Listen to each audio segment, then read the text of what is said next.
The first time was at Sentry Beach, where he was chased by Randall Tully from River Bend to River Gien like a rabbit.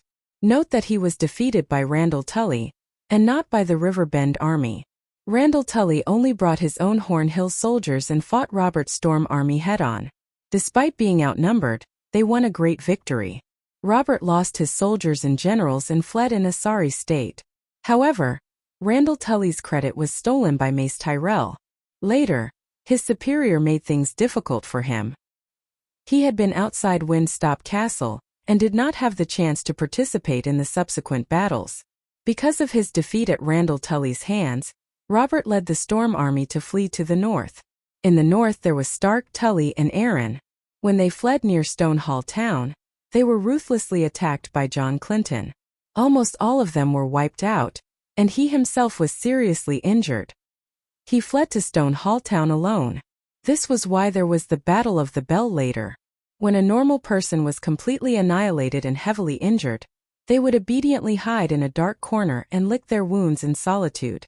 However, Robert was indulging in wine and women in the Technical Institute, eating and drinking. After eating and drinking to his heart's content, he would play with people on the spot. Just like Zhong said, all the women in Honeypeach had slept with him. At that time, John Clinton was anxiously looking for him in the town. I can't compare to Robert's tolerance. The dwarf sighed.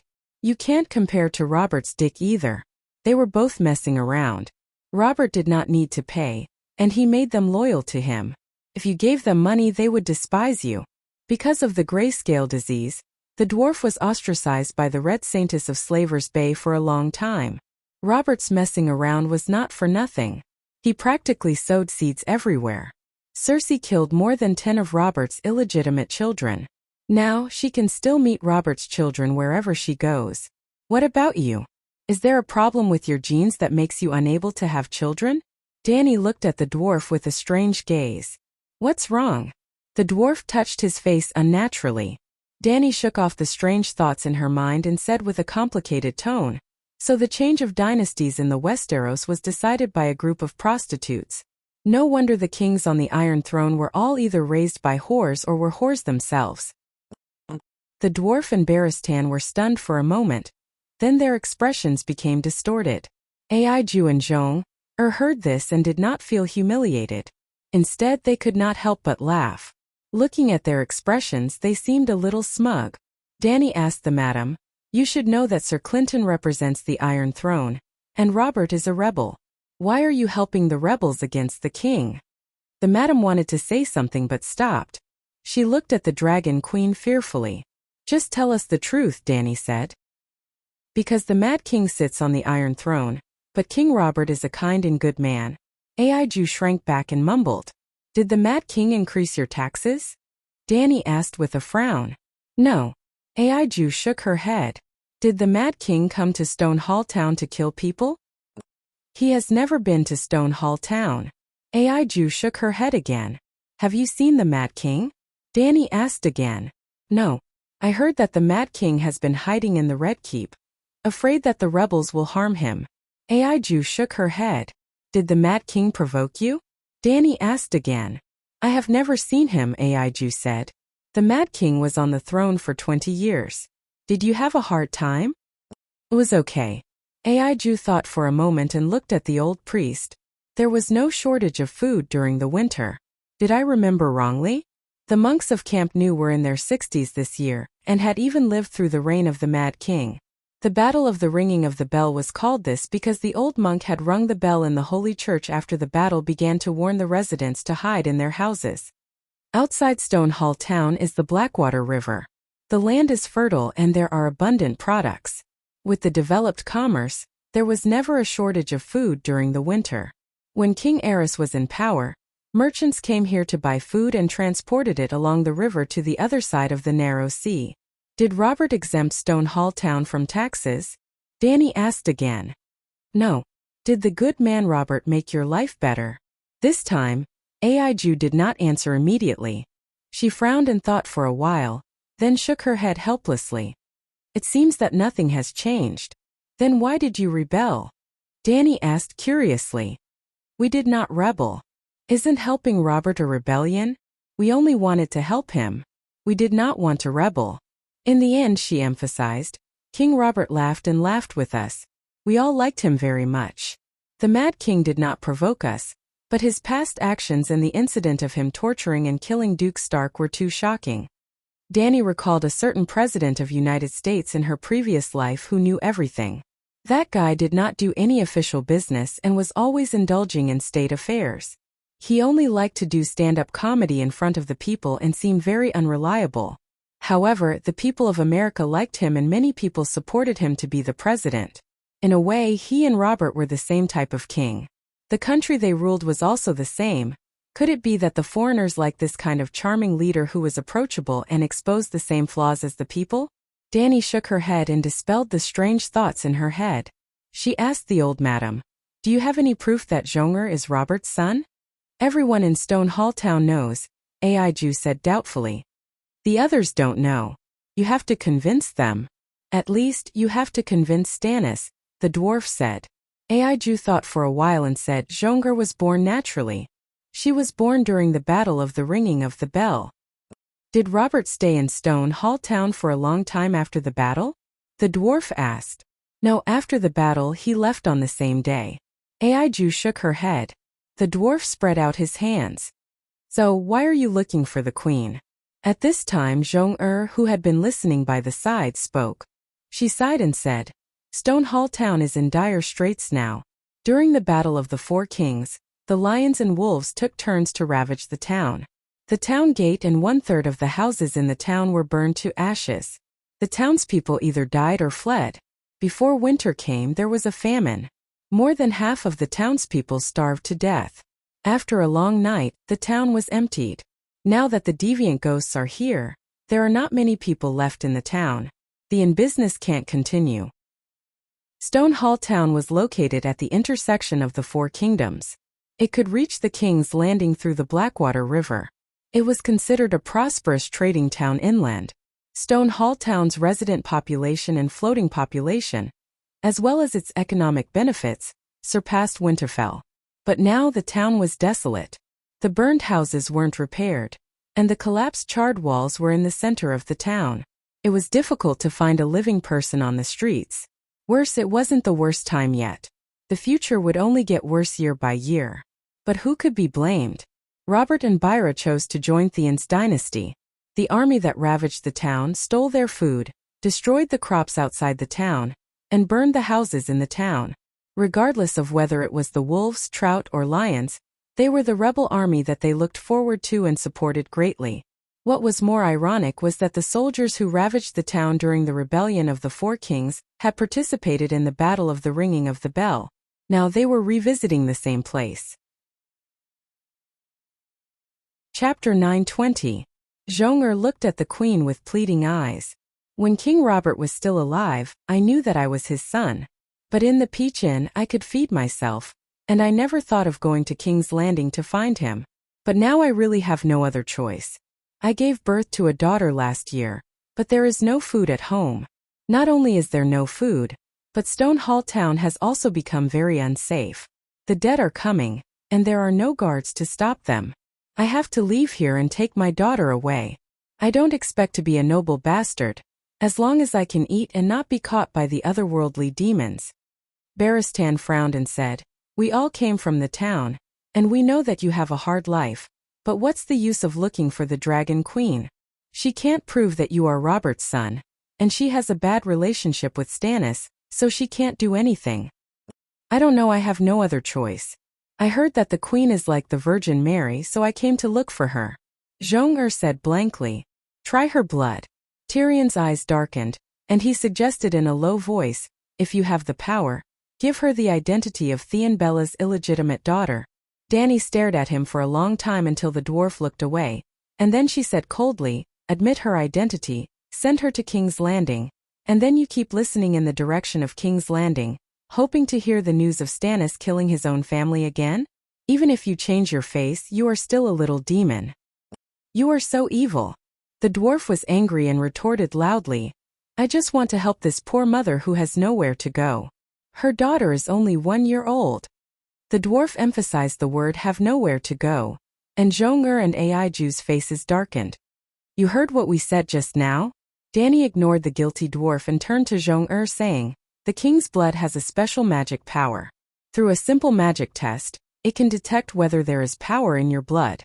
If there is, you are most likely Robert's son, and I will give you a certificate in the name of the church. However, the royal bloodline was not only an honor, but also a dangerous burden. The evil sorcerers loved to sacrifice the king's blood to the evil god. At this time, the king's landing was filled with red-robed monks. I'm not trying to sow discord between you and Stannis, but I'm sure you've heard some rumors. Let's not talk about the others, but you should know about his biological daughter, Princess Shireen, right? I heard that Princess Shireen's grayscale disease relapsed and she died from it, Zhong said suspiciously. You believe it? Danny asked indifferently. The grayscale disease will not recur after being cured. Not only will it not recur, but it will also be immune to most plagues, Barristan said solemnly. The grayscale disease on Princess Shireen's face has never been completely cured. It's just that the scholar has suppressed it with medicine. Zhong bit her thick lips and said, the scholars have the ability to suppress the grayscale disease. That way, 3/4 of the scholars wouldn't have died during the plague in the old town, Danny said. Zhong expression was blank. Apparently, she knew nothing about the plague that happened in the old town decades ago, let alone what it meant. Do you know Rick Windstorm? Danny asked again. Zhong was very well informed. She immediately nodded and said, I heard from the knights who came from King's Landing that the Holy Sparrow was going to crown him as king, but Cersei cut off his head. I've said what I should say. It's your choice. Danny sighed. Zhong glanced at Aiju and said, I choose to go to King's Landing. I heard that Mia's mother was just a peasant woman. Monk Camp Nu helped Zhong with the blood test. Use the bloodline appraisal that the Holy Mother gave you, Danny said to the old priest. The old man was confused. The queen was confused. When did the Holy Mother give such a divine spell? The Holy Mother has bestowed. Before he could finish his sentence, the old man's mouth fell open. His eyeballs almost jumped out of their sockets. At that moment a divine spell appeared in his mind, along with the instructions for the use of the divine spell. It was just like the day when he knelt in front of the Holy Mother statue and was suddenly bestowed with the holy healing spell. The devout old priest was confused and in awe, but his mind was in a mess. He did not know who to respect. The Holy Mother? Dragon Queen? Zhong was a little scared when she saw the priest who seemed to be faceless. She called out softly, Master Camp Nu, what's wrong? The old man came back to his senses and looked at the calm Dragon Queen. He sighed and said, Thank you, Holy Mother. Holy Mother is merciful. He then turned to the White Knight and said, Sir Barristan, can I borrow your dagger? Old Bart handed over the steel dagger at his waist. He cut open Zhong's middle finger and squeezed out 2 drops of dark red blood on his palm. The old priest opened his hand and chanted a few verses of the Holy Mother's merciful scripture. A milky white flame floated in the palm of his hand. The blood droplets burned in the flame and quickly dried into ashes. A wisp of blood climbed up the pure white flame. This is interesting. The dwarf looked at Danny in surprise. If anyone dares to imitate my bitch sister and give birth to the king's bastard child, I'm afraid they will die a horrible death. The Holy Mother's magic can also test the child's father? Aiju was shocked. Priest Camp Nu shook his head and pointed to the flame in the palm of his hand. As you can see, the holy flame was pure white before. Now it is stained with blood red. This means that there is external magic burning. If there is no power in the blood, the holy flame will not be tainted. For ordinary people, this kind of magic is almost useless. Then is Zhong Robert's child? Aiju asked anxiously. There is magic in Zhong blood. She should have the king's blood. The old priest nodded. That's great. Aiju's old face was distorted with excitement. She pulled Zhong who was equally happy, and shouted excitedly, Zhong you are really King Robert's child. You are a princess. The Holy Mother can testify. So I am really a princess. Zhong grinned. When the old priest heard this, he panicked and waved his hand. The Holy Mother cannot testify. I cannot represent the Holy Mother. The Church will not participate in the struggle for power. You are using the Holy Mother's magic. Aiju glared. Aiju, you have to understand. The magic only proves that Zhong has the king's blood in her. It does not confirm that she is King Robert's daughter. Priest Camp Nu stomped his foot. What are you talking about? Why is she not King Robert's child if she has the king's blood? Aiju was confused. Camp Nu looked at the Dragon Queen for help, but she sat on the high-backed chair with her eyes closed. She held a flame in her right hand. It seemed that she did not want to participate in this matter. Then the old priest looked at the dwarf who was watching the show curiously and asked, "You also have the king's blood, right? Why don't you try?" The dwarf's face became unfriendly. The old man quickly explained, "I don't mean anything else. I just want Aiju and Zhong to understand that the king's blood cannot prove the father's identity. It's just a drop of blood." Baristan helped. "You can try it yourself. The evil god likes nobles more than commoners, which means that the bloodline of nobles is superior to commoners." The dwarf shouted. Baristan glanced at him indifferently. He really did cut his finger with a knife and squeezed out 2 drops of blood on the priest's left hand. Tongue. The same milky white flame burned the blood to ashes. Under everyone's incredulous gaze, the milky white flame was dyed a faint blue. What's going on? Sir Baristan's king's blood is richer than Zhong-er's? The old monk exclaimed. Is there a problem with the magic? Baristan was puzzled. After that, Aiju and the old monk each tried it once. Aiju's flame did not change at all, but the old monk's flame did not change in color. The flame became a size bigger.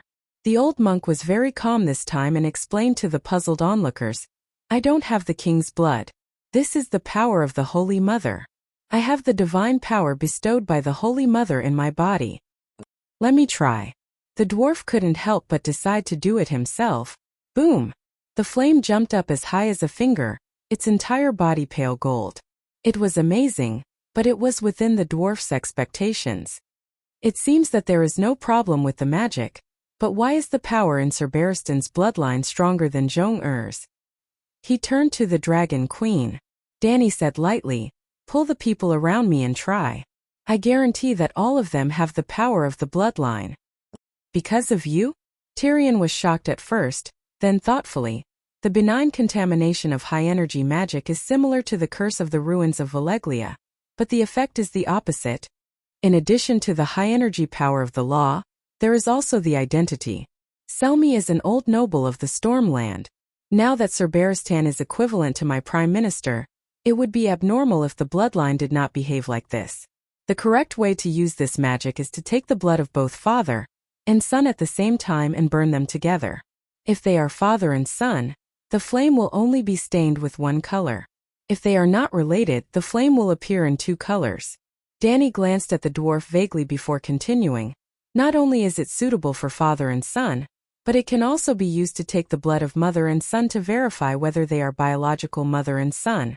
If both parents are great nobles such as Cersei, Robert and Joffrey's family, the color of whose bloodline is stronger will be displayed. If Cersei is green and Robert is dark red, Joffrey and Robert's mixed blood will appear green and red. If Joffrey and Cersei's mixed blood burn, there will only be green.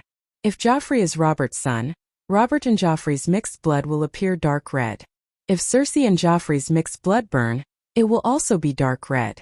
This is because Lannister's bloodline is not as good as Theon's. Why not? Just because Robert is king? Tyrion was unconvinced. How many extraordinaries have appeared in your Lannister? None. Then do you know who Theon's bloodline came from? Firstly, Theon Bara belongs to the Targaryen branch family. Secondly, the first Storm King, God Sarodurin, is a powerful demigod who has lived for thousands of years. Lastly, Durin's wife is the daughter of a true god, the first generation of gods. Danny looked contemptuously at the red-faced dwarf. Tell me, what do you have to compare? Your family's ancestor, Clever Lane, was most likely a mortal who relied on his second son to cheat. He is far inferior to Stark, Handgarth and Durandon. Among the Westeros Duke families with more than 8,000 years of history, Lannister's bloodline was probably the lowest. Hugin Tully had not been a duke before, and Valley Arryn was an undull bandit who had crossed the sea 6,000 years ago. These 2 families were not included. Sun Halberd City's Martell and Iron Archipelago's Greyjoy had bloodlines stronger than Lannisters. Martell was originally quite mediocre, but he had mixed into Nymeria's bloodline 2,000 years ago. Greyjoy, on the other hand, was very impressive. Their ancestor, the Grey Sea King, was also a demigod. He killed the world's first sea dragon, Naga.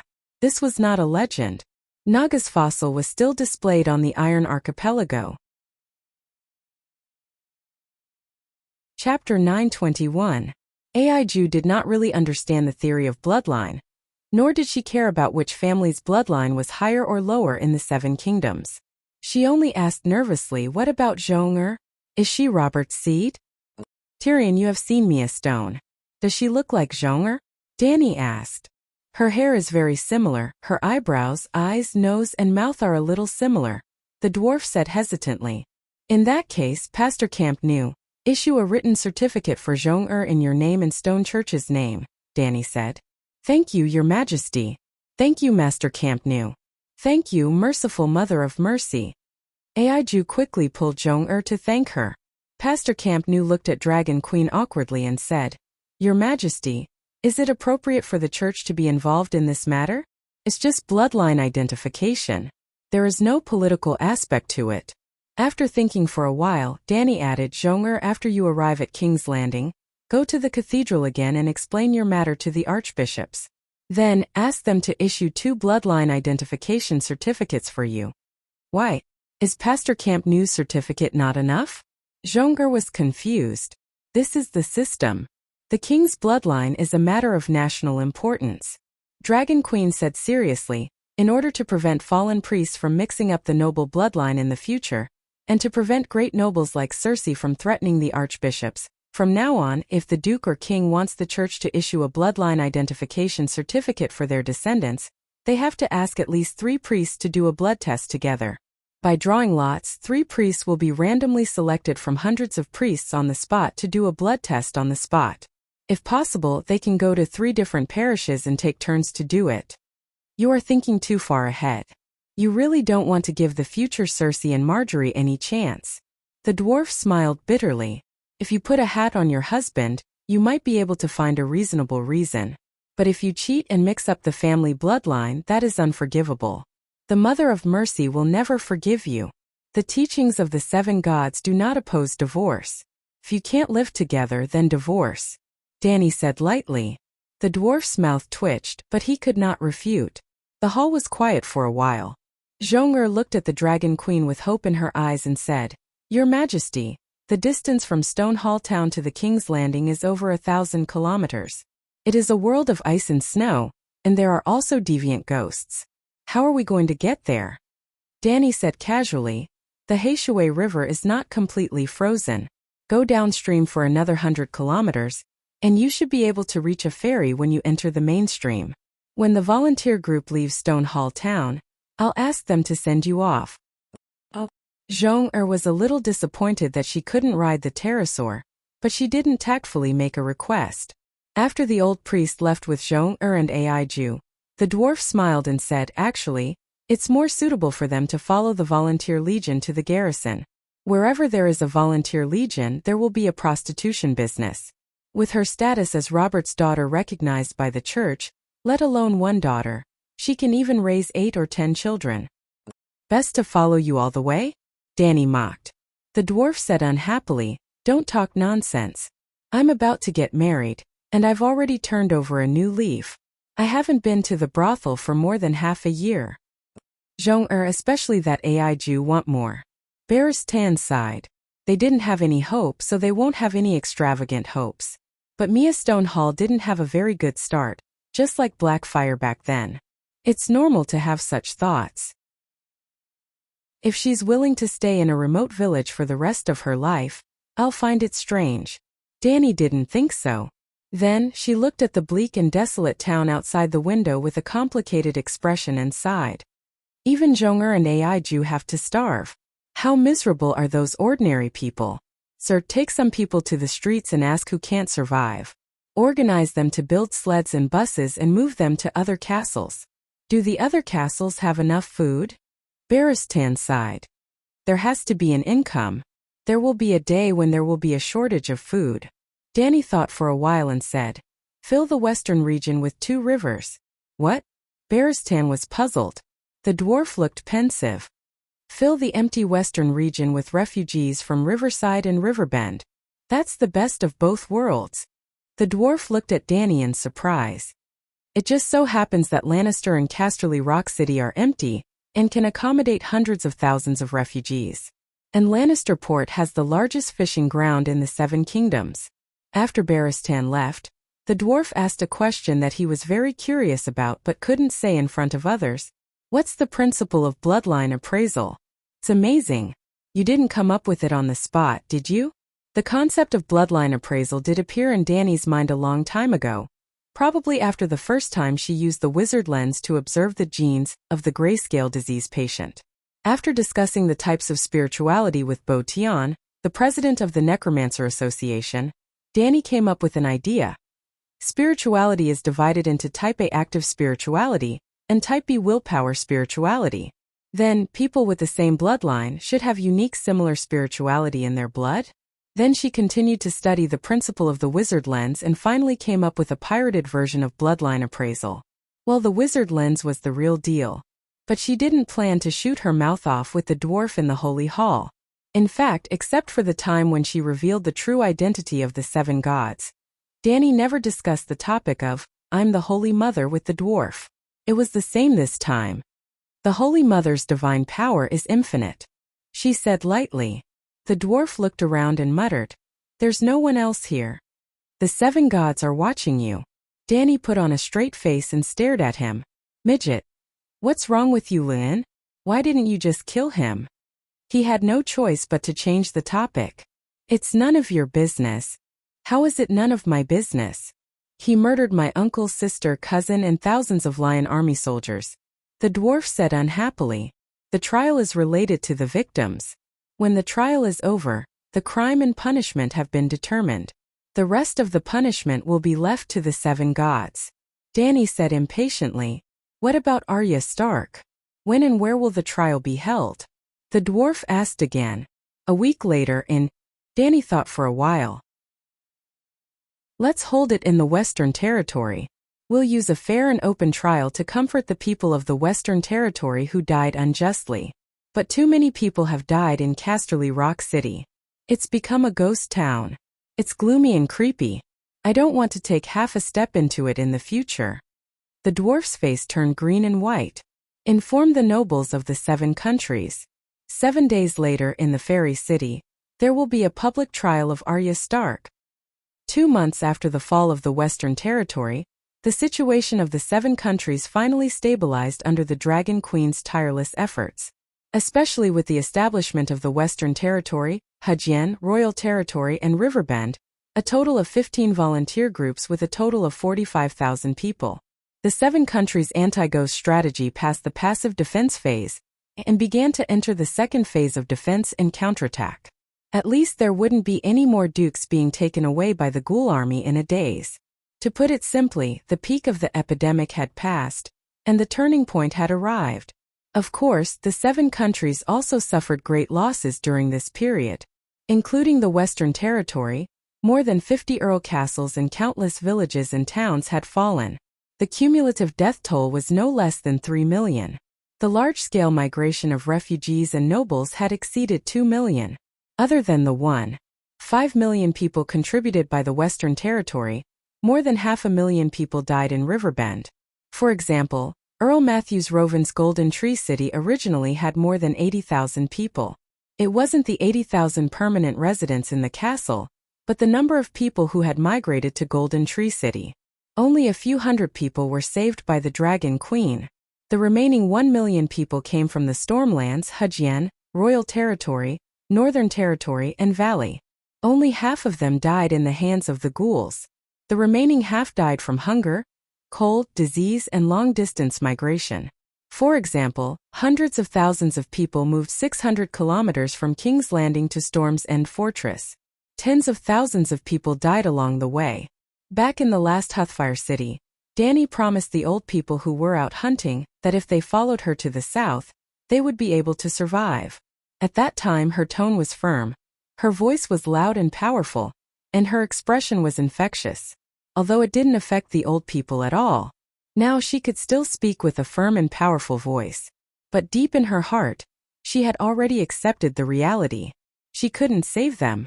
When the long night arrived, the first batch to be eliminated were the old and weak. Other than the most basic food, the cold and disease posed a greater threat to the old people. Kong beds had already been popularized in the 7 countries. But people had to go out eventually. Ordinary people didn't even have winter clothes, so how could they withstand the long night that was even more terrifying than winter? Many old people went out to pee, but when the bone-piercing cold wind blew, they came back with a fever and died the next day. Especially those from the south who had never experienced a real winter. Most of them froze to death. Other things aside, if the people from the south were sent to the northeast in the real world, they wouldn't have enough to eat and there wouldn't be enough to eat. How many of them would survive? Now that the long night had arrived, the weather could be compared to Siberia's winter. How could those children of summer survive?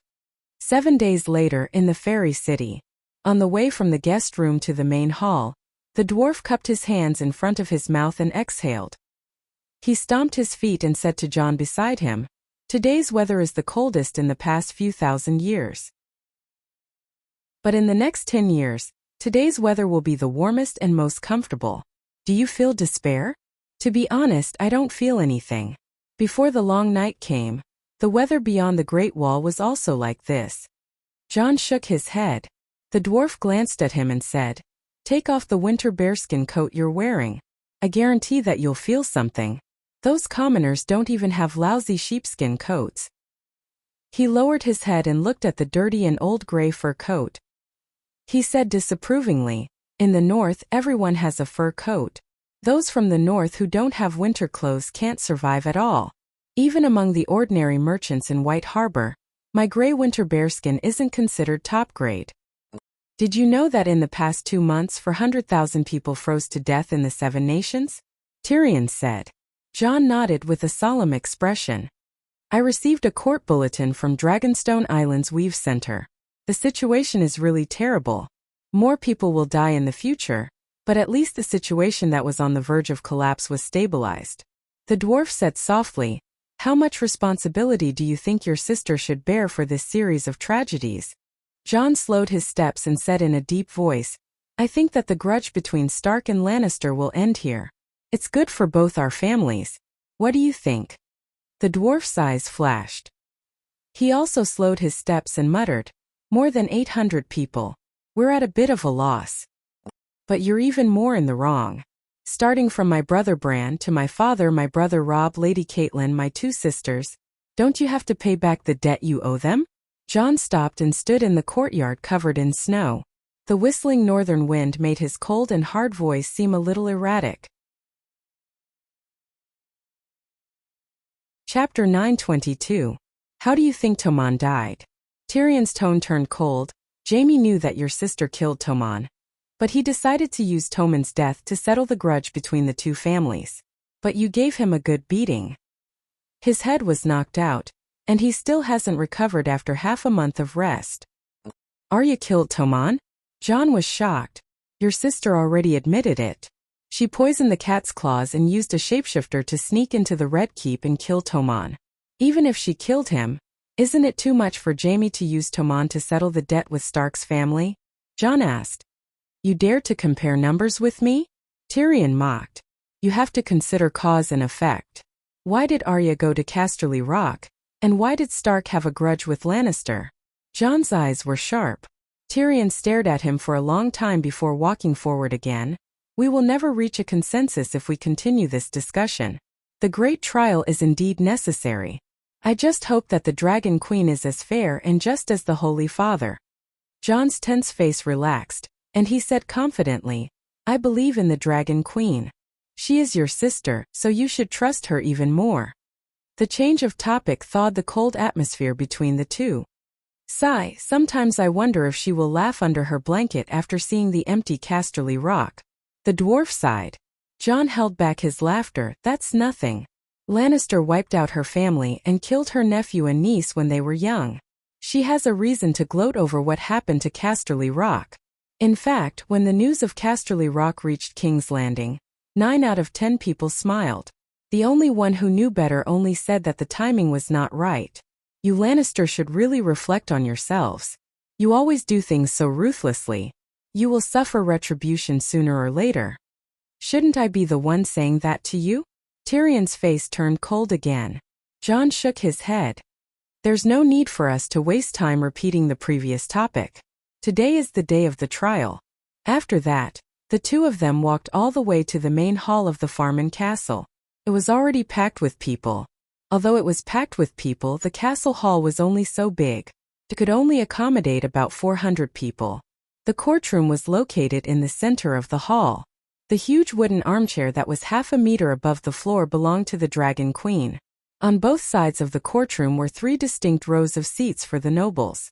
Below, 2 unsullied were guarding a 4-meter-long horizontal bar, blocking the surrounding mercenary knights, commoners of status, singers, poets, merchants, and craftsmen. The Farman family's soldiers stood guard outside the castle while Dragon Queen's White Knight led the Unsullied to maintain order in the hall. The surviving lords of the western region had all arrived and were seated in the audience seats to the left of the Dragon Queen. Many of the nobles of the 7 kingdoms had also arrived and were seated to the right. The dwarf and Jon separated. One of them went to the first seat on the left, while the other went to the first seat on the right. They sat across from each other with a 3-meter-wide space between them. After a month of preparation, the standard of this trial was really high. It could almost be considered a frugal version of the Great Council. In addition to Tyrion, the sickly Jaime had also come. His cheeks were thin and his eyes seemed to be covered with a thick fog of pain and confusion, causing him to lose his direction in life. Sansa, who was holding her daughter, sat next to Jon. She wore a white hairnet with blue diamonds and a dark purple cashmere dress. It accentuated her graceful figure and her skin was as white as snow. Compared to the past, her face was less sharp and uneasy.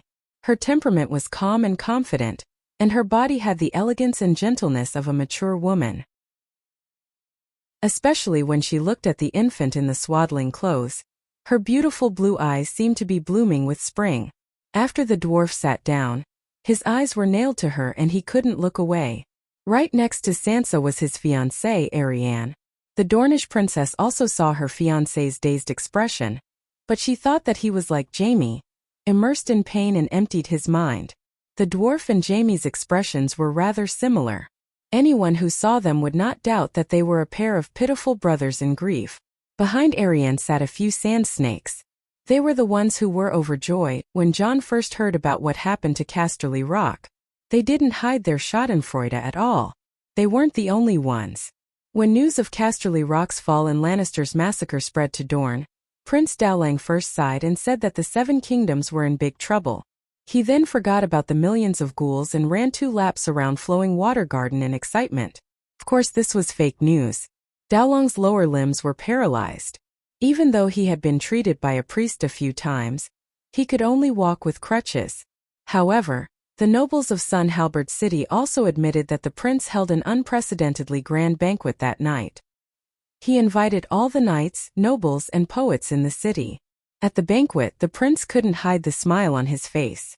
He even danced with every sand snake. Next to Arianne sat Erlu's king's hand, Davos. He looked tired and his eyes were dull. No one knew what he was thinking. Next to Davos was the complacent bronze Jon. Although the vassals of the valley had suffered heavy losses in the explosion at King's Landing, this tall and thin old count was in good spirits. Because Aeron had no children, he became the new valley guardian. In the future, he even had hopes of becoming the Lord of the Eyrie. This was a promise that Erlu had made to win him over. After that, there was Laughter Baylor with a worried expression, Darkfish Blinden with a sad face, several Frey's daughters who had married other families, and Robb's wife Jean Westerling. Even Asha Greyjoy came. However, the sea monster situation was a little awkward. She took off her leather armor and changed into a cumbersome dress that she didn't like but couldn't wear for today's occasion. She sat alone at the end of the first row on the right. No one spoke to her.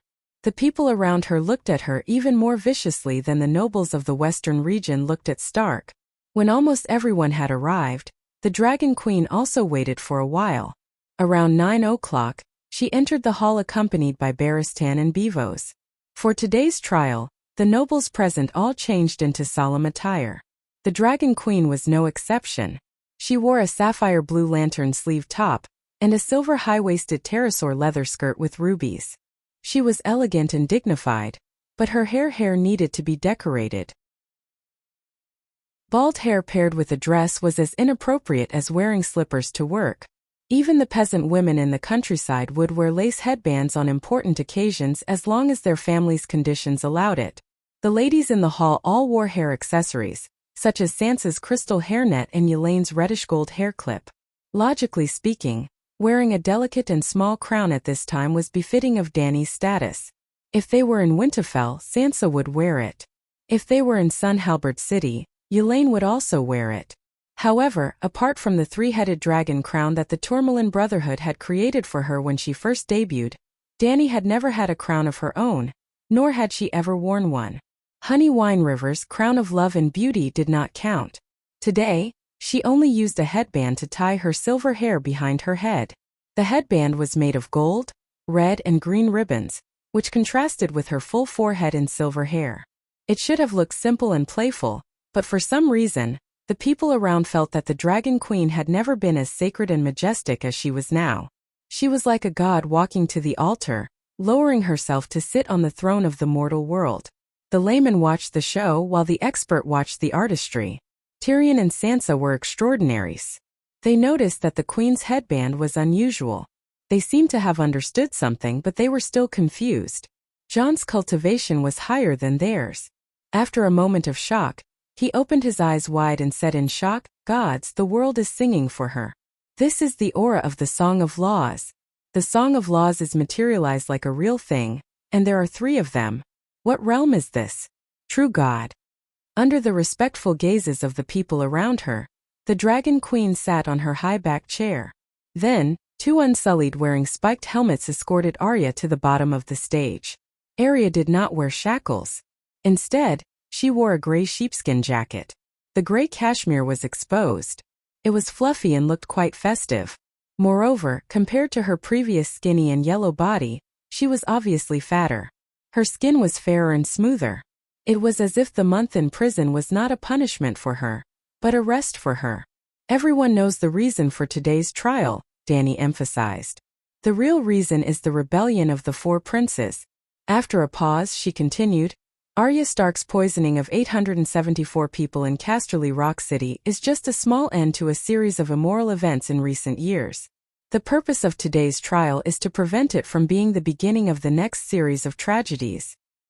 I hope that the sins that have shrouded the families in the past, and the hatred that has been buried in their hearts can be put to an end after the trial. That depends on whether the results are satisfactory or not," Tyrion muttered.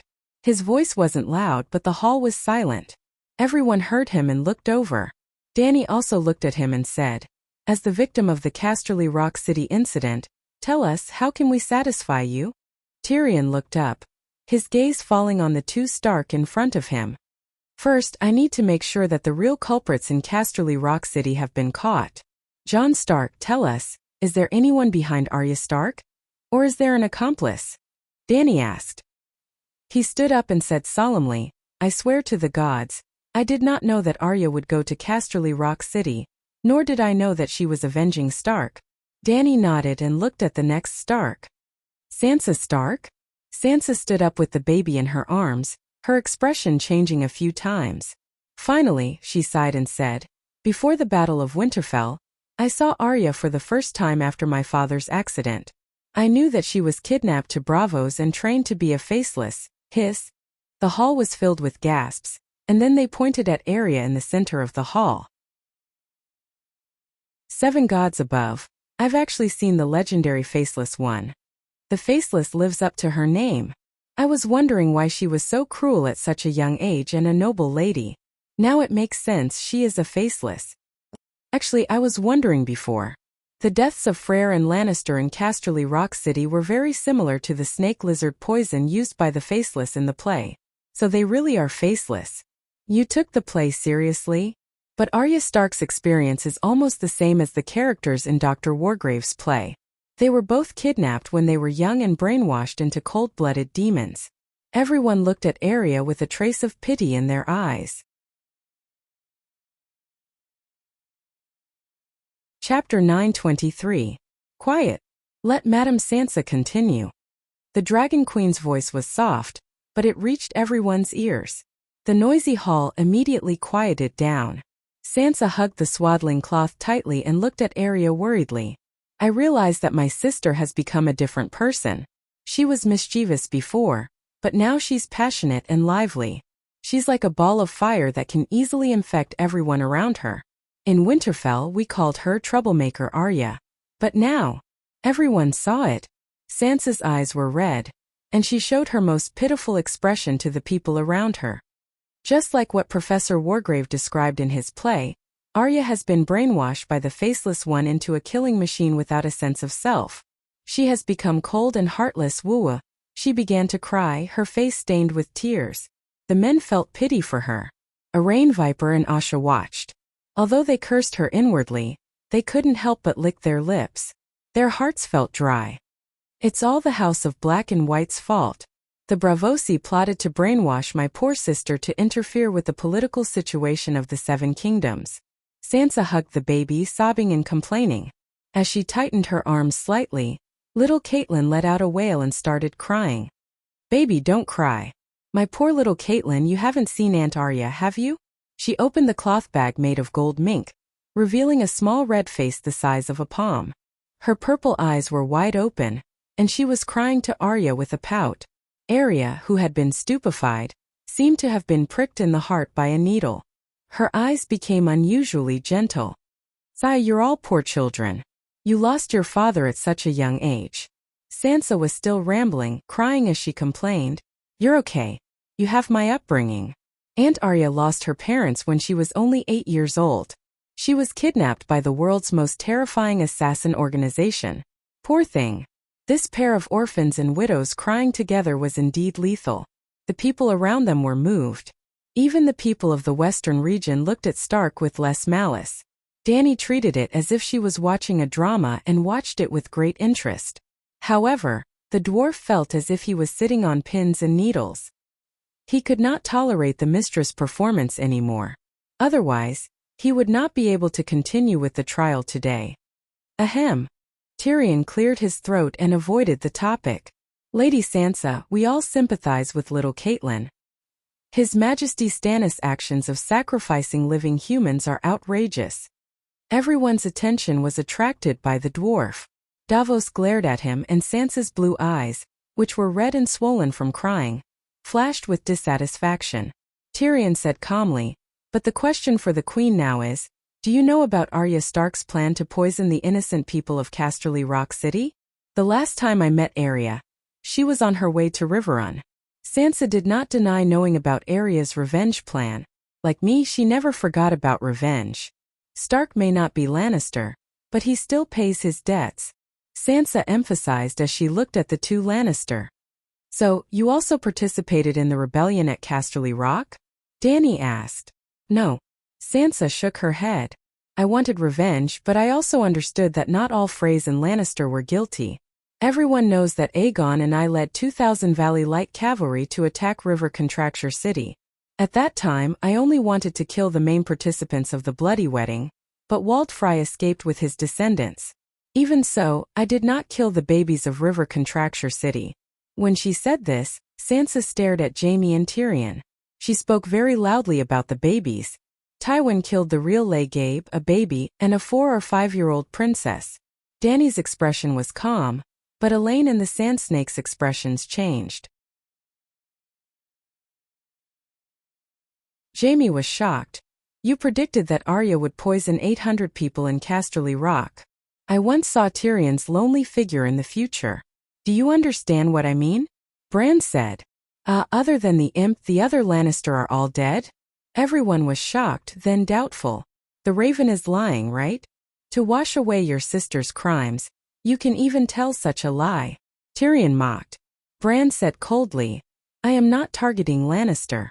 If the Dragon Queen did not change fate, 90% of you would have become undead. When the night is over, the total population of Westeros will not exceed 300,000. This is the original script. Think about it. Which one of you will be among those 300,000 people? You are lying. You cannot believe the words of a shapeshifter. I still remember old Nan's story. Shapeshifters are as evil as wraiths. As soon as Bran finished speaking, the hall was filled with rebukes and curses.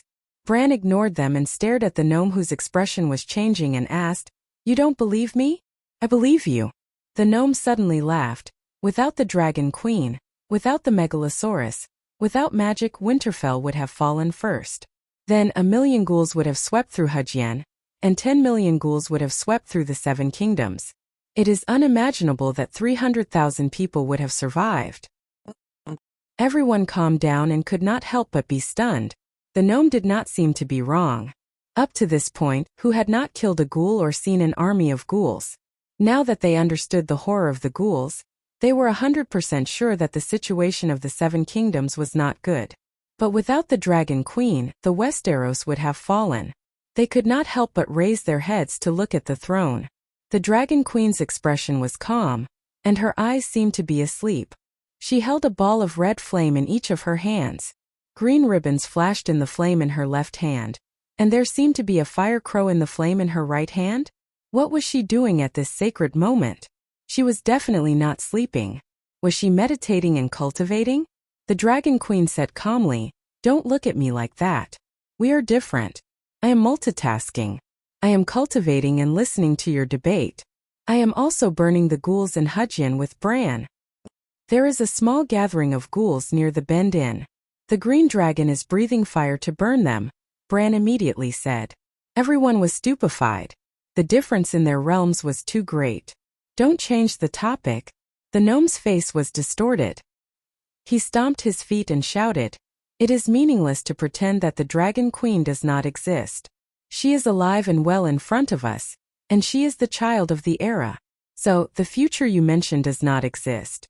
Bran, you are quibbling. The Dragon Queen really changed her original fate." Bran sighed. "Why did your fate change, but the fate of Casterly Rock City's destruction did not?" Tyrion said angrily, "That depends on whether she wants to change her fate or not." Bran said meaningfully.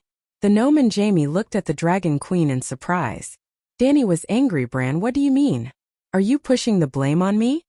The big crow was silent for a moment, then said, "I did not mean that.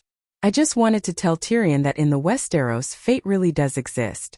Anyone who violates the teachings of the gods will not be able to escape the judgment of fate. Maybe there are people who are stronger than the gods who can change fate, but they will not help sinners escape punishment. Rob's experience at the Red Wedding was also fate. He was the first to break his oath and violate the sacred marriage contract. Fry was the executor of fate.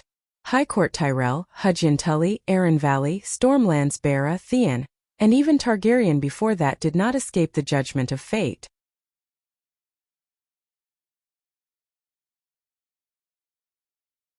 Chapter 924.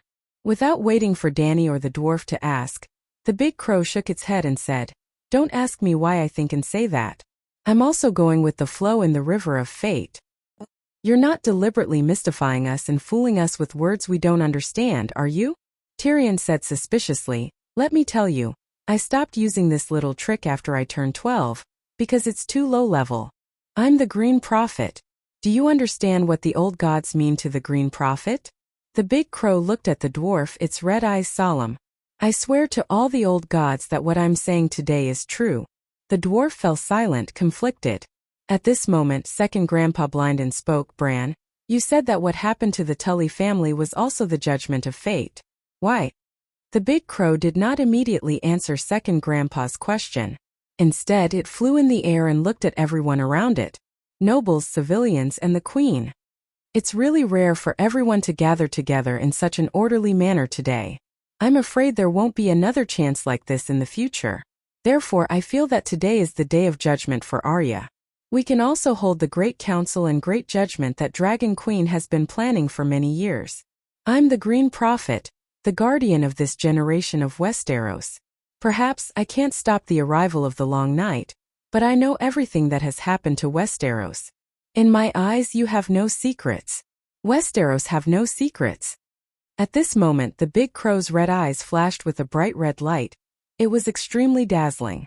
Everyone saw an image flashing quickly in that pair of strange red eyes. It was obviously not clear, but it seemed very familiar, just like a thought flashed through their minds, and they suddenly realized that those were the secrets they had buried deep in their hearts. Everyone was shocked. The next moment, the red light in front of them disappeared, and they returned to the judgment hall in reality. The people and scenery did not change, but their mentality and the way they looked at the big crow had changed. It was not lying. It knew everyone's secrets. It was too terrifying. "What do you want to do?" Danny asked in surprise. "Do what you've always wanted to do." The big crow landed back on Arya's shoulder and turned to second Grandpa. "We're all guilty." "What crime?" Hayu asked blankly. "You've betrayed your vows," Crow said. Danny had a strange look on her face. Was Bran going to blow himself up and expose his grandfather's dark secrets? "You mean the War of the Usurpers?" Hayu argued.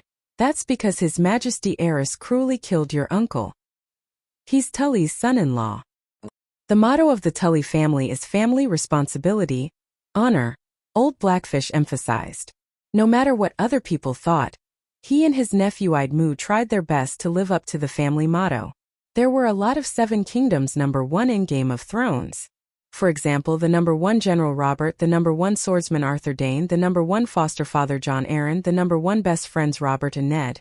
If one were to select the best uncles and relatives in the Seven Kingdoms, it would definitely be Idmu, Tully and Old Blackfish. For the sake of Stark, they were willing to sacrifice their families. His uncle was even willing to be his nephew's savior. At that time, Idmu had never seen the girl's face. The Fry family's appearance was similar to that of weasels. They were all ugly. Even though he had sacrificed everything, sometimes Robb would scold and criticize his uncle in front of outsiders. However, his uncle would still smile and accept punishment. Idmu Tully in the original novel was much smarter, kinder, and braver than in Game of Thrones. He was almost the only great noble with no original sin. If one were to choose a king based on virtue and temperament, he would be the most qualified. Bran sighed. Revenge for Uncle was something that happened later. But when Mother was only 4 or 5 years old, the alliance between the direwolf and the trout began. What was the purpose of the alliance? To protect ourselves. Old Blackfish blurted out. "The Mad King is crazy. Every noble is in danger. Hajin is a place of war. We need to form an alliance to protect ourselves." "Grandpa told you this?" "It's not wrong. Tully doesn't have the ambition to be king. She just wants to protect her current power and go one step further." Hajin was connected to the Royal Territory, the Valley, the Northern Territory, the Western Territory, and the River Bend. It was definitely a place of war. But at the same time, if Hajin was strong enough, it would be easy for it to expand. Before Aegon landed, the overlords of the Seven Kingdoms often appeared in Hajin.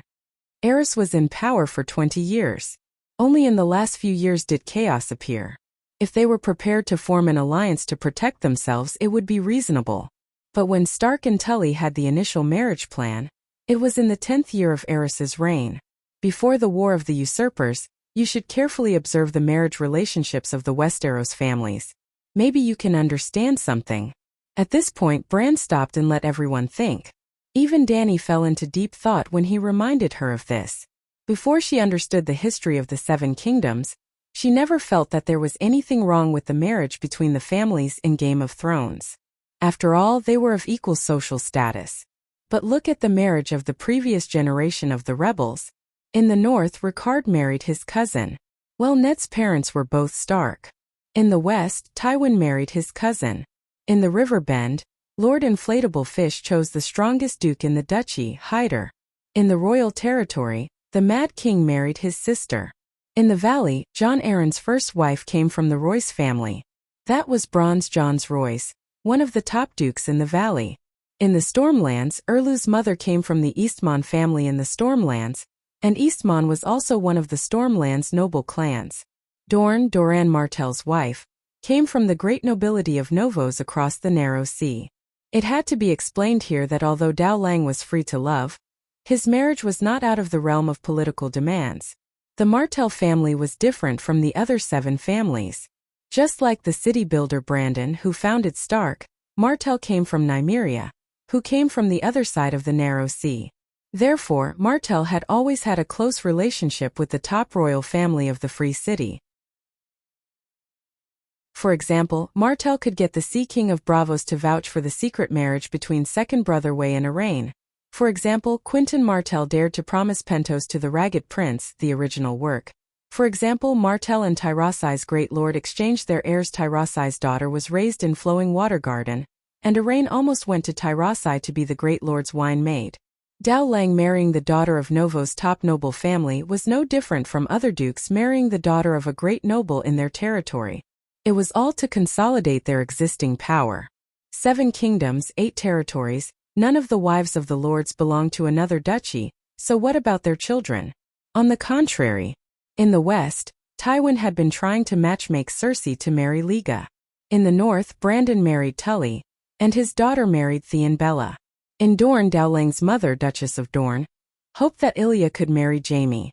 In the valley, Old John had no sons or daughters to marry, and he was too old, so he took in 2 adopted sons and later married the second-hand Lisa. In the king's territory, Liga married Ilya. Riverbend seemed to be as stable as an old dog, but in fact it was because they did not have children of the right age. If Marjorie was born 10 years earlier, it was very likely that she would have become Liga's wife. During the War of the Usurpers, Targaryen's relationship with Tyrell was much closer than Dorne's. Old Rose almost became Targaryen's daughter-in-law in the early years, and Targaryen also had a son who was adopted in the High Court. Comparing the marriages of the parents and juniors, it could be seen that the political situation of the 7 kingdoms in the later period of the Mad King's rule was very explosive. It was like a warehouse full of barrels of gunpowder. When everyone understood this, a thoughtful expression appeared on their faces. Bran then continued, in the 300 years after Aegon unified the 7 kingdoms, there were very few cross-border marriages, and the marriage of the children of the Duke's family was even rarer. So, when Stark and the Tully family formed an alliance, the other dukes were already on guard. Under the Mad King's rule, the nobles did not feel safe in the political atmosphere, forcing them to subconsciously imitate Stark and Tully's alliance. Dorne's original goal was to form a marriage alliance with the western region. But Tywin did not like Dorne. He was more willing to choose his old friend of many years, the Mad King Aerys, and let Cersei marry Liga. But Tywin had been ruling the 7 kingdoms for more than 10 years, and his power had reached the peak of the dukes. Aerys, who was mad but not stupid, rejected him and chose the weaker Dorne. The marriage alliance between the Wind's Rest Castle and the direwolf, Robert and Lyanna, was beyond everyone's expectations. Theon and Stark did not have any friendship, and looking back, they were also surprised by this marriage. That was the work of a scholar. Everything was arranged by fate, for my ambitious grandfather to meet the radical faction in the City of Knowledge. When the Wolf, Fish and Stag alliance was first established, Duke Aeron also joined in. No matter who sat on the Iron Throne at that time, they could no longer tolerate the alliance of the 4 Grand Duchies with Stark as the core. It was also at that time that fate began to punish Stark, through the hands of the Mad King. After that, fate's sword of punishment fell on Targaryen's head, and 14 years later, it was the turn of Hujian, the valley and the western region. Under the stunned expressions of the people around him, Bran looked around and said coldly, "No one can escape the final judgment, this is fate. You cannot believe in fate, but it has always been above all living things, it does not care whether you believe in it or not." Tyrion said blankly, "Bran, are you serious? The plans of the radical scholars in the City of Knowledge, Duke Ricard's ambition, are all true? Why would I lie and slander my own grandfather?" Bran turned to the Dragon Queen. "Your Majesty does not seem surprised. Aren't you omniscient and omnipotent? What do I know? You already know." Dany said. Silence. Bran was silent. Blackfish was silent. Bran's words were too shocking. It was difficult for them to adapt. Everyone in the hall was silently digesting the information that they had just heard that almost changed the history of the 7 kingdoms. Or rather, the truth of history was only revealed to them now. "Why is it like this?" Blackfish murmured blankly. "Why is it like this?" Blackfish was not the only one who thought this. Everyone was asking the same question in their hearts. No one knew who they were asking. Stark, the root of all evil. Suddenly, Princess Arianne lamented. The disasters of the Seven Kingdoms in the past few decades seem to be all because of Stark. The War of the Usurpers was rooted in Stark's ambition. The direct cause was Lyanna running away from the marriage, and Bunyan Stark did not report it. The War of the Four Kings, Lady Catelyn kidnapping Tyrion was at least the trigger. Now the variant Ghost King is Stark, and the fall of Casterly Rock City that caused the collapse of the situation was also caused by him. When everyone heard this, they were stunned, and then the way they looked at Stark changed. Under the accusation of everyone, not to mention the normal Jon and Sansa, even the abnormal Arya shrank back.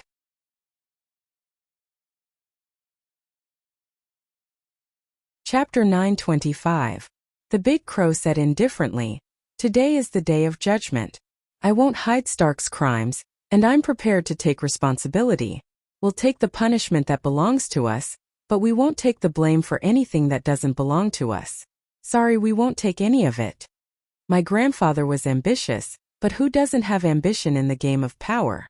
It's not wrong to be ambitious, it's only wrong that he did something wrong.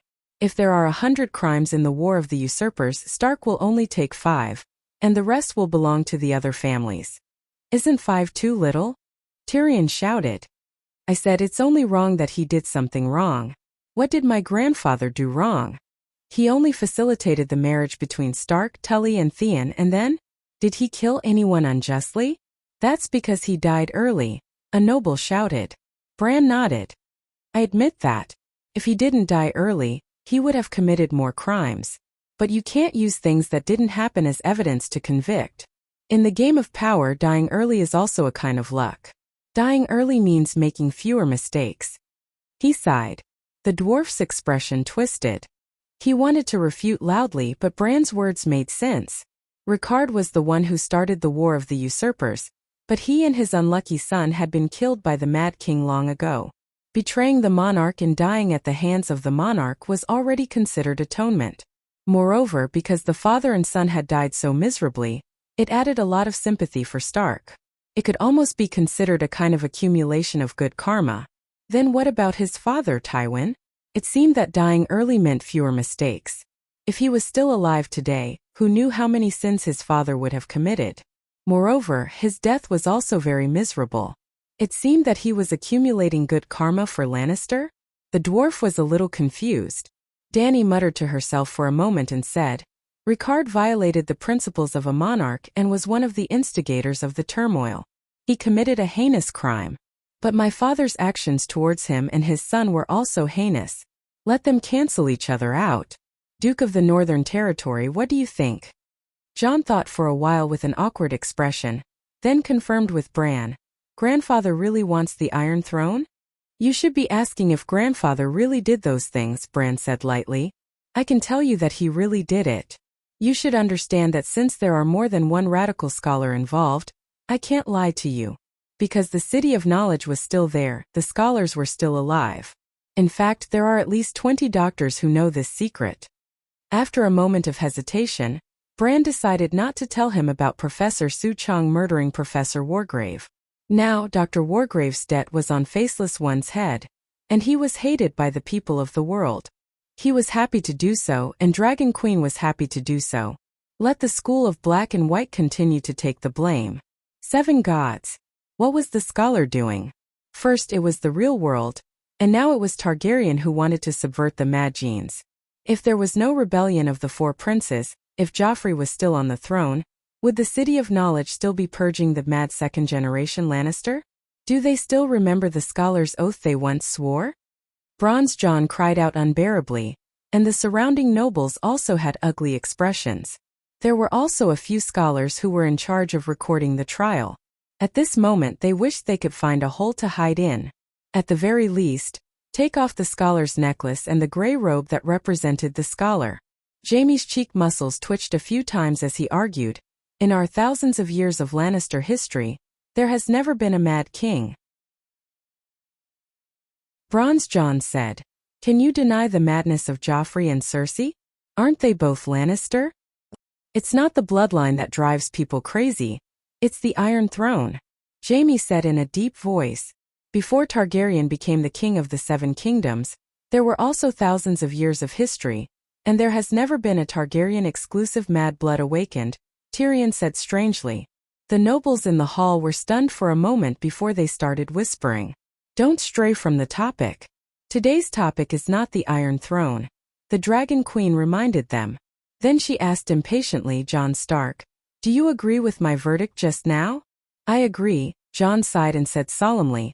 Stark admits that his ancestors violated the oath of loyalty and is willing to reach a settlement with Targaryen.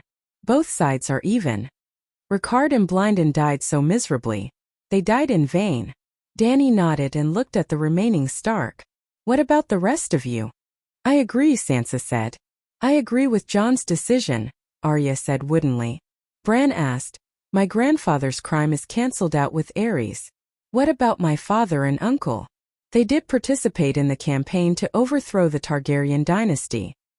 Your father did not commit any crime. I've said this before. Your uncle should not have hidden the truth of Lyanna's elopement. But he later put on the black robe, so any crime is cancelled out, Dany said. At this point, she turned to the two Lannister. If Duke Tywin was still alive, I would take revenge on him. But since he died at the hands of Tyrion, the grudge is more or less settled. What do you think? I completely agree, the dwarf said almost impatiently. Me shooting Tywin's father is not considered kinslaying, but resolving the blood feud between the Lannister and Targaryen. This is fate's arrangement. Shameless. The surrounding nobles muttered softly, looking at the dwarf with disdain. The dwarf, however, straightened his back and looked happy. Jaime nodded at the Dragon Queen and accepted the result. Dany concluded, now everyone knows the secret of the War of the Usurpers. Basically, it can be defined as a game of power. In the game of power, there are no boundaries between right and wrong, between good and evil. Aerys, who was thought to be completely crazy, was actually just defending his royal power. Stark, who was thought to be the victim, was actually the initiator of the game of power. But the Mad King was indeed crazy and committed a crime that deserved to be cursed by the gods. He deserved to die. Similarly, even if Rickard was guilty, he deserved a fair and just trial, not a blasphemous torture. In this matter, it is difficult for us to determine who is more guilty and who is more wronged. But there is no doubt that they are all guilty and deserve to die. Although the Dragon Queen was right, everyone in the hall still felt strange. The Mad King was your father. Isn't Saint Dany too selfless to say that your father deserved to die?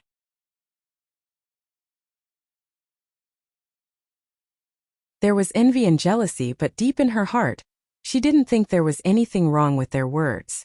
Except for the Dragon Queen, no one had the right to hold a public trial. The queen is so popular everywhere she goes. The fat eunuch Beworth muttered and took out a piece of dried squid from his coat pocket. He tilted his head and quietly put it into his mouth to chew. Dany glanced at him and clapped her hands, saying, since everyone agrees, let's begin. Starting from the War of the Usurpers, any question of morality and honor can be brought up for trial. Who will go first? Me. Old Bart raised his hand and looked at the big crow with a complicated expression.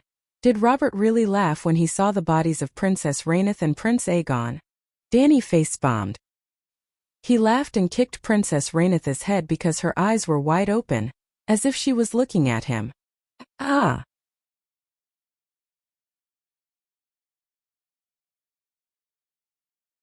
Chapter 9:26. The hall was filled with cries of surprise.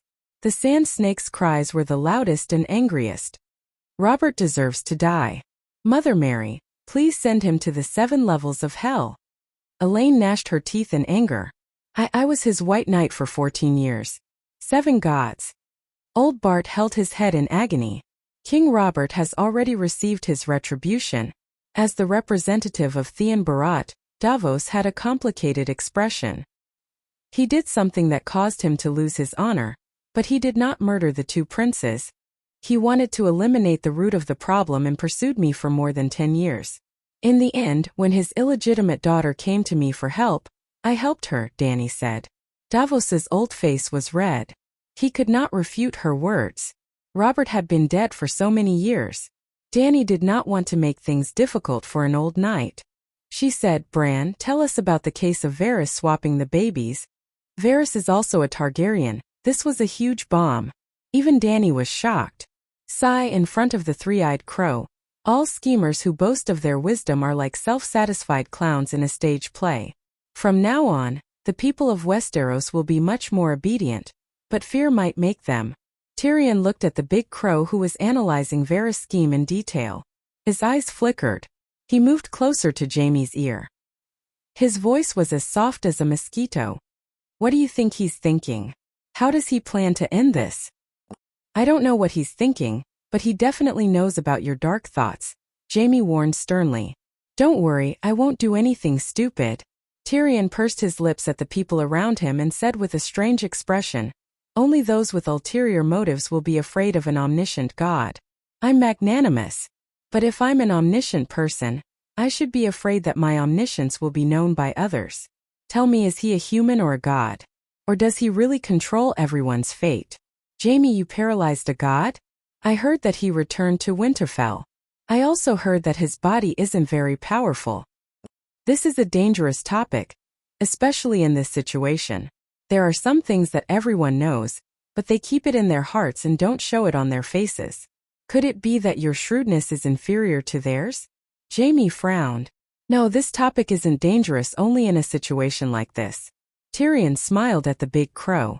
He didn't know if the big crow noticed him, but it didn't give him any response. Because the dwarf and Jaime already knew about Varys' plan, they had the time to chat. The surrounding people, including the Dragon Queen, were all focused and kept asking for details. Varys' attitude, his every meeting with Illyrio in the secret passageway of the Red Keep, and the contents of their discussions, were all exposed to the world. After a long time the big crow stopped. Danny said coldly, he's different from Aegon. Aegon is innocent but he's guilty. I won't admit his identity, and I won't let him off easily. No one objected. Even Sansa's expression changed a few times, but she didn't plead for her cheap uncle. She even felt a little humiliated, feeling that the eight-clawed spider had tainted the bloodline of her vassal King Aegon. However, she didn't want to lose the eight-clawed spider and his intelligence network. Since he was Aegon's uncle, he wouldn't betray her and could be of great help. Therefore, she was feeling very complicated right now. Who murdered Duke Jon Arryn? Was it Lannister? Bronze John raised his hand and asked, was it you? Tyrion nudged Jaime and laughed. I might stab him to death, but I won't poison him. If Cersei knew that he was suspecting Joffrey's identity, she would definitely tell me, Jaime said calmly. It's Littlefinger. The dwarf shouted at Bronze John. It's not just Littlefinger. The big crow shook his head. Lannister can't escape. Only Jaime, Cersei, and I were at King's Landing. Since it wasn't us, could it be that my father controlled someone to do it? The dwarf said with a frown. It has nothing to do with Duke Tywin. It's Grand Preceptor Pycelle. He's been secretly serving Lannister. The dwarf was stunned and mumbled, if it's him, it's possible. That old dog has been cleaning up our family's mess diligently for decades without complaint and has been loyal and devoted. What a pity. He sacrificed so much for Lannister, but I shot him in the crotch. The earlier one dies, the fewer mistakes he makes. Jaime shook his head and sighed. Bran said, the one who poisoned Duke Jon Arryn was Lady Lysa. Another one who poisoned her husband. Everyone exclaimed. Today's trial was really necessary. Otherwise, who would dare to get married in the future? The dwarf lamented. Women are too vicious. So hard to be a man. Outside, there are dishonorable and dishonorable gamers who conspire against you. When you get home, you have a good wife who brings you a cup of wine. You can learn from Robb and Rhaega. You can learn from them and betray the sacred marriage contract, Elaine said calmly. Look, this woman is so vicious. The dwarf pointed at his fiancée and smiled at Jaime. We haven't even gotten married, and she's already cursing me. Sansa felt uncomfortable and said coldly, this is the trial hall. The dwarf rubbed his nose and stopped teasing. Jon frowned and looked at everyone's faces. Bran continued, after Duke Jon Arryn was poisoned, Scholar Corman, who served the Eyrie, could have saved him. In fact, under the effects of the antidote, Duke Arryn's condition had already improved. Then, Grand Tutor Pycelle intervened and sent Scholar Corman away, cutting off Duke Arryn's medicine. Scholar Corman understood Pycelle's intentions, but he did nothing. So Scholar Pycelle and Scholar Corman were also involved in Duke Aaron's murder. Bronze John frowned. Scholar Corman was the exclusive scholar of House Aaron. He swore to devote all his loyalty to House Aaron. Dany sneered. Pycelle was once the exclusive scholar of House Targaryen. Nobles can break their oaths, Night Watchers can break their oaths, Seven Gods can break their oaths, so naturally scholars can too. In the past, it was normal for Westeros to break their oaths. At this point, she turned her gaze to the red-bearded Jon and said, I heard that in Robb Stark's will, he casually wrote that he would use a few prisoners to exchange for your freedom from the Night Watchers commander-in-chief. He didn't say it casually. Robb's words were very serious. Also, it wasn't a few prisoners but a group of prisoners. Jon awkwardly explained. See, this is the true attitude of the nobles towards sacred oaths. Dany looked around at everyone and slowly told a story. There was a young couple. They were very unfilial. They often didn't give their old mother food and often beat and scolded her. Not long after, the poor old mother starved to death. Guess where did the mother go after she died? The Holy Mother of Mercy took her to heaven to enjoy life, a woman piously said. The Holy Mother will definitely punish that couple and send them to hell, a noble lady beside her said angrily. Dany nodded and said, Miss Farman is right. The old mother went to hell. What? The little girl's red lips parted slightly. Her excited expression froze on her face. She mumbled, Your Majesty, you must have misheard. I just said that the ones who went to hell were that couple. Yes, it's that couple. Dany sighed. This is a cycle. The old mother also had a time when she was young. When she was still a daughter-in-law, she also dealt with her mother like this. Her children watched from the sidelines and learned from her. Then, when she became an old mother, her children became her. Miss Farman was enlightened. She exclaimed, I see.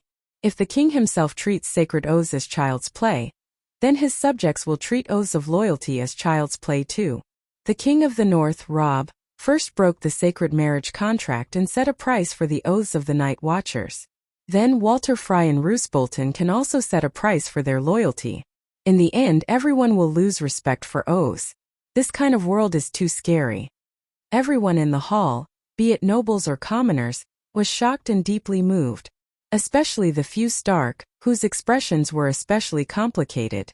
All this time, their hearts were filled with resentment. They resented Walter Frey's breaking of the oath and Roose Bolton's betrayal. They felt that they were innocent victims and that even the gods should shed tears for the Red Wedding. But now, Robert Arryn was also killed by Scholar Common. Bran suddenly said amidst the silence. What? Sansa and Bronze John exclaimed together. Why would he do that? What good would it do to murder Robert Arryn? Who would benefit from it? No one would benefit from it. It doesn't make sense, the dwarf said in disbelief. Littlefinger wanted Robert to die slowly in a normal way. Bran said. But Littlefinger died a long time ago, Bronze John reminded. Bran said Robert had epilepsy. Littlefinger often asked Common to give him sweet sleep flower. A small amount of sweet sleep flower can suppress epilepsy.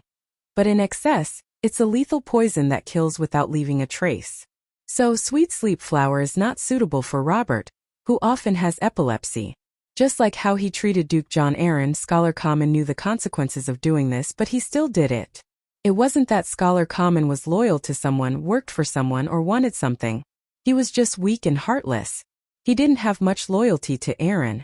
Arryn had lost his heir. But it didn't affect his life at all. No matter who became the ruler of the Eagle Nest, he would still be the first scholar of the valley. The system of scholars has really collapsed, laughing Baylor said with a sigh. All systems built on oaths and trust will collapse when trust is broken, Tyrion said with a complicated expression.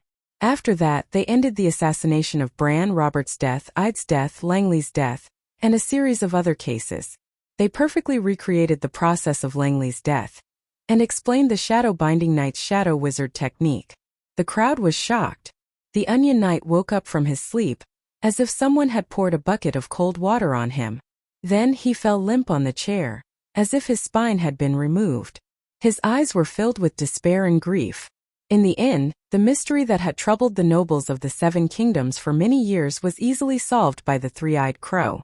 The expressions of the people in the hall changed as they looked at the crow. They went from bewilderment to amazement to shock and in the end to fear. They wanted to ask what role the three-eyed crow played in these matters, but they didn't dare to open their mouths. A monster like the three-eyed crow shouldn't even exist in this world. They didn't communicate with each other, but they all had the same thought. The meeting lasted from 9 in the morning until 3 in the afternoon. The Dragon Queen announced the end of the meeting. They would rest for 2 hours before passing the final judgment on Arya.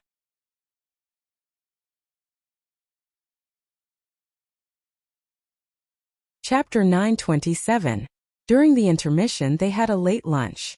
Jon and Sansa returned to the guest room that Count Farman had prepared for them. "Bran, why did you do this?" Sansa questioned him. "What did I do?" The big crow's expression was calm. Sansa was worried. "You shouldn't have provoked the Great Council. Today's purpose was to put Arya on trial. Why did you expose your ability to help others? They won't be grateful for the accurate information you provided. They will only fear you and try to destroy you." Jon nodded and said, "Sansa is right. Bran, you are in danger now. Even in Winterfell you are not safe. All your secrets and even your fate are in the hands of one person. This fear comes from human nature and cannot be eliminated.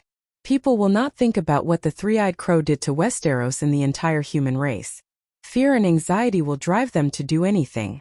But you are not a god. Your body is so weak." At this point, Jon sighed.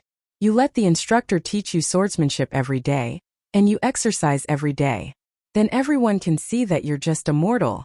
Not to mention you, even Daenerys would be hated if she had your omniscient ability." "I know," Bran said calmly. "I know you know. But since you know, why did you do it?" Sansa said angrily. "There are 3 reasons." The big crow paced back and forth on the tea table. After a long time he said helplessly, "First, I can't hide it. You know my secret. Dany Rise knows it too. Not only does she know it, but she also blabbered and told everyone about the three-eyed crow's history and ability. So, those who can hurt me know my ability. Those who fear me but don't have the ability can't hurt me." "Why did she reveal your secret?" "You are the guardian of Westeros," Sansa said unhappily. Bran ignored her and continued, "Secondly, the Seven Kingdoms have indeed been devoid of etiquette in recent years, and their people are beasts. As the guardian of Westeros, I have the responsibility to help the Human King change this situation." "Human King?" Sansa screamed. "Perhaps you can become the king of the Seven Kingdoms, but the Human King can only be Dany Leezy." Crow glanced at Big Sister, her tone somewhat impatient. "Isn't the Human King a king?" Sansa asked in confusion. "She is the queen of the humans." "That's ridiculous. Her slave bay isn't even as big as Hujien," Sansa said. "She defeated the World Alliance army," Jon reminded. "Other than the Seven Kingdoms needing the Great Judgment to end the conflict and chaos, Arya also needs more sensational news to divert the attention of the Seven Kingdoms." When they were shocked by the secrets of the Seven Kingdoms, shocked to the point of numbness, the tragedy of Casterly Rock was no longer as eye-catching.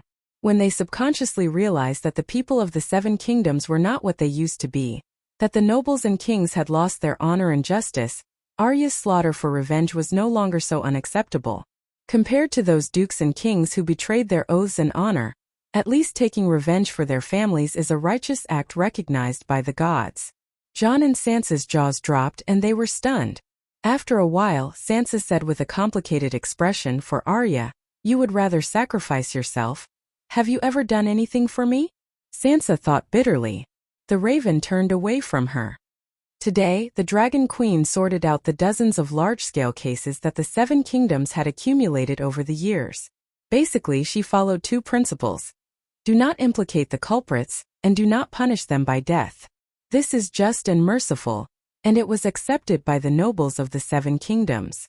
As such, after confirming that we weren't involved, Arya alone will bear the responsibility for the tragedy in Casterly Rock City. Winterfell will not be implicated to the greatest extent.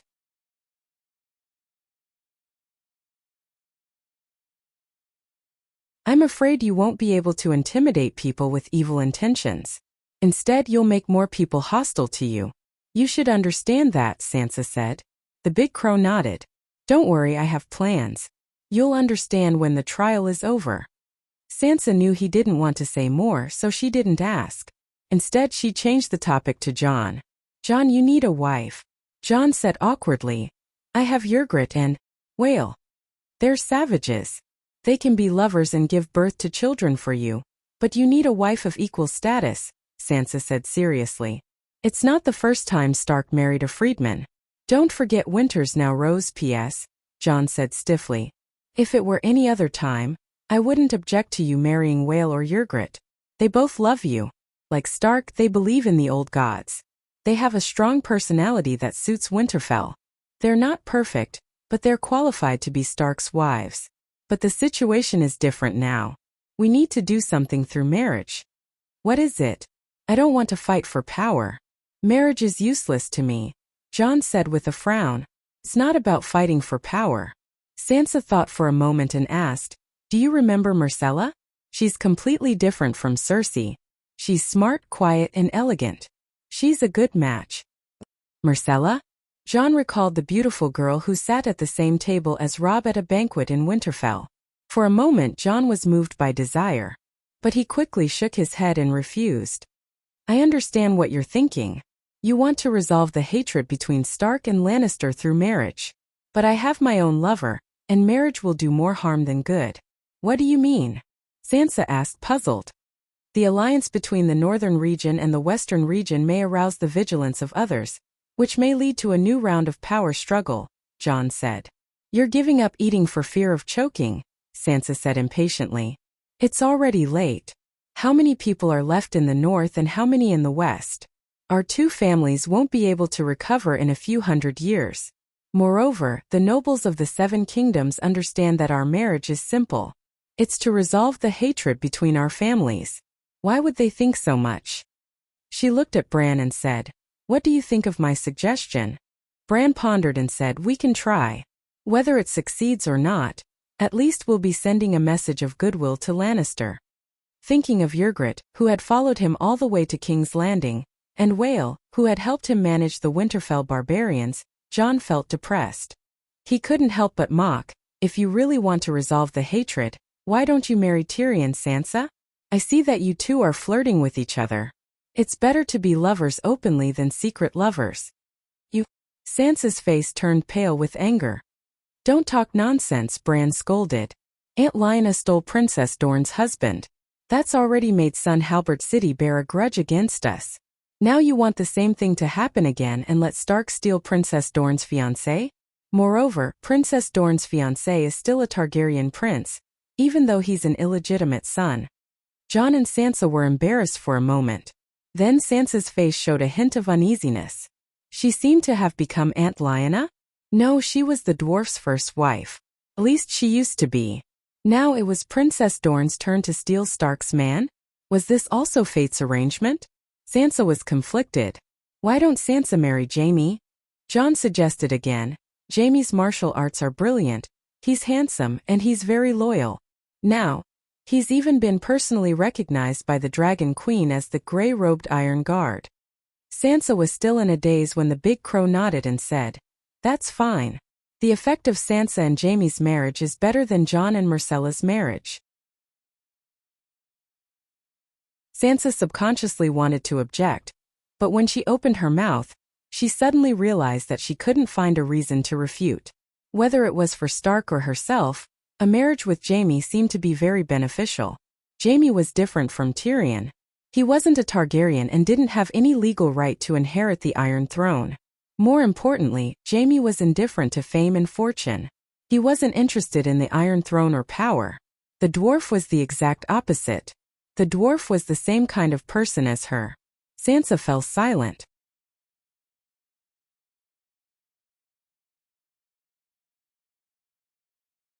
Chapter 928. Bran, you know everything that happens in the Westeros, don't you? Just as they were about to leave the lounge and return to the main hall to continue the Great Judgment, Jon, who had already stood up, stopped in his tracks and looked hesitantly at the big raven. Bran seemed to have sensed something. After a moment of silence he asked, What do you want to know? Who is my mother? John was hesitant at first, but when he asked the question, he could not control his excitement. When I left Winterfell for the Great Wall, my father told me that he would tell me everything the next time we met. I hoped that one day I could see my father in Dark Castle, but all I got was bad news. John's eyes reddened. You are Stark, our brother. That is certain, Bran said. Sansa smiled and comforted him. You don't know. When I was young, I always thought that you and Arya were my father's children because we don't look like him. John stroked his bearded, horse-like face and couldn't help but grin. He always knew that Lady Catelyn did not like him because he looked too much like his father. Robb had inherited more of the Tully family's characteristics. I still want to know my mother's identity, even if she is a prostitute, John said with difficulty. I want to know where she is now and if she is doing well. She is dead. Bran sighed and said bitterly, your mother died in childbirth when you were born. She loved you very much. She was not a prostitute. She was as noble as any woman in the Seven Kingdoms. Ah! Jon and Sansa exclaimed at the same time. Is Jon's mother really Ashera Dane? Sansa quickly shook her head. Ashera is the Archbishop of Meereen. She is not dead. Who is my mother? Jon asked in a trembling voice. I think you're living a good life now. Knowing about the past will affect before Bran could finish. Jon waved his hand excitedly and interrupted him. Bran, I'm not doing well right now. I've been troubled by this problem for almost 20 years. There's a huge hole in my heart that's waiting for it to fill. The hesitation in the big crow's eyes disappeared bit by bit. He sighed and said, You are Dany Alice's real nephew. What? I'm Aegon? Jon was stunned. Bran, are you dumb? Jon is Stark, how could he be? Sansa's expression suddenly froze and she muttered. So that's why. Jon is Liga and Aunt Lyanna's child. No wonder father has been keeping this a secret. And my mother is Lyanna? Jon was in a daze. His thoughts were in a mess. The big crow glanced at his eldest sister and said, It's hard to imagine when things are not explained. But once the mystery is revealed, everything is so natural, right? Sansa and Jon were both in shock and did not answer him. I'm Liga and Lyanna's son. I'm Targaryen. Jon fell back into the chair and mumbled with his head in his hands. You're Stark, our brother, Bran said. After her expression changed, Sansa asked with a hoarse voice, Does Dany Alice know Jon's identity? The big crow looked at her deeply and said, She may or may not know. Then does she know or not? What do you think? Sansa asked. She probably doesn't know. Just like many people, she won't suspect Jon's identity subconsciously. But with her intelligence, if she really has a feeling, she might be suspicious, Bran said. Feeling? What feeling? Sansa was puzzled. Ask Jon if he has an inexplicable sense of closeness to Dany, Alice and Tyrion. My mind is in a mess. I don't know. Jon shook his head. Then no. Jon doesn't have any Targaryen characteristics. Instead, he's a pure Stark, Sansa hurriedly said. Can I still be Stark? Jon smiled bitterly and looked at the big crow. Why don't you be the Duke of the Northern Territory, Bran? Father's title should be inherited by you. After Robb, you're the first in line and then there's Rickon. Bran said sincerely, Don't be silly. My identity and abilities have been exposed. How can I be the Duke of the Northern Territory? And your identity is no secret to me. I've never thought of taking Winterfell from your hands. Because you're our brother. Unless you despise Stark's identity and think that Targaryen is nobler and want a better future. No, why would I despise it? Jon waved his hand. Although Bran was telling the truth, Targaryen was nobler and had a better future. He didn't despise the identity of the Duke of the Northern Territory. Becoming the Duke of the Northern Territory was his childhood dream, although it was quickly shattered by the cruel reality. He hesitated and said, Rickon, in the Westeros, there was no edict of favor. Being the second son was very miserable. There was no right to inherit. It was even worse than being a productive knight. A productive knight would at least have a piece of land and a small castle. Blyndon's grandfather intends to let Rickon inherit Riverrun City, Sansa said hesitantly. Tully's title as the Duke of Hugin was abolished by the Iron Throne. Alice can't help Tully take back the title. But Riverrun City was built by the Tully ancestors. She can protect the legal rights of the Tully family. Therefore, Rickon will at least be the Earl of Riverrun City in the future. If the King of the Seven Kingdoms bestowed the title, he might even return it to Tully. What about you? John said worriedly. You're a woman with a child. It's too hard for you to work alone. Why don't you come back and inherit Winterfell? She might not like Winterfell. Bran mocked and said angrily, John, whether you're father's son or not doesn't affect what you have now. Winterfell, your family, it's all yours. It won't change. Sansa's face turned green and red. She glared at the crow and said, Don't be conflicted, John. Whether I'm father's illegitimate son or Aunt Lyanna's son, it doesn't make much of a difference to me. John was so touched that his eyes turned red. He nodded and didn't refuse. When the crow left and the two of them left the guest room, Sansa paused and said softly, John, do you want the Iron Throne? Seeing the desire in his sister's eyes, he smiled bitterly and said, Sansa, I swear to father that I'll never be an obstacle to your pursuit of the Iron Throne. Sansa's face turned red and she explained awkwardly, that day in Winterfell, the night I met Bran for the first time, I told you my attitude toward the Iron Throne. I desire the Iron Throne, but I'm not crazy about it. It was like walking along a river, and there were a few lambs floating down from upstream. There were lambs with Iron Throne, 7 dukes, ordinary nobles, and honest millionaires. I don't want to hide my desires from my family. I just want a better life. If I can get it, I'll fish up the Iron Throne sheep. If I can't, I'll switch to other sheep before my shoes get wet. I just want to fish up sheep. I don't want to fall into the river and become a Sansa sheep for the tourists to fish up. After pausing for a moment, she continued with some reluctance. If you come to the riverside now and reach out your pole for the Iron Throne sheep, I'll change my target. If you're not interested, I'll continue fishing for the Iron Throne sheep. He wasn't sure if Sansa was telling the truth, but her meaning was very clear. John completely understood. Sansa, you can continue to fish up the Iron Throne sheep. I won't fight with you, he said with a helpless expression. Don't force yourself. If you sit on the Iron Throne, I'll be happy too, Sansa said reluctantly. I'm not forcing myself. I'm completely sincere, John said sincerely. Then, Sansa's eyes flashed with excitement. She begged, Can you not reveal your identity to the public? John's body stiffened. In a daze, he seemed to hear another beautiful woman begging him not to do it. Shaking his head, John dispelled the chaotic thoughts that flashed through his mind. He solemnly swore, Sansa, don't worry. I won't tell anyone. Understanding my background only made me cherish my current life even more. And I cherish my family even more. I'm your brother. I'll protect you and help you achieve your goals. I won't bring you any trouble. Thank you, John. Sansa was touched. She gave her brother a blissful smile.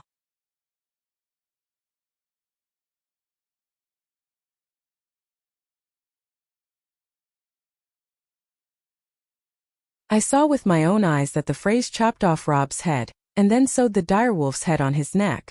They even put him on the back of a horse and led him in circles while they cheered and played. They used the vilest words to insult my brother, my mother, Stark, and the Northerners. I saw it all with my own eyes, and you ask me how I could do it? From the moment I decided to take revenge, I had the resolve to drag my enemies down to hell with me. Not to mention that Lannister and Frey are my enemies.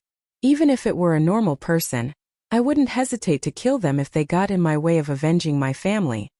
Arya said resolutely. You were there that day? Jaime asked with a trembling voice, his face pale. Arya said coldly, I was there when the White Knight led the golden robes into the Tower of the Hand and killed the Northerners' guards, maids and wet nurses. I was there when Eilen Pine cut off my father's head. I could even smell the warm blood spurting from my father's neck.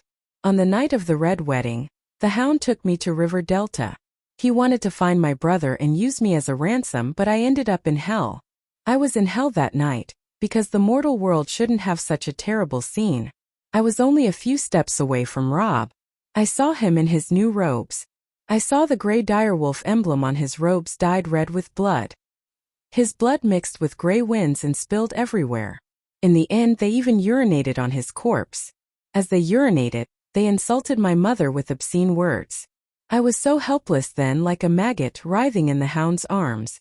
I cried and he hit me. I wanted to fight those demons, but he kept hitting me. All I could do was cry.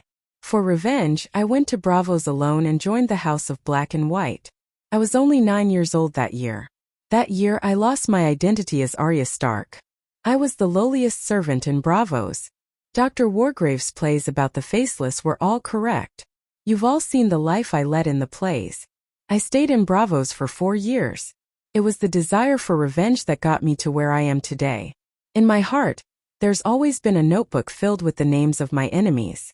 In order not to forget them, every night before I go to sleep, I recall their faces and evil deeds. I recite their names.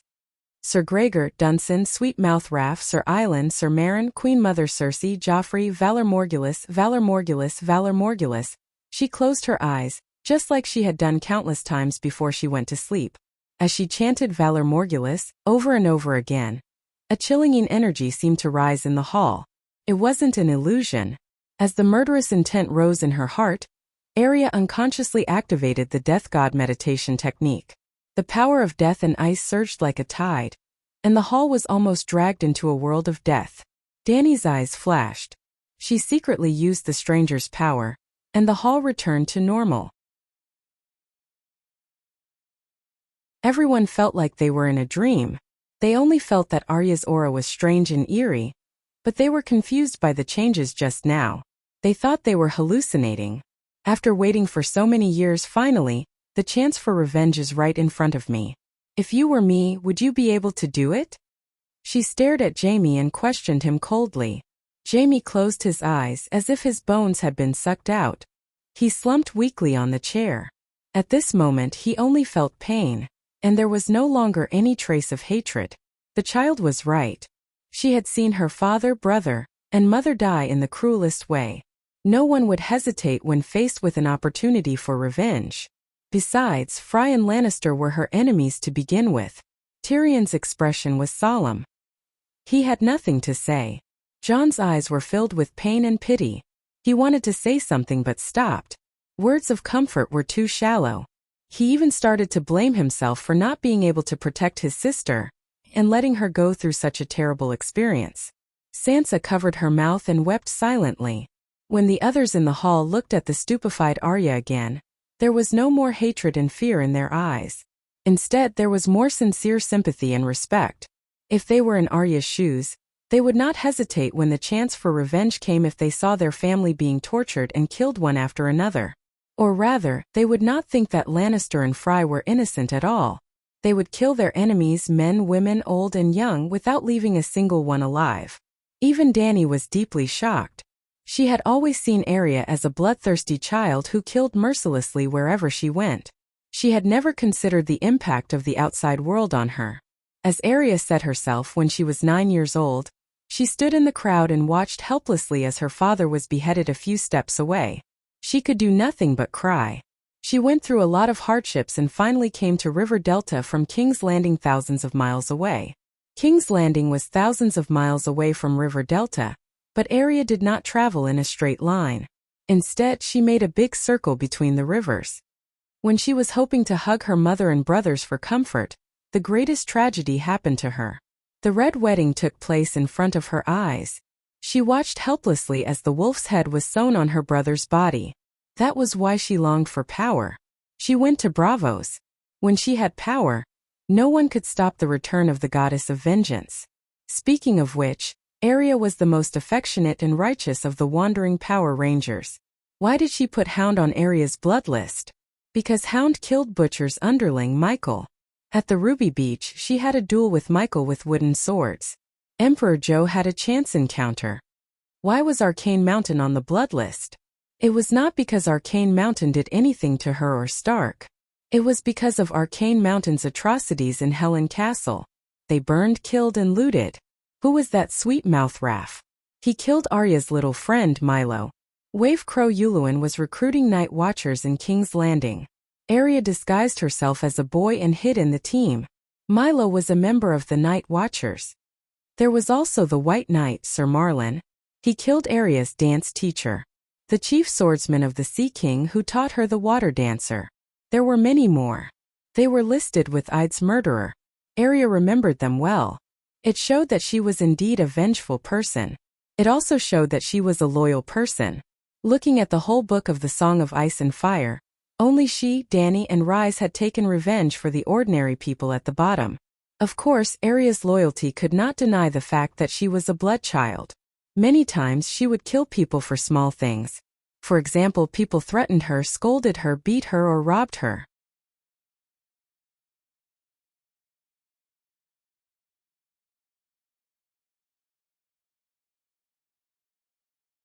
Chapter 930. No matter what the Freys did at the Red Wedding, they were one of the victims. Today, 3 Freys had come to attend Arya's trial. Marya Dane, Arielle Frey, and Mare the Frey, mother and daughter. Clearly, this was the result of the Dragon Queen's careful selection. Marya Dane was William Dane's sister. Fat Veda, whom Roose Bolton had once considered a lifesaver, was her second daughter. More than 800 people had died in Casterly Rock. Most of the Freys' wives and daughters had died as well, but Marya was an exception. It wasn't that she was lucky, but that she had been very unlucky in her early years. Her husband, Mary Frey, had been hanged by Madame Stoneheart a few years ago. Without her husband, she had a hard time living in the crowded river delta. So she took her daughters back to her parents' home. Misfortune was a blessing in disguise, and a blessing in disguise.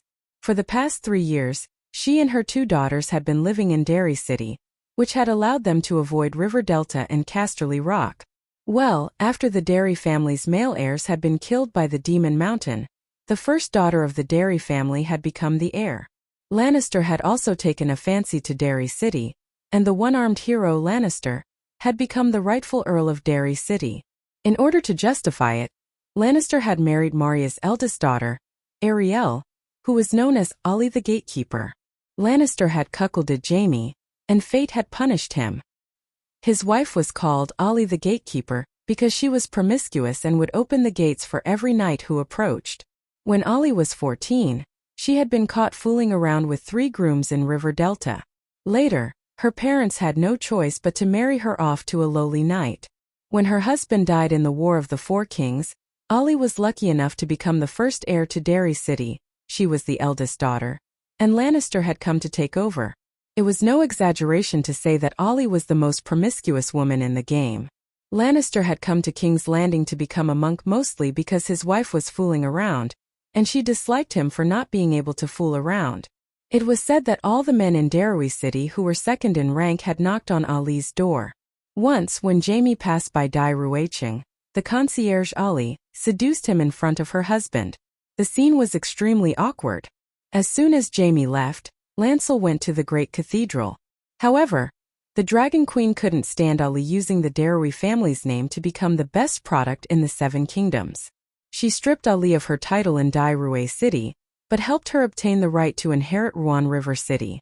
Olly was Old Wade's granddaughter and was qualified to inherit the Frey family's title and territory. As William Derry's niece, the Dragon Queen would protect her and ensure that she could live a free life. However, she could only wander around as Frey. Even if she became the most promiscuous lady in the history of Westeros, Frey's name would go down in history, and it would have nothing to do with Derry. Regarding this, Olly was overjoyed. She was so grateful that she cried out loudly, "Dragon Queen's gift!" Ruan River City, known as the first city in Hujian County, was exchanged for the old and dilapidated Dai Ruay City, which couldn't even be found on the map. Only a fool wouldn't make the exchange. Well, the first city in Hujian County wasn't Rapid City. In the early days it was Huluan Castle, and later it was Ruan River City. Ruan River City spanned both sides of the river, and was much more magnificent than Rapid City.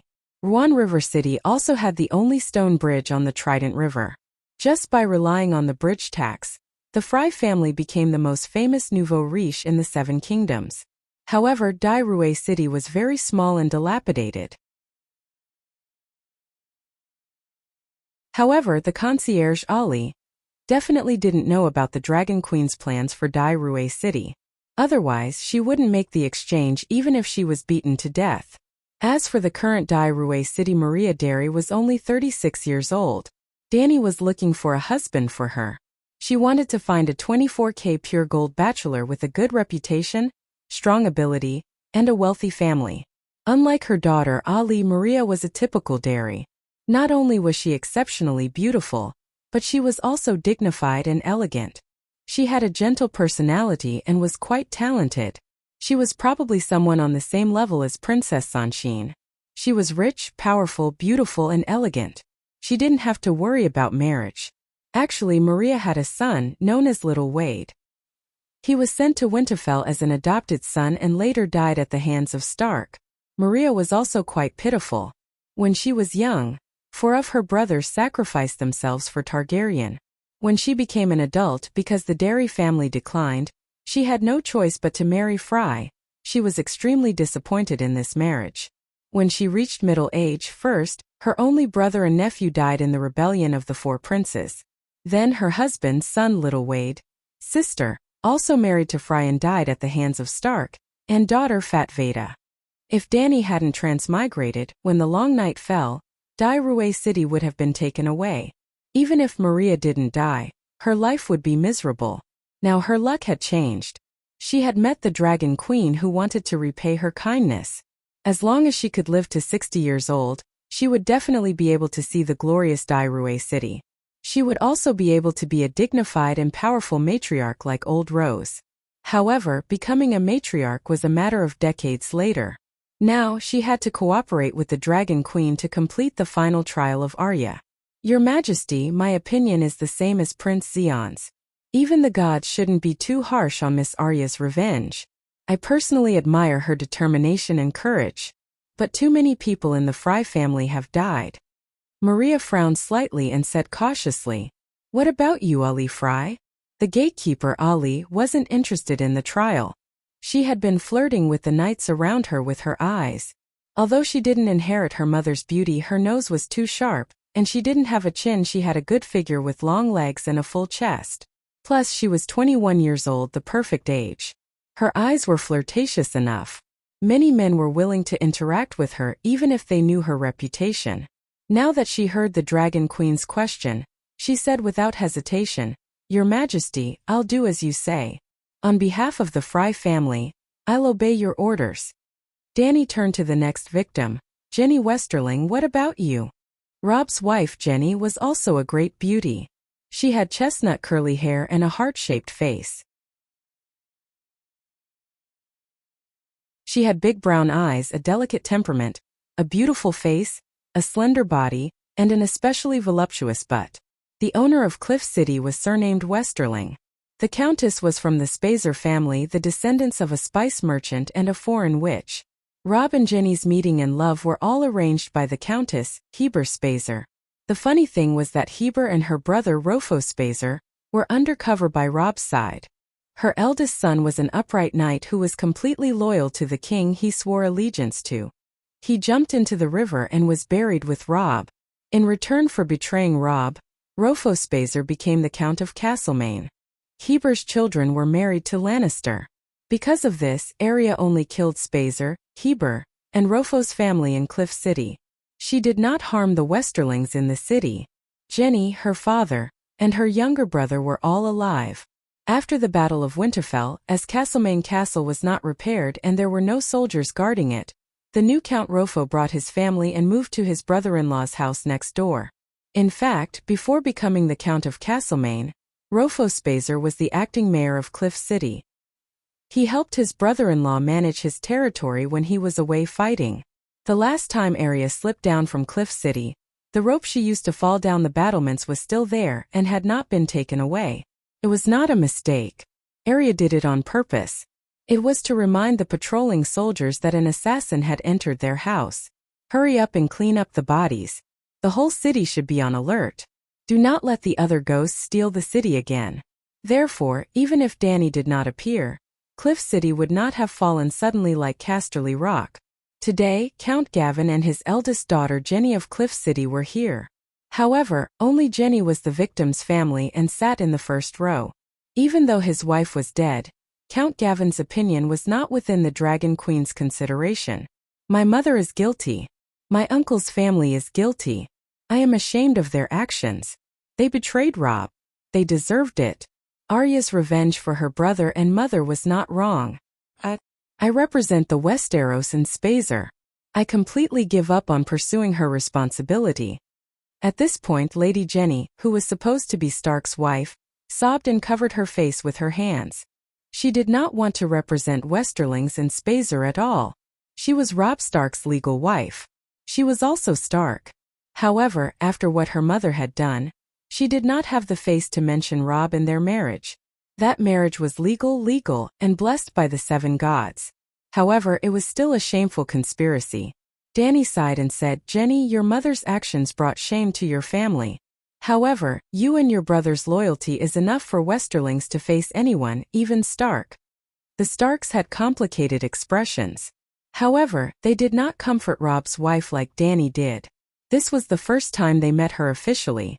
They were not much different from strangers. However, Robb was their brother for more than 10 years. Now, their brother's reputation was ruined because of a strange woman. How could they not feel the slightest bit of resentment? On the other hand, the nobles in the hall were more objective and rational. They all expressed sympathy for Jenny. We can confirm that only Arya Stark was involved. The other Starks were not involved. All the victims think that Arya's revenge was justified. They also think that she killed too much. The fall of Casterly Rock and Lannister, the death of millions, and the change in the situation of the Westeros resistance against the ghosts. She is directly responsible for it. Therefore, her sins are monstrous. Are there any problems with the above? Dany looked around. No one refuted. Even Jon and Sansa only had worried expressions. For such sins, only death is left. She made the final judgment. Apart from a few people who cried out in surprise, more than 99% of the people looked relieved. Unexpectedly, the dwarf also cried out, as if he was very surprised by Dany's judgment.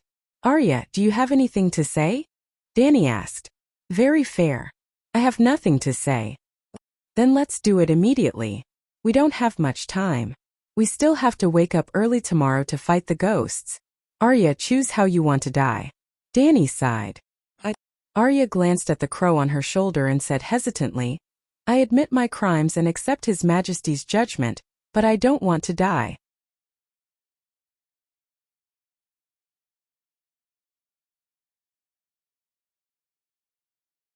Chapter 931.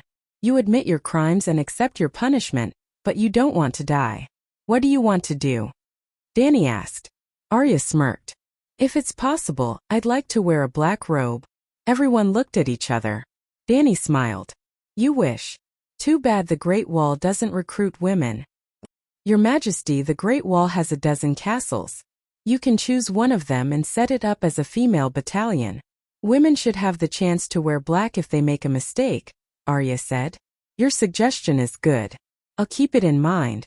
But even if the new rule is to be implemented, it has to wait until the Great Wall is repaired and the long night is over.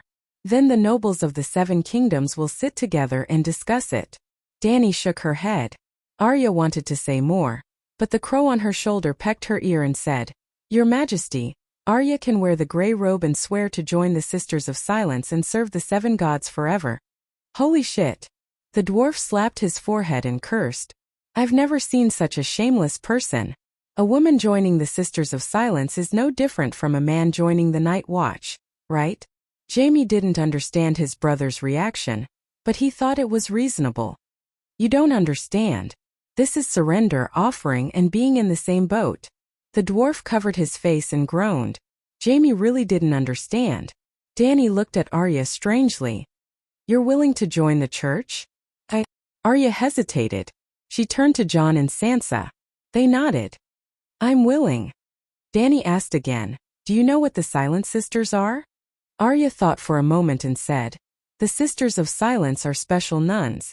They only serve strangers, and they swear to abstain from sex and silence. That's why the Silent Sisters are also known as the Strangers' Wives. They wear grey robes and use a hood to cover their faces, only revealing their eyes. Their daily job is to be a mortician and take care of the bodies. Dany nodded. She scanned the people in the hall and asked, What do you think?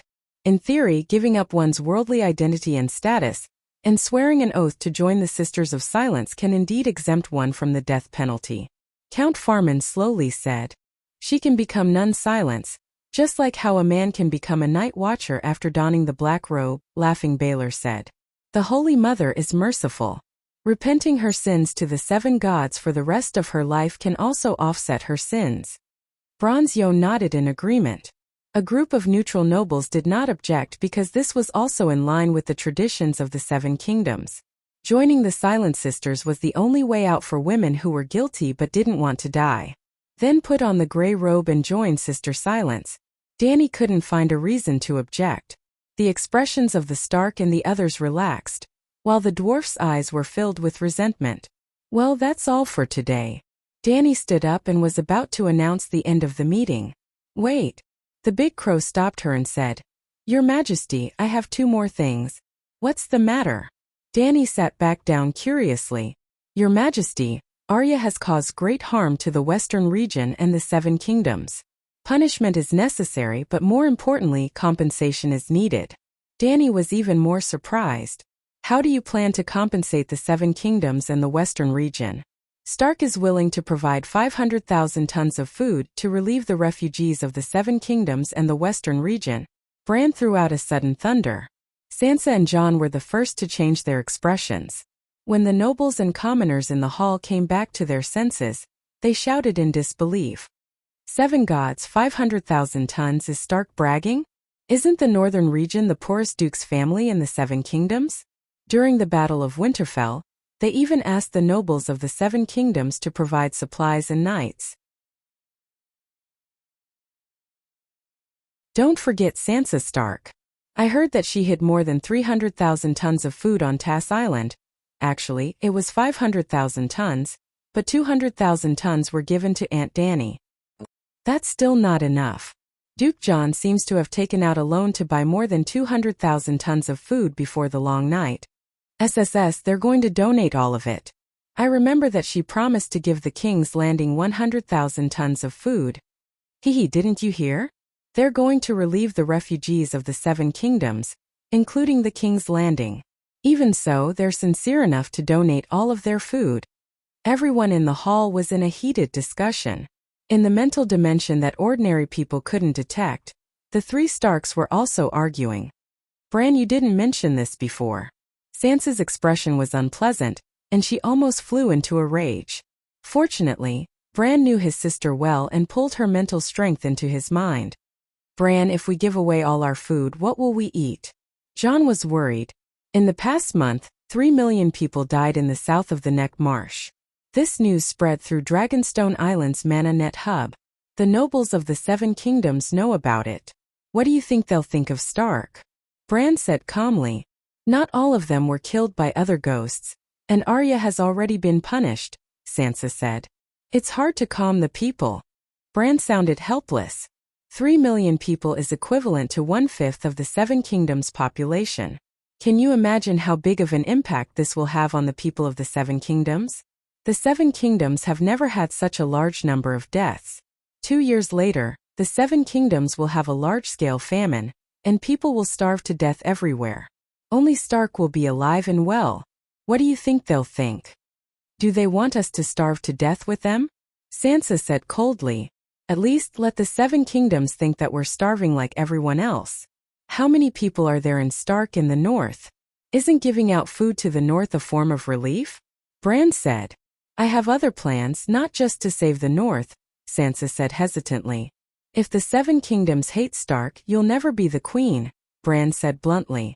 Sansa's embarrassment turned into anger, and she immediately left the Stark chat group. When the discussion in the hall died down, the big crow said, Your Majesty, you're still lacking a white knight, right? Dany was stunned. Tyrion's mouth twitched and he muttered softly, I was wondering why he dared to expose his background to the world. It turns out that he had long since thought of looking for a powerful backer. Being omniscient doesn't mean being omnipotent. Mortals feared but were disrespectful, so they were bound to harbor jealousy and evil intentions. Now, one is omniscient and the other is omnipotent. The 2 of them are in cahoots and in the end one of them is the strongest. Darkness, the Westeros won't be able to make a name for themselves in the future. What did you say? Jaime, who was beside him, asked in puzzlement. Little Bran is finally going to realize his childhood dream and become a legendary knight like Barris Tan, Tyrion said in a strange tone. The puzzled people around him immediately understood, and they were shocked. The world has changed. From today onwards, the Dragon Queen who subdued the three-eyed crow will be the ruler of the Westeros. She wasn't a queen, she was the ruler of the Seven Kingdoms. When the nobles in the hall understood this, they had complicated expressions. They hoped that Tyrion had guessed wrongly, and that Bran didn't want to become the Dragon Queen's White Knight, or that the Dragon Queen would righteously refuse to break away from the scope of mortals and become a lofty ruler that people could only look up to. Dany came back to her senses from her shock, and she looked meaningfully at the big crow. She said, I have 6 white knights now.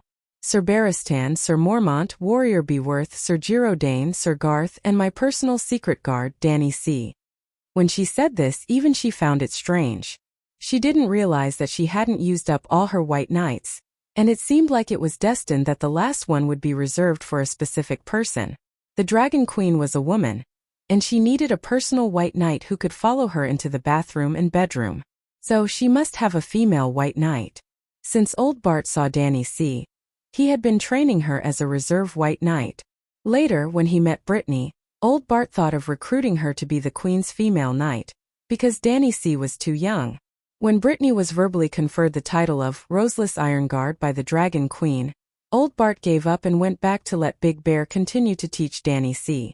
5 years had passed, and the little girl had grown into a 14-year-old girl. Dany C. didn't wear a white robe because she was a secret guard and couldn't be too ostentatious, but in fact she was a white knight. In addition to Dany C., there were 2 people who almost became white knights. One was the big crab Arisator, and the other was Quentyn Martell. They were all willing to become white knights and even applied to Dany, but with Jaime's example, she didn't agree rashly. Jaime also applied to the Mad King to wear a white robe. The Mad King gloated and agreed, and then Tywin completely fell out with him. Dragon Queen asked the old crab, and the old crab tactfully said that the big crab was the eldest son and had to inherit the family business. How about letting the second son wear a white robe? Dany didn't object, but the little crab didn't want to give up the title and fief. The Dragon Queen promised her vassals that according to their contributions, the second son and the third son could be conferred the title, which meant that one family had multiple titles. Prince Dowling also rejected the Dragon Queen with a similar reason, because at that time, Quentyn had already become a winged dragon knight and was also the Dragon Queen's right-hand man. She would definitely be given a title and a large fief. Perhaps Quentyn herself felt that being a white knight was more honorable than being a duke, but as a parent, of course, she wanted her children to start a family and live a normal life. As a result, the Dragon Queen's last white knight position had been empty all these years. Your Majesty, I'm willing to pledge my life to you, until my death, Bran said solemnly. Have you thought it through?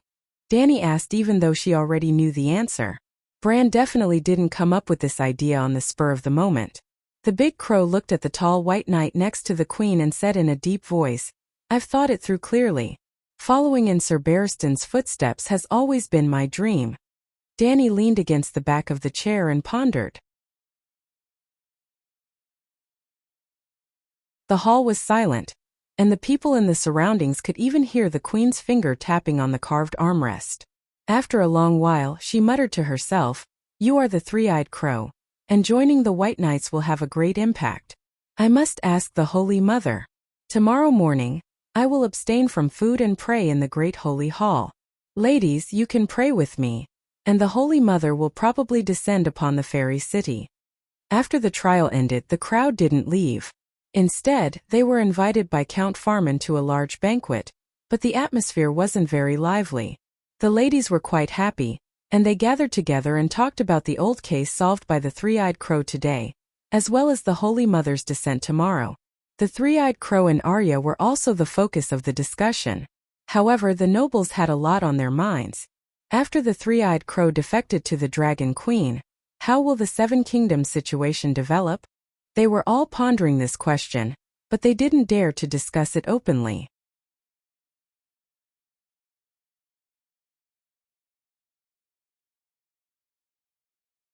Chapter 932. It was a classic European-style living room, and the southern wall was made of a whole piece of obsidian, which had the appearance of a black dragon lying on the ground. The fireplace was the black dragon's mouth, and it was filled with firewood. There was a large French window on the eastern wall next to the fireplace, and the firelight passed through the window and shone on the thin snow-covered cedar trees. It was pitch black in the east, and the sound of waves could be faintly heard. Danny took a cup of lemon black tea from Elie's hand, and she leaned comfortably on the soft couch. She said, "You have been exposed, and you want to seek refuge from me? This isn't the main reason." The great crow landed on the megalosaurus's horn, and it said slowly, "The three-eyed crow's mission has changed because of your appearance. The three-eyed crow isn't an independent life form, and we don't have any personal feelings. We are just a will that protects the world. It's also because the will is pure enough that the three-eyed crow can become the Westeros god. In the past innumerable years, we have tried our best to make the world a better place." When the great crow saw the dragon queen's disapproving expression, it paused for a moment before it sighed and said, "I understand that in this process, we might harm an individual, a family, or even an entire kingdom. But humans are just a species living in the world, and humans are insignificant compared to the world itself, let alone a kingdom. Humans are insignificant, and kingdoms are even more insignificant, while families and individuals can be ignored. The three-eyed crow's essence is a combination of wills, and it's the superimposition of innumerable green prophets' wills that protect the Westeros and the world. As long as it's beneficial to the world, we can sacrifice anyone, even if it's the human race's epic master.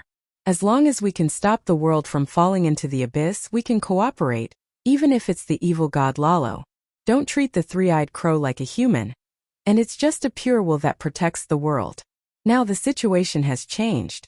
You are a human and you have a family and you established a kingdom. However, your power is too great, enough to change the direction of the river of fate. As such, the individuals, families, kingdoms, and humans with you as the main body are no longer insignificant. It is very likely that you will lead the humans to dispel the long night without the help of the gods. It is also very likely that you will be able to stop the world from falling in the future. It is also very unlikely that you will be the true child of the world, and will be able to lead the world to level up. So, from a certain perspective, you are equal to this world.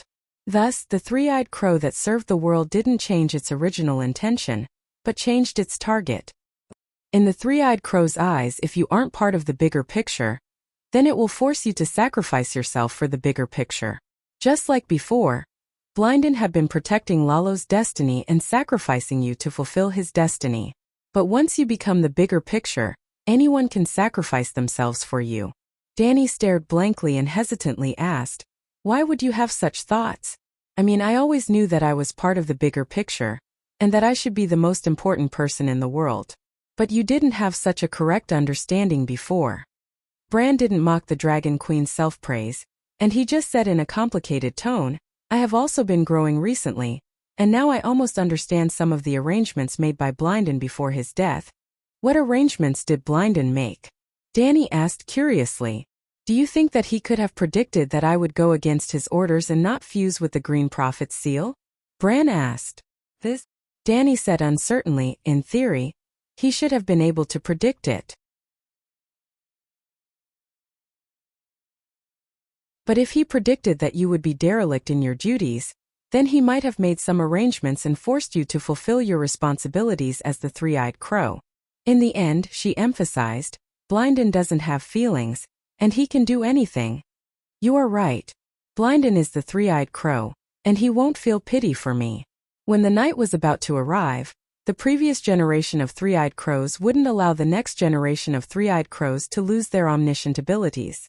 But in the end, he didn't seem to have any schemes, and he didn't make any arrangements. It was as if he didn't know anything. My mortal heart wasn't satisfied, and I wasn't willing to sacrifice my independent will, so I successfully avoided my responsibilities. "Why is that?" Bran asked. "Maybe there is something wrong with his head?" "Don't keep me in suspense, and just say what you want to say," Danny said impatiently. "It's because he didn't want me to fuse with the Green Prophet's seal." Bran said coldly. "What did you say? Are you crazy?" Danny glared at him as she shouted. I'm not crazy. On the contrary, I've never been as clear-headed as I am now, so clear-headed that I finally understood the three-eyed crow's true arrangements. What arrangements? Sacrifice everything for the greater picture. Sacrifice myself for the greater picture. Bran couldn't calm down, and he spoke with shock and resentment. He said word by word, "The Green Prophet's seal was left for you. Even I was left behind by the three-eyed crow to be your assistant. The three-eyed crow doesn't have any emotions, and it's a cruel and merciless protector. Can sacrifice anyone for the world, and it can even sacrifice itself. After you successfully reversed fate and revealed that you replaced Lalo and saved the world from the long night, the three-eyed crow probably saw a future unknown to me from the river of fate. Then, it decided to make itself a fertilizer that will help you grow." "Are you joking? You want to?" Before Dany could finish her sentence, she froze. In an instant, Bran transferred 80% of the Green Prophet seal's fragments to her. "I've now fused with 9% of the Green Prophet seal, and I can barely maintain my ability to enter the River of Time through the trees. As for the remaining Green Prophet seal, I'll give it to you. From now on, everything belonging to the three-eyed crow will be yours, including the Green Spring and the old god's power of faith. I'm also the Green Prophet, and I'm also the three-eyed crow. Even if I'm still a human, I don't intend to go against my instinct to protect the greater picture. This is my life, the three-eyed crow's life," Bran said with a sigh. When Dany got the item, she wasn't pleasantly surprised. The Green Prophet seal floated in the faith space, and it was like a dazzling green sea of stars. It was beautiful and alluring. However, when Dany saw it, her heart became heavy. The second time, she recalled Uncle Ben's famous words, "With great power comes great responsibility." The first time was when the Door God gave her his inheritance, and the great gift forced her to treat ending the long night as her mission. She put down her teacup and said frankly, "I'm under great pressure." Bran heaved a sigh of relief and said frankly, "After hearing what you said, I feel much more relaxed." Dany smiled bitterly and said, "Why didn't Blynden say it directly?" "You should be asking me why I only found out about his arrangements now," Bran said. "Why?" Dany followed his advice. "Because you changed fate. Before that, the river of fate became chaotic, and nothing could be seen clearly. It was like the river that once flowed along the river broke through the dam and flowed on the Great Plains. No one knew its final direction. However, not long after Casterly Rock City fell, I, who had been immersed in the river of time, suddenly saw a glimmer of the dawn of fate." Bran looked at the Dragon Queen and said solemnly, "Above time, a new river of fate is about to take shape. No matter how great the disturbance was, the river will calm down one day." "What does this mean?" Dany was puzzled. "You're right." The big crow nodded, and its tone became strange. "The key is that I was the first to see the dawn of fate, and I was the only one. To the gods, the river of fate is still chaotic, and there are no signs of it being reformed." "You really saw the dawn? Are you hallucinating because you've been too tired recently?" Dany looked doubtful and asked with concern, "I heard that Adu Stark was born." Then, Bran's soul followed her everywhere to search for deviant ghosts, and his body had to satisfy his wife. He must be tired, right? He was only 13 years old, younger than Arya. He was still a big child. She looked at the big crow with pity in her eyes. Bran felt a little uncomfortable under her strange gaze. He tilted his head and said, "It's not a hallucination. I even saw in the new river of fate." He hesitated and changed his words. "You have the ability to end the long night, and you have the potential to revive the world. You are the child of the world above the protagonist of this era. The three-eyed crow's existence and operation will change because of you. I agree that your will be the center of the new world. You only need to understand this. Regardless of whether I'm crazy or not, what I'm doing now is not harmful to you." "Is this also the reason why you made Arya the stranger's wife?" Bran said bluntly, "As long as you don't die prematurely and get the three-eyed crow's full support, the seven gods will at least become the new gods of the Westeros. As long as you can sing the complete Song of Fire, the faith of the seven gods will not be a fantasy to unify the whole world. Being the servant of the world's strongest god is at least more promising than being the king of the seven kingdoms. Moreover, She swore in Winterfell that she would join the stranger's divine clan once she became a half-god. Now, she is fulfilling her oath in advance. Very good. This flattery made the Dragon Queen's dragon face very happy. I agree to take you in as the White Knight.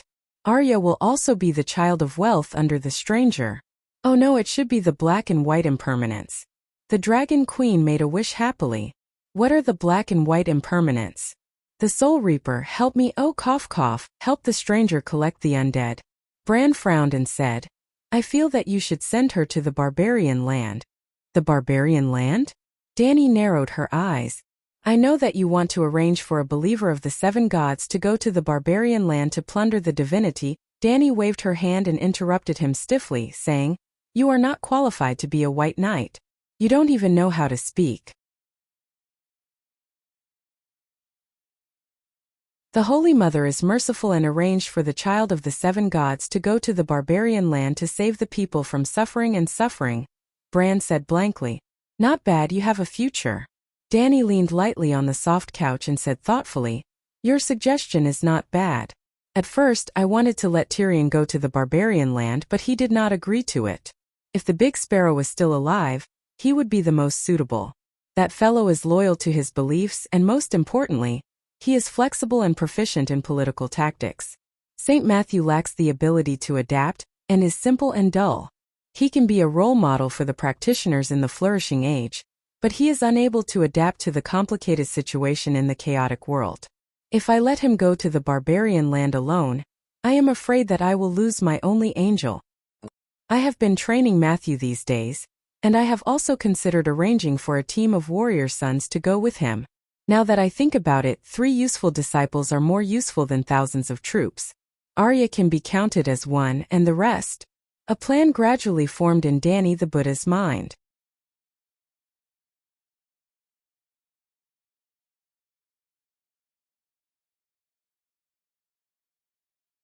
Chapter 933. What plans do you have for the future? On that night, after Dany finished talking with Bran, she was practicing as usual, and Tyrion came to her quietly. What plans? Dany was wearing a loose beige training suit, and her silver hair was draped over her shoulders. She seemed less dignified than she was during the day, and she seemed more charming. However, the dwarf didn't pay attention to the change in his sister's temperament, and he just said anxiously, The three-eyed crow harbors evil intentions. Now, everyone knows that he has omniscient abilities, and he can observe the timeline and control the Westeros's fate. Everyone is jealous and fearful of him. You should know that humans can do anything when they are fearful. So, Dany asked calmly. You are right. The three-eyed crow shouldn't exist in this world, Tyrion said cautiously. You are really daring. Just because some things aren't mentioned doesn't mean that people won't think about them. Tyrion looked around warily and said loudly, Since I mentioned it, it means that I'm magnanimous, and I don't harbor any evil intentions. I'm just discussing this matter with the goal of finding a better future for the Seven Kingdoms. You can set your mind at ease. As long as you don't curse the seven gods, no one will be able to spy on you. Dany smiled mockingly. Oh, that's good. You really scared me to death.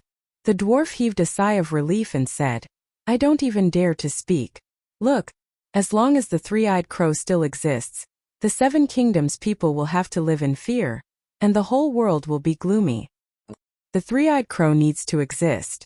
It doesn't have any selfish motives, and it has been using a method that certain wise mortals don't like, which is controlling fate to protect the world. Dany spoke calmly. You didn't say that before. You are certain wise mortals. Tyrion opened his eyes wide. Did your will get distorted again? Dany cast him a sidelong glance and handed him a basket full of disdain. I'm still wise, but I'm no longer immortal. The three-eyed crow, which isn't under my control, shouldn't exist. But time has changed, don't you understand this principle? Tyrion looked at the Dragon Queen in horror and said through gritted teeth, The dragon slayer of the past has become an evil dragon. I am the mother of dragons, Dany said calmly. You are overthinking this. A mortal like you isn't qualified to attract the three-eyed crow's attention. All of a sudden, a familiar voice transmitted from the fireplace, and it made the dwarf wet his pants. Bran! The 7 levels of hell! The dwarf raised his head in horror and saw a large red-eyed black crow standing on the obsidian wall. Because there were only ashes left in the fireplace, and there was only one lantern that Tyrion had brought in the room seemed especially dark, and the stone carvings on the walls were the same color as the crow feathers. When the big crow didn't open its eyes, it was almost one with the environment. The dwarf had already cautiously looked left and right, but he still ignored it. The dwarf clamped his pants tightly and shouted with a distorted face, "Didn't you say that no one could detect it except the 7 gods?" She didn't lie. As long as she wanted to, no one could eavesdrop on her conversation. "But I didn't eavesdrop and I stood here openly," the large black crow said. "You heard everything?" The dwarf asked dejectedly. "I don't need to hear it. I know what you are thinking with just one look. If I want to, I can clearly see what you will do and say in the timeline. At that time, you won't even know what you will say or do," Bran said calmly. "Damn it."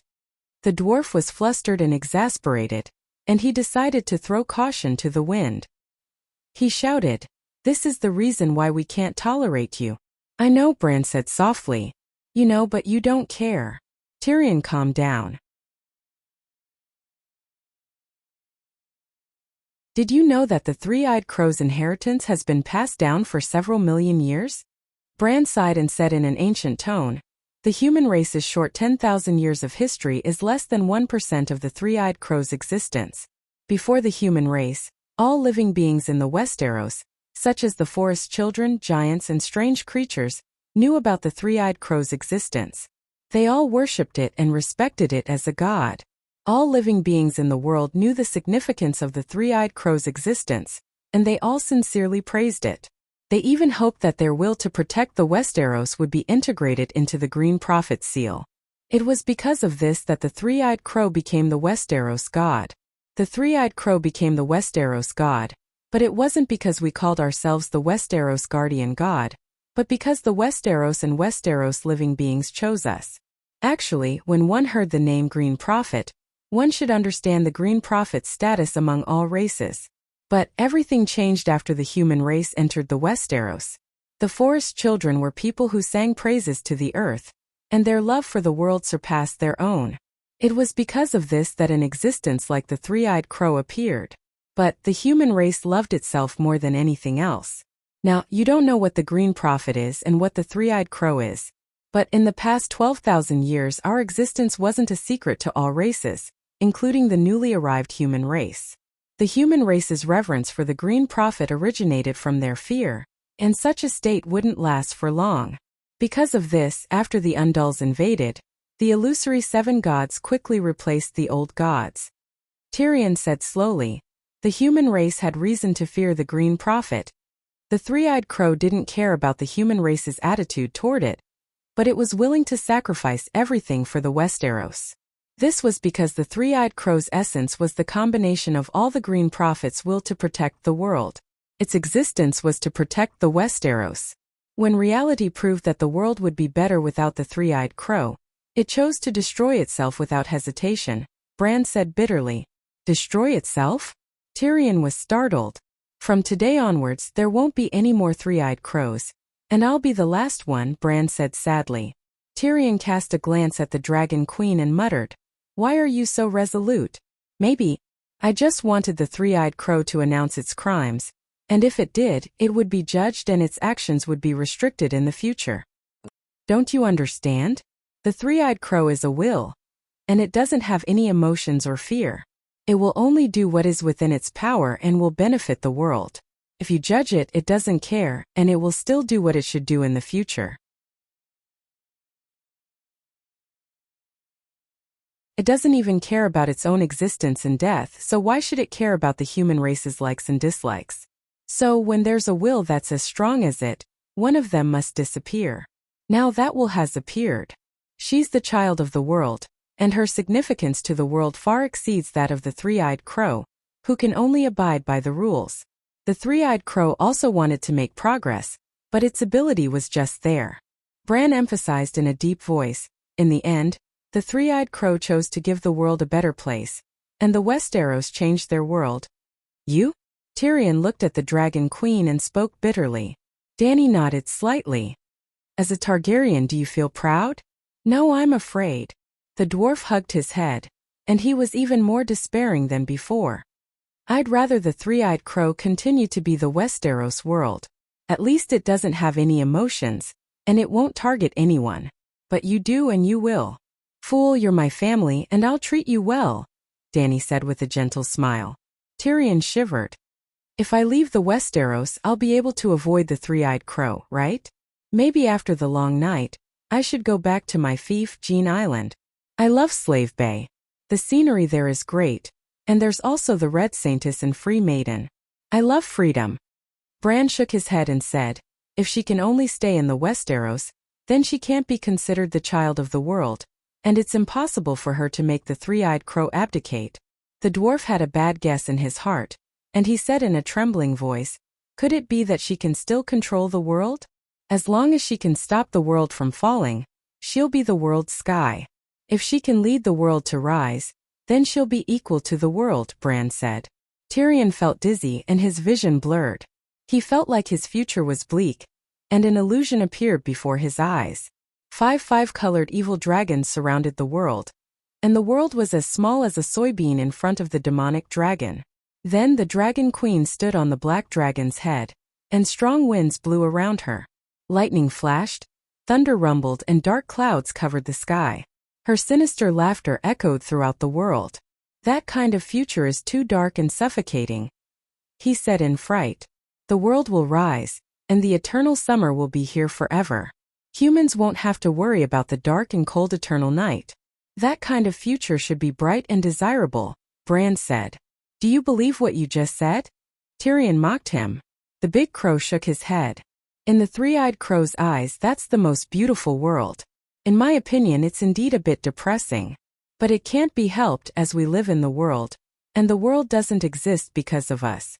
The big crow's red eyes turned toward the dragon queen. The world exists because of her. Dany sneered and said, if you have the energy to worry about the future, then it's better to take care of the present. The eternal night hasn't even ended yet. Tyrion slapped his forehead, and he remembered the purpose of his trip. He said, the nobles are afraid of the three-eyed crow, and now that Bran has become your white knight, their fear of him will be transferred to you. What plans do you have for the future? I will kill deviant ghosts and train hard at the same time, Dany said matter-of-factly. Tyrion thought for a moment and changed his tone. Do you know something? Today, many nobles seem calm on the surface, but they all have an impulse in their hearts. They want to question the three-eyed crow. How much has he interfered with their fates in the past years? They even suspect that the three-eyed crow is related to the many things that happened in the Seven Kingdoms. But they all play dumb, and they don't dare to ask him. A mortal trying a god? Bran mocked him. If the dragon queen wasn't here, the three-eyed crow wouldn't even give them a fart. It's just like how a mortal doesn't care about an ant's will. Aren't you a mortal? Bran sighed and said, I'm a mortal, but the three-eyed crow isn't. Today, everyone condemned Stannis for using the blood wizard spell to kill his relatives, but no one thought about trying Lalo, who carried the evil divine power for him. Tyrion shook his head and said, the nobles know their own limits, and what's the point of mentioning something that can't be done? Believe it or not, if you tie up Lalo and place him in the hall, they will surely be more righteous than anyone else. After today, the fear and doubt in their hearts will destroy their sincere respect and worship for you. Even if you really end the long night. I came to look for you to warn you that this might be Bran's plot against you, and he wanted to transfer his hatred to you. But now I realize that I guessed wrong. He paused for a moment and stared into the dragon queen's eyes. But you don't want to be feared and hated by the Seven Kingdoms people while you shed blood and sweat for them, right?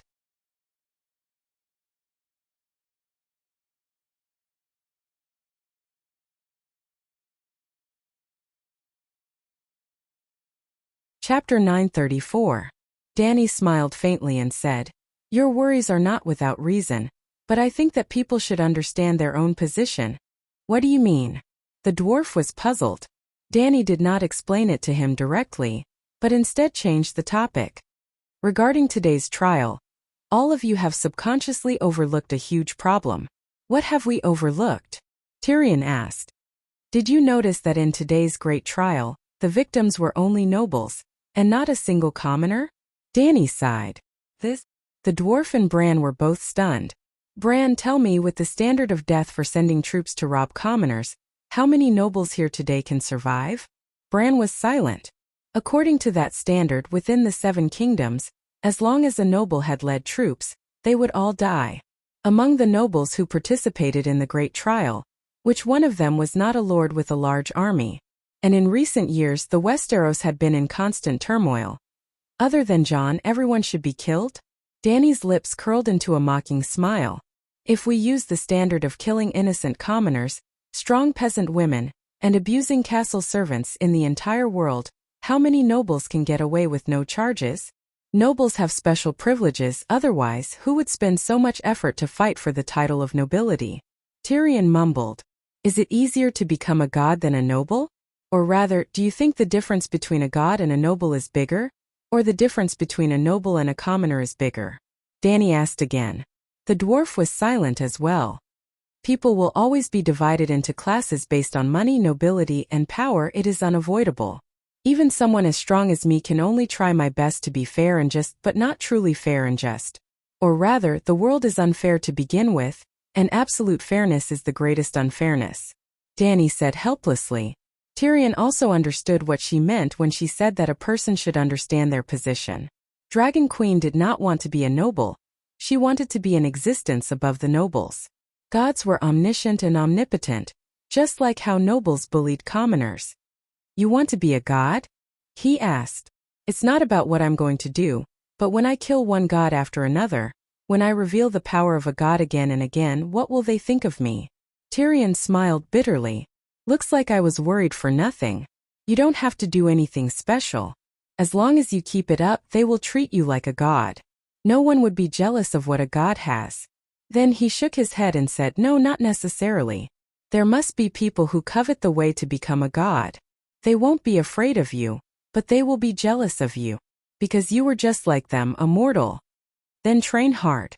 Recently, 45 castles have built magic schools in the River Bend. Anyone who is jealous of me can join the magic training class themselves. The passage to a higher level is open. Can you imagine the future world? Dany smiled meaningfully. Tyrion was stunned for a moment before he muttered, in the future, contrary to the real world, there will be a flourishing civilization of gods and magic. The big crow poured cold water on him and said, if you want to develop the institutionalized magic civilization that the Queen envisioned, you won't just have to stop the world's decline, you will also have to make the world rise by a few levels. Dany rolled her eyes and waved her hand to drive him away. It's already late. Tyrion, you should go back. What about him? Tyrion stood up and pointed at the big crow. We are exchanging supernatural knowledge. Dany could not help but get excited when she said that. Since he had become her follower, she could read the three-eyed crow's 1,000,000 years of experience. Why don't I also stay? Tyrion had an expectant look on his face. I will also work hard. I want to become a half-god. You? You don't have the qualifications.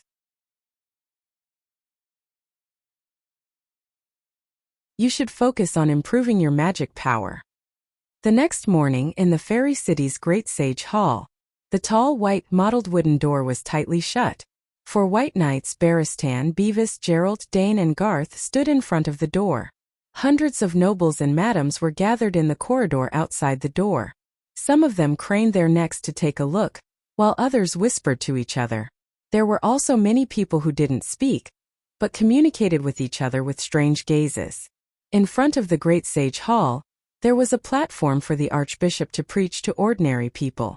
The area was also filled with bored commoners. They weren't as reserved and cautious as nobles, and they were gesticulating at the great sage hall's gate while discussing loudly. Can't the Dragon Queen communicate directly with the Holy Mother? Why does she still need to abstain from food and pray this time? Jaime asked in confusion. In a private room on the 2nd floor of a restaurant beside the great sage hall, Tyrion, Jon, and Jaime were eating seafood hot pot by the window. Westeros didn't have hot pot, but after the Dragon Queen stayed in the fairy city for a while, hot pot became popular in the city. The people even gave the hot pot with charcoal a name called Dany's small stove. Tyrion scooped a bowl of milky white soup with a spoon and said casually, "The three-eyed crow is extraordinary, so we have to treat it seriously." After drinking a mouthful of soup, he looked at Roland, who had a hesitant expression, and asked curiously, "You didn't invite us here just to treat us to a meal, right? If you have something to say, just say it." "It's like this." Jon looked at Jaime sincerely and said, "I apologize to you for what happened to Tommen." "The trial is over," Jaime said, shaking his head. "The trial is over, but I still have to apologize to you personally for Tommen's death." Jon's expression became complicated. "I don't know how it feels to lose a son, but when the news of my father's death reached Dark Castle, I felt as if the sky had collapsed, and everything in front of me turned black and red. At that time I only had one thought in my mind, and that was that no one could stop me from taking revenge for him. I was almost beheaded by Commander Mormont because I rode a horse and became a deserter that night," he said with a bitter smile. Jaime put down his fork and sighed. "Jon, you are very sincere, and I should be sincere in return. I feel pity and relief for Joffrey and Tommen's death, but I don't feel sad, at least not as sad as when you lost your father." Jon was stunned. "They are your sons, aren't they?" "Yes, but their identity." Jaime's cheek muscles were tense, and he said with difficulty, "It's not because they are illegitimate children, but, you know, the way people look at them. I feel sorry for them, but I can't change their situation." Maybe they can start a new life in the stranger's world of death, where no one will criticize them, and they can be happier, at least better than suffering in the human world. When I think about it this way, I don't feel so sad. Tommen may be in heaven, but Joffrey will definitely go to hell, Tyrion said with a smile. Jaime glared at him. "You have a good chance of reuniting with Joffrey, so take good care of him for me." Tyrion looked at the cathedral, and a smile of superiority appeared on his face. After a moment's hesitation, Jon asked awkwardly, "Jaime, do you have any plans to get married?" The dwarf and Jaime were both shocked. "You want to marry Lannister? Who will marry Jaime?" Tyrion frowned. "Sansa," Jon mumbled. "The seven gods." Jaime shouted, "I know what you are thinking. You want to mend the relationship between the two families through marriage, but Sansa..." He looked at his brother. The dwarf's face was twisted, and it seemed to be turning green. Jon also noticed Jaime's gaze and the dwarf's expression. He frowned and said, "Tyrion and Sansa's marriage has been annulled, and he is now Princess Elaine's fiancé." Jaime shook his head. "Forget it. The relationship between these people is already messy enough, and I really don't want to get involved. Besides, I don't love Sansa at all. I won't marry someone I don't love." Jon was a little embarrassed. Who were the ones with messy relationships? However, seeing Jaime's straightforward rejection, he did not insist. He only reiterated, "Stark will do his best to support the reconstruction of Casterly Rock. If one day the people of Casterly Rock go hungry, then the people of Winterfell will also go hungry." "Thank you." Jaime's gaze softened.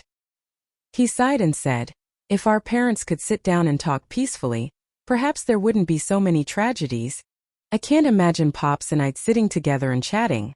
The dwarf chuckled. Jaime and Jon looked at each other awkwardly and laughed as well. In the afternoon, Saint Dany finished her prayers. The doors of the Holy Church opened. The nobles and commoners tidied themselves up and walked in.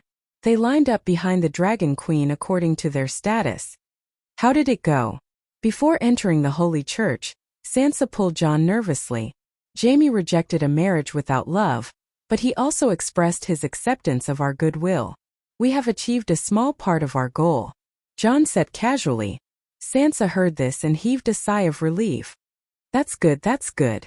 From the bottom of her heart, she did not want to marry Jaime, but logic told her that a marriage with Jaime would be the fastest and most direct way to mend the relationship between the North and the West. Unlike Cersei, who struggled with all her might, Sansa was willing to do something against her conscience for her family. "Are you going in?" she asked. "I want to see Arya," Jon said. "Arya definitely won't appear in front of everyone today, but Bran is here. Then I won't go in." When Sansa entered the Holy Church and found her seat, the Dragon Queen's prayer ceremony had already begun. It was not complicated. She just knelt in front of the Holy Mother statue and recited the scriptures of the Holy Mother. The only attraction was the main character of the day, Bran. He came personally. After making the decision yesterday evening, Little Green, who was suppressing bandits in Hujian County, went to Winterfell and brought Bran to Fairy City overnight. He's so small and thin. He hasn't even reached adulthood, right? He's about 13 years old, not more than 14 years old. He's really thin and doesn't fit the fierce and terrifying image of the three-eyed crow. Holy Mother above, are you looking for death? How dare you speak such nonsense here? What are you afraid of? This is the Holy Church.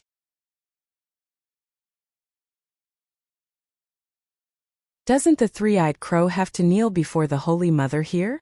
That's also true. When everyone saw the thin and fair-skinned Bran, who was wearing gray leather armor and looked like a little girl, they were not in the mood to recite the scriptures.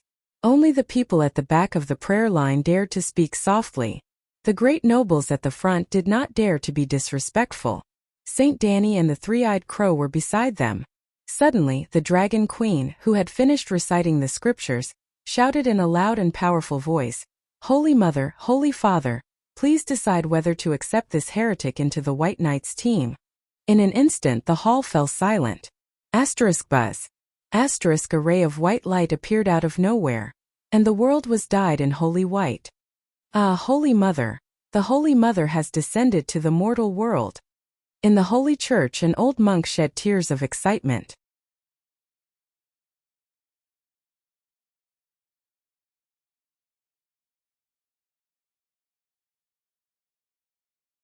Chapter 935. Holy Mother. The Holy Mother is merciful. Tears streamed down Sansa's face as she stretched out her hand. She wanted to touch the dignified and benevolent giant figure in the air. Before today, she had never thought that she could be so pious. She was not the only one. When the milky white holy light filled the entire world, everyone in the Holy Church felt the call from heaven. The scenery in the Fairy City's sacred hall disappeared, and only boundless white light was left around them. It was as if they had followed the white light to heaven. In this strange world, they had found the peace and safety of returning to their mother's body. They had never felt so satisfied and happy before. In fact, their feelings weren't wrong. Saint Danny had directly revealed heaven to the human world. And now the Fairy City's sacred hall had entered the higher faith space from the material world. It wasn't an illusory space, but a real space transformation. It was filled with the faith power of the seven gods, and it was the source of the faith of the seven gods' followers. They had found the most primitive sense of belonging here, and it was as if they had returned to their mother's embrace. In the faith space, Danny's consciousness, which contained millions of followers' souls, was heaven's main body, and it took the form of the Holy Mother. It was as tall as Mount Everest in front of mortals, and its appearance couldn't be seen clearly because it was too big.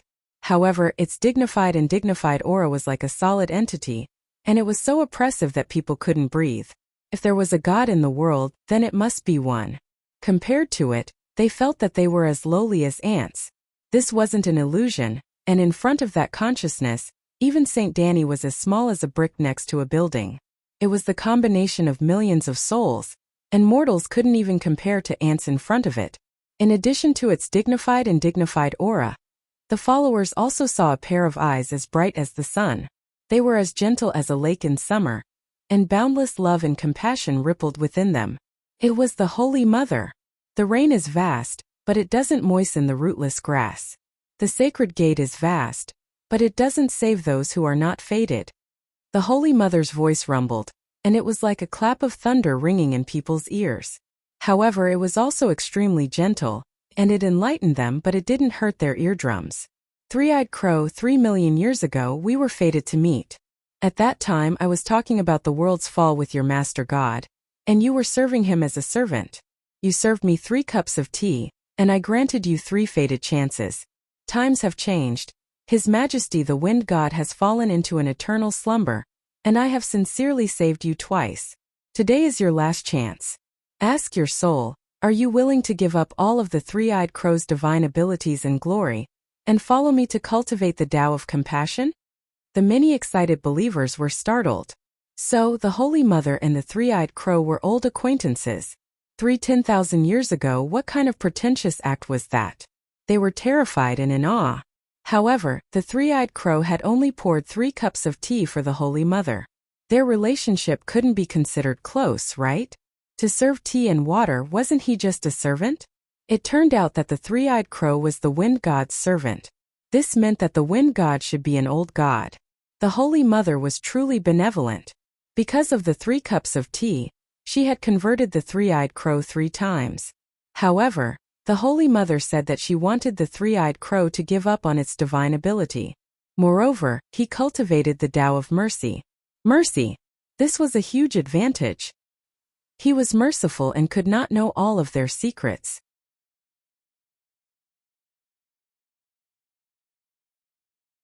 Perfect. The nobles wished that they could accept the Holy Mother's summons on behalf of the three-eyed crow. The three-eyed crow seemed to have heard the crowd's wishes. He raised his head and said loudly, "Holy Mother is merciful. I'm willing to convert to the Holy Church. The night is long, and the world is in danger. The human race is in danger, and the 7 nations are in danger. The three-eyed crow's mission is to protect the Westeros, and I'm willing to assist the Holy Child in his mission to save the world." Good. From today onward, your name will be written in the Holy Bible. After you finish your mission in the mortal world, you will shed your mortal body and enter the heavenly kingdom. You will become a wise crow angel. As the Holy Mother waved her hand, a golden light beam descended from the sky and engulfed the brand's body. The believers saw in surprise that a white armor and a white cloak formed by light appeared on the body of the short Bran. There was also a 7-pointed golden star between his eyebrows that was formed by mysterious golden symbols. A powerful aura similar to the heavenly kingdom's aura spread out from his body. Thank you for your reward, Holy Mother. The three-eyed crow is already a thing of the past. From today onward, there won't be any three-eyed crows in the world, and there will only be a crow angel. The Bran knelt on the ground. He was so emotional that his voice trembled, and it seemed like he was about to cry. He was also a great actor. The Holy Mother's descent shook the whole city.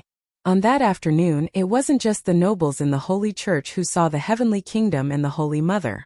The whole fairy city was attracted by the holy light from the Holy Church. Everyone saw and sensed the Holy Mother's radiance and power. This was a miracle that could be recorded in the 7 Stars Holy Bible.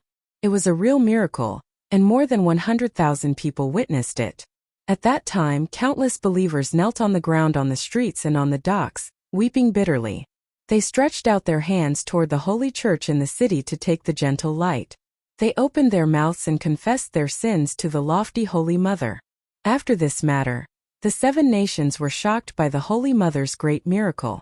The Holy Light White Knight, the crow, became a household name. Everyone knew about the three-eyed crow, and while they were afraid, they also rejoiced.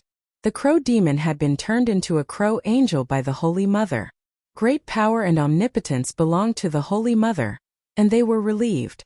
At the same time, after the believers of the 7 nations understood the significance of the wind god and the three-eyed crow to Westeros, they revered the 7 gods even more, and their faith became more devout.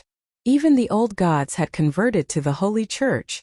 Even though Saint Danny announced that day that the old gods had been bought by the 7 gods, the old gods' business wouldn't close down, and they would still be open for business.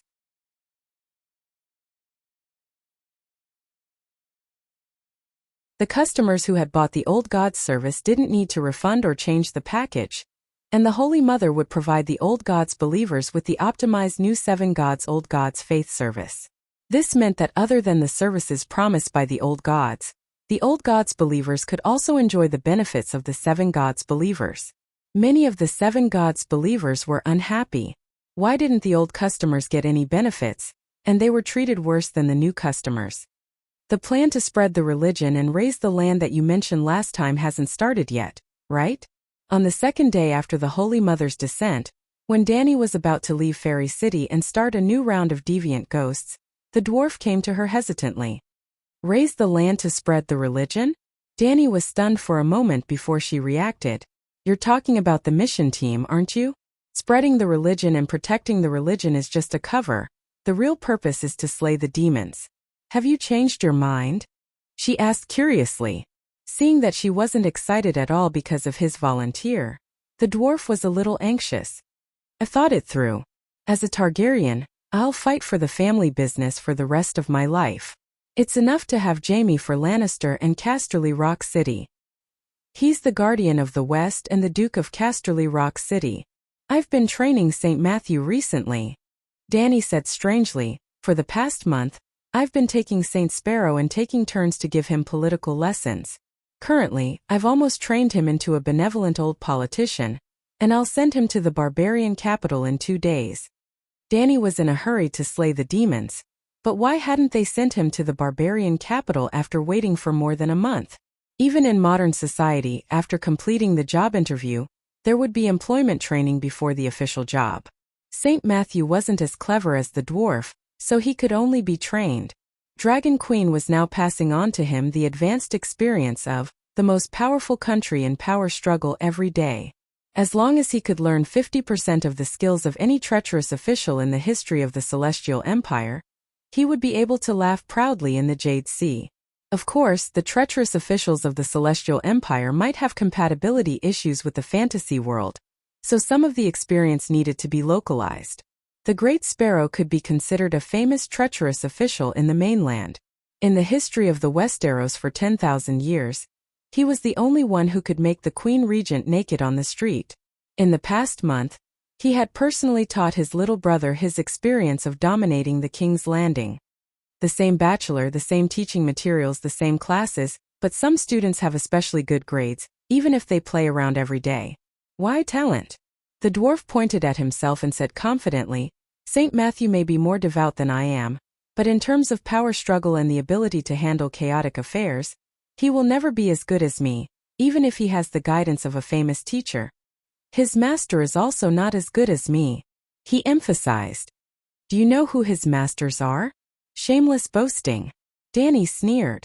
No matter who it is, they are not as good as me. My master is Tywin. The dwarf said proudly.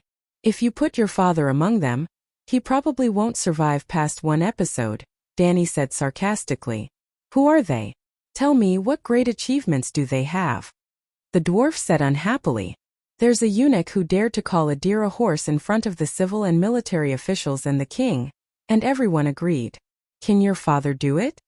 The dwarf was stunned. That deer must be very similar to a horse. Dany gave him a look of disdain. Those who dared to say that the deer was not a horse were all killed by him.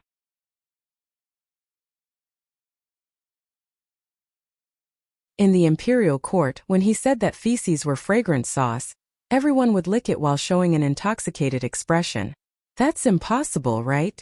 The dwarf jumped and shouted, You're lying, how can anyone cover the sky with one hand? And he's a eunuch, don't tell me there are no nobles in the kingdom? Or maybe it's a small country with few people, a small city-state? Dany sneered again. That empire has tens of millions of people, more than 1 million soldiers in armor, and many famous officials and generals. Its national strength is so strong.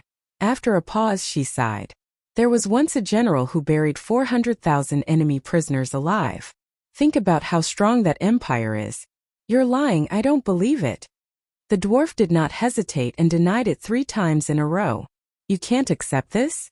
There are even more vicious things after this, do you want to hear it? Dany asked.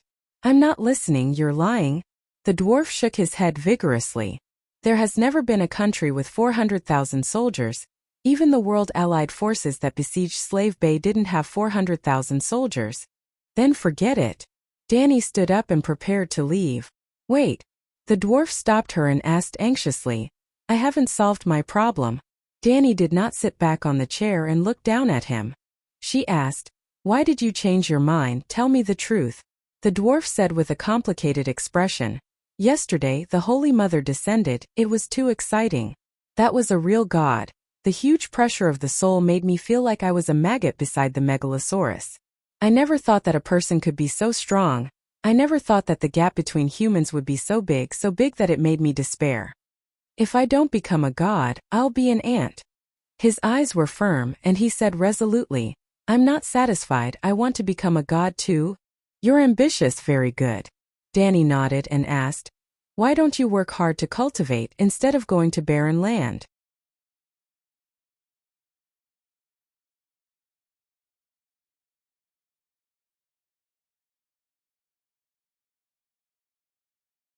Chapter 936.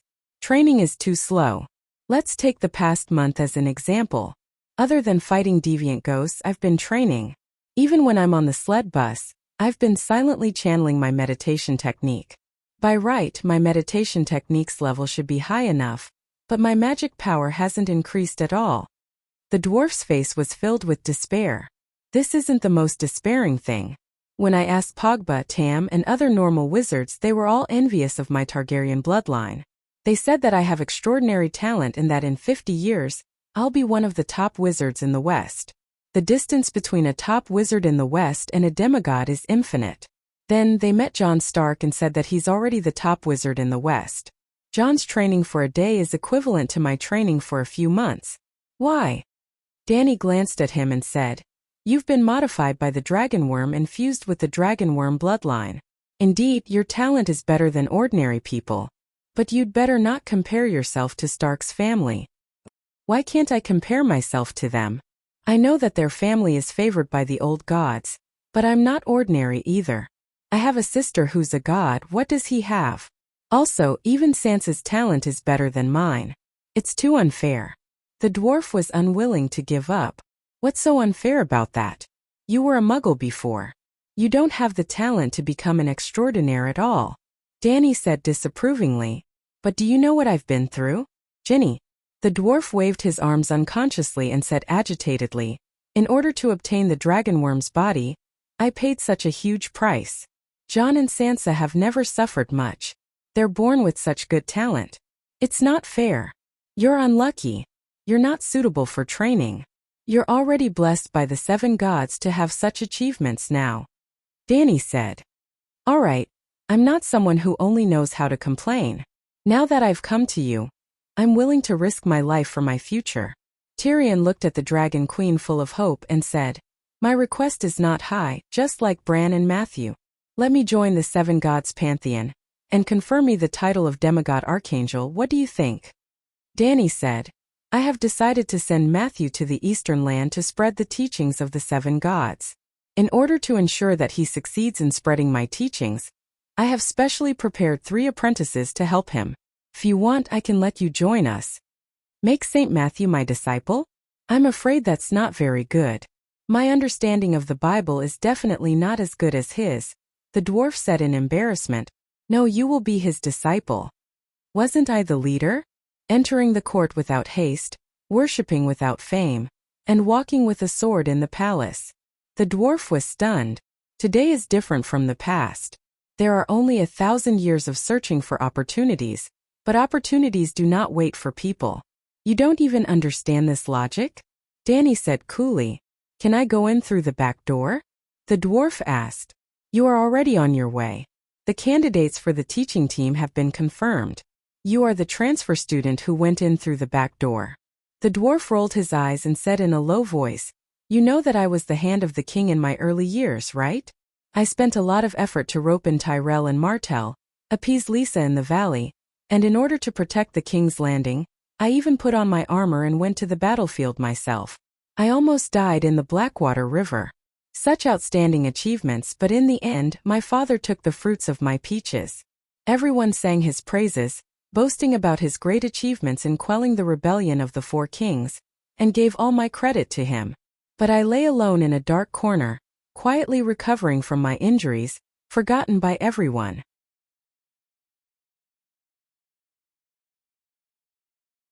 Dany understood his unspoken words and said coldly, "You want to be the Tywin of the teaching team? No, you don't have to be so exaggerated. It's just..." The dwarf smiled awkwardly. "Can you give me more credit? I look down on you more and more now. Greedy for life, afraid of death. Unrighteous in the face of profit, without integrity, without honor. You are gradually living the life you used to hate the most." Dany sighed. Tyrion was stunned for a long time and sighed. "Compared to before I killed my father, I have indeed changed a lot. But someone who can even kill my father, how noble do you expect him to be? Didn't you choose me to go to the barbarian land to preside over the situation because of my shamelessness? You are shameless and reasonable? How shameless? All right, pretend I didn't say anything. You distribute according to your contributions." The dwarf took a deep breath and asked, Who is in the teaching team? The dwarf met the first person who came to seek the scriptures. Oh no, it was the teaching team in the cultivation room in the backyard of the holy church in the fairy city. The stone tower was built with white marble, and the square room was 30 square meters. There were no furnishings inside, and the entire stone room only had a bowl-sized skylight on the wall 2 meters above the ground. This place was darker than darkness.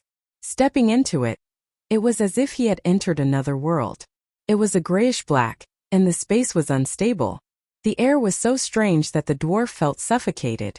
Everything in front of him was grayish-black, as if he was standing on the surface of the sea, moving with the waves.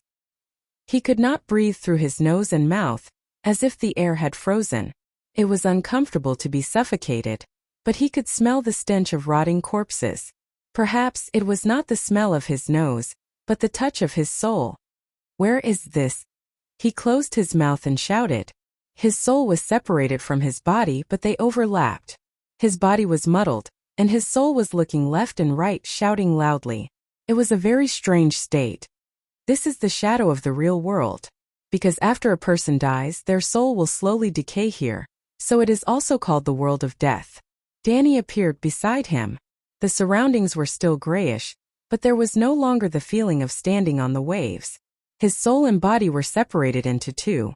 Other than the smell of decay in the air, he no longer had difficulty breathing, and there was no longer the stench of rotting corpses. Actually, the world of death is a very subjective name, she said as she led him forward. The room was only a few meters wide, but Tyrion felt that he had walked very, very far. A few kilometers, a few hundred kilometers. He crossed mountains and seas and passed by deserted castles.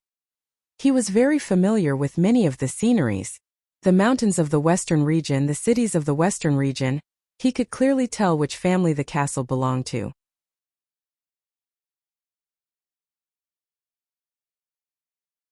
Then the two of them came to the plains of the Trident River, and he saw Arya. It was unexpected but natural. When he saw Arya, he naturally guessed that Arya would be one of the preachers who assisted St. Matthew. But seeing Arya like this in this kind of situation, Tyrion was very surprised. Arya was in a forest. The trees were like the thin fingers of the Grim Reaper, piercing straight into the sky. In the dark forest, an expressionless girl was holding a giant scythe that was taller than she was. Her body flashed like lightning, graceful and agile. Like chopping wood, she slashed across the bodies of dull black figures who were missing arms and legs. The figures turned into black fog and were sucked into the black scythe. How did we come here? What is she doing? Tyrion was surprised. Danny said, "This is the world of death, the country of the stranger. Distance is meaningless. Only souls and mental projections come here. I am a mental projection. Your soul has left your body, and Arya's soul has also left her body. You don't have the power of death, and you can keep your mind clear because you are standing beside me. And Arya is the goddess of vengeance under the stranger, and also the Grim Reaper. Other than the stranger and the three-eyed crow, she has the highest authority in the world of death in the Westeros. Now we are in the Forest of Babbles. Do you still remember the Battle of the War of the Four Kings, the battle that made Robb famous? Many people died back then. In the era without the stranger, their souls could only enter the world of death. Just like corpses rotting in the material world, the undead rotted in the world of death. Now, Arya is cleaning up the undead that have not completely rotted. This kind of trivial matter is a waste of time for the stranger, but for Arya, it is a good opportunity to train the power of the Grim Reaper. Arya is the goddess of vengeance? The dwarf muttered. Strictly speaking, she is the angel of vengeance, the stranger's subordinate god. She can borrow the stranger's power of death without limit, and her job is revenge and slaughter, Danny explained. Tyrion smiled bitterly. What kind of punishment is this? It is clearly a reward. She has already become a god. This is the punishment. One day, when you can look at this problem from the perspective of a god, you will find that the punishment now is worse than being beheaded, Danny said with certainty. Her oath of loyalty to the stranger is not 10 years or 100 years, but eternity. If she can live for 10 million years, she must serve the stranger, the Westeros, and the human race for 10 million years. No matter how many people she has killed in the past, she will save billions of people in the future. No matter how much suffering she has brought to the world, she will compensate billions of times for the world's beauty. A million years later, when people talk about the great trial of Fairy City again, they will express the deepest and most sincere sympathy for the goddess of vengeance, Arya. Because, to her, the journey of atonement will never end. You may say that there is something wrong with being a god, but she is not a god with independent will. She has no freedom and no hope of transcendence. How about this? I will tell you a story. A long time ago there was a goblin called Wukong. He was the leader of the barbarians in a wild area with beautiful mountains and rivers, and he was free and unfettered. The world's strongest god, Tathagata, noticed Wukong and felt that this goblin could be cultivated. Through a series of schemes, he made him commit a serious crime, used absolute power to suppress him, and forced him to help spread the teachings of the Bible. In the end, Wukong completed his mission and spread the Bible to the eastern lands. Tathagata was delighted. Not only did he confer him the title of the strongest battle god under his command, he also made him the Grand Duke of the World Empire.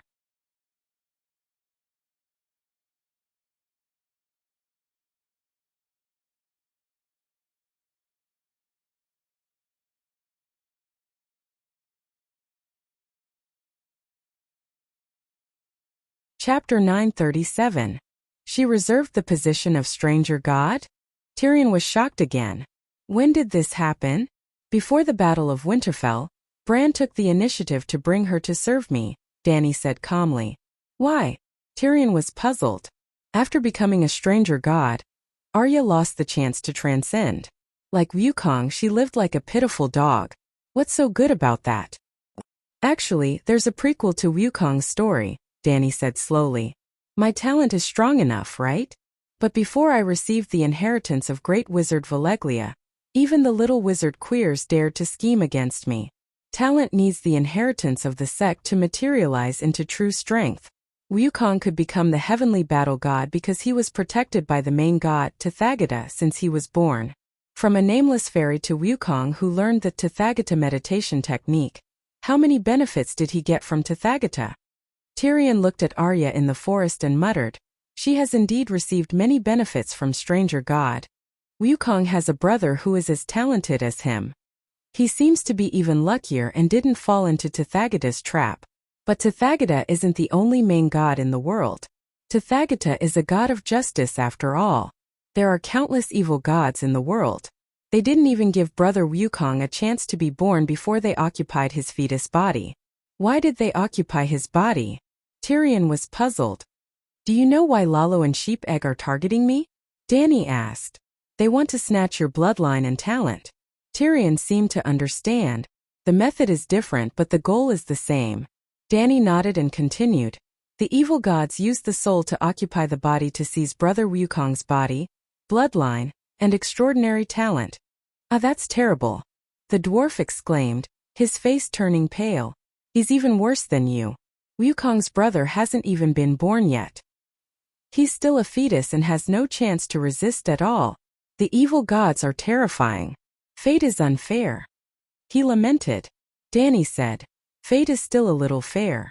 The evil god had just taken over that innately gifted body when retribution came. A hypocrite named Hongi Dream God Machine killed the evil god and took over brother Wukong's body. In the end, by relying on that extremely talented fleshly body, Hongi really did surpass the sovereign god, Tathagata, and become a creator god. The dwarf's face contorted. How is this fair? Goku's brother died unjustly. That's right. Hongi helped him take revenge, and then obtained his physical body in return. Hongi is a hypocrite. A hypocrite is still a hypocrite, much better than an evil god. But I still feel that something is wrong. The dwarf furrowed his eyebrows and thought hard. Wukong has been schemed against by Tathagata since he was born. He doesn't live freely like a dog. The Goku brothers obtained complete freedom, but even the opportunity to be born was lost. Isn't this kind of world a bit too cruel? Do you know why I'm telling you this? Dany asked. Aren't we just chatting? What's the point? Tyrion did not understand. You're going to barren land to slay demons and devils. I hope that you understand the rules of the transcendent world and change your way of thinking, Dany said. Tyrion was stunned for a moment. and seemed to have understood something. He sighed and said, I almost understand the ecological environment of the transcendent world. There's a clear hierarchy, and the weak are prey to the strong. Good and evil are blurred, and only benefits are eternal. This is even crueler than the power games between kings and nobles, and it's even more despairing. You're very aware. Choosing you as St. Matthew's Wukong disciple was the right choice. Danny Buddha smiled in relief.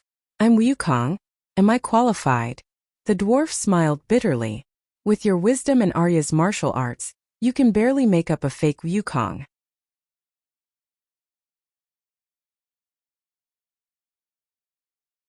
The demons and devils in barren land can't compare to the evil god that the sutra-seeking team encountered. A fake Wukong is enough. Danny smiled and comforted him. I want to work with Tyrion. Arya had also cleaned up the undead and walked over with a huge scythe on her back. Her cold gray eyes sized up the dwarf with a scrutinizing gaze. Tyrion also stared at Arya and observed her carefully. The 14-year-old girl was a little more than 1.5 meters tall. Compared to the plump noble girls, she was a little skinny, perhaps less than 40 pounds. Her chest was small, and it was only slightly visible because of the tight leather armor.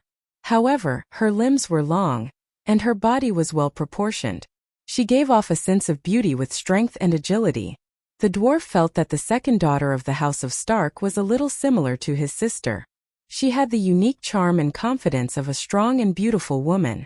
Indeed, Arya was not a beauty in the traditional sense. Compared to her sister Sansa, she was even a little ordinary. She had a long face and rough skin. However, as she grew older, her appearance was like a blooming flower bud. It was a little like. Tyrion was shocked. He suddenly realized that Arya and Lyanna were very similar. Appearance was only one of them, but the more important thing was the feminine aura. Right, it was Stark's running wolf's blood. Why are you staring at me? Arya asked with a frown. I realize that you are a little similar to your Aunt Lyanna. Tyrion rubbed his nose and smiled embarrassedly. Arya was stupefied. Danny said, apart from you and Tyrion, there are 2 other companions. Let's go find them now.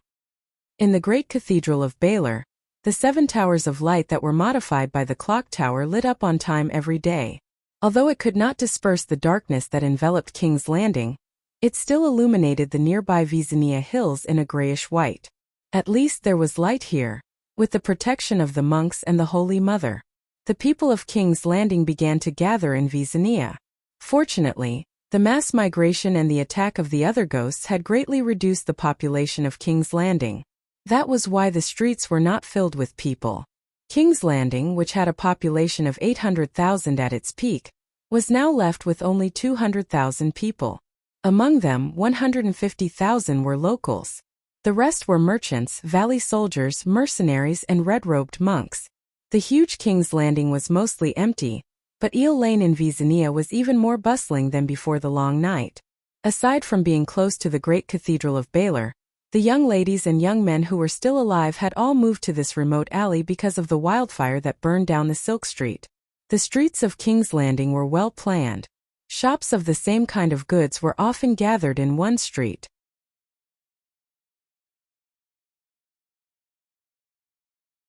For example, on Silk Street the whole street was filled with brothels, and on Flower Street the whole street was filled with bakeries. The Eel Lane was the same. The Eel Lane in the Visenya Hills was located in a remote area. The streets were narrow and few carriages passed by. It was quiet and tidy, and it was a street of hotels. Today, when the long night fell, the businesses of King's Landing had almost collapsed, and the hotels had no customers. It just so happened that the Silk Street was burned down. The brothels of the brothels took over the hotels that had lost their customers and rebuilt them into the new Silk Street, which also doubled as a hotel. As long as there were people, the brothels would always have business. It was a 2-story building with 2 ornate gold-plated ball-shaped lanterns decorated with dark red glass hanging on the door. In front of the lanterns, there was a flagpole that extended horizontally to the street. A line of words was embroidered on the red flag with golden thread. Shataya's Pleasure Garden. The first floor was built with stone, while the second floor was built with wood. The building was square, and there was a round tower at each of the 4 corners. The tower was taller and there were 4 floors in total. The sound of men and women teasing each other could be heard from the rooms on each floor. The strange thing was that the windows of the building were all covered with a thick layer of red copper, and they were all tightly shut. At this moment, the window on the 2nd floor was pushed open. A tall, tanned woman from the Summer Isles climbed onto the balcony. Her eyes were blurred as she looked at the shining tower of light in the distance. If the Holy Sparrow was still alive, we wouldn't have dared to run to the great cathedral and set up shop. Now, the cultivators are very easy to talk to. Not only do they no longer condemn the brothels for blasphemy, they even allow us to enter the great cathedral to pray. What's this? In Slaves Bay, the 7 Gods Temple has its own brothels. A deep, rough male voice came from behind her. From the voice, it was a middle-aged man. Then he complained, "It's so cold outside, and you still open the window." Looking at the Tower of Light every day and feeling the warmth of the sun on my skin, I feel at ease. As the tanned middle-aged woman spoke, she pulled open the collar of her golden otter fur coat, revealing most of her dark and delicate skin. "Can't you just change the glass window?" The middle-aged man said. "Where have you been these days? Why are you saying such silly things?" The tanned woman asked curiously, "Where else can I go in this world where deviant ghosts run everywhere?" The middle-aged man sighed. "Since you know how powerful deviant ghosts are, why do you still want me to change the glass window? Go take a look on the streets. Who doesn't make their doors and windows thick and sturdy? Rich people even wrap their oak doors with a few layers of iron. I don't have money, so I can only wrap it with a layer of copper." The middle-aged man was silent. Then there was the sound of leather boots walking on the floor. The man slowly walked to the window, revealing a chubby head full of whiskers. Fatty looked around. Sure enough, there wasn't a single house with glass windows. "Is this useful?" Fatty asked. "Of course it's useful. On the night of the catastrophe in King's Landing, many people use wooden doors to block the attacks of the undead. If the doors are tightly shut, those damn things can't hurt you at all." The woman said. "If it's so easy to block the corpses, why did the castle fall?" Fatty asked suspiciously. "Didn't King's Landing fall as well? But I'm still alive. So many people in King's Landing are still alive." Fatty was speechless. The tanned woman continued. "A few days ago, there were Templar monks handing out leaflets and notices on the streets, teaching us how to defend against the corpses.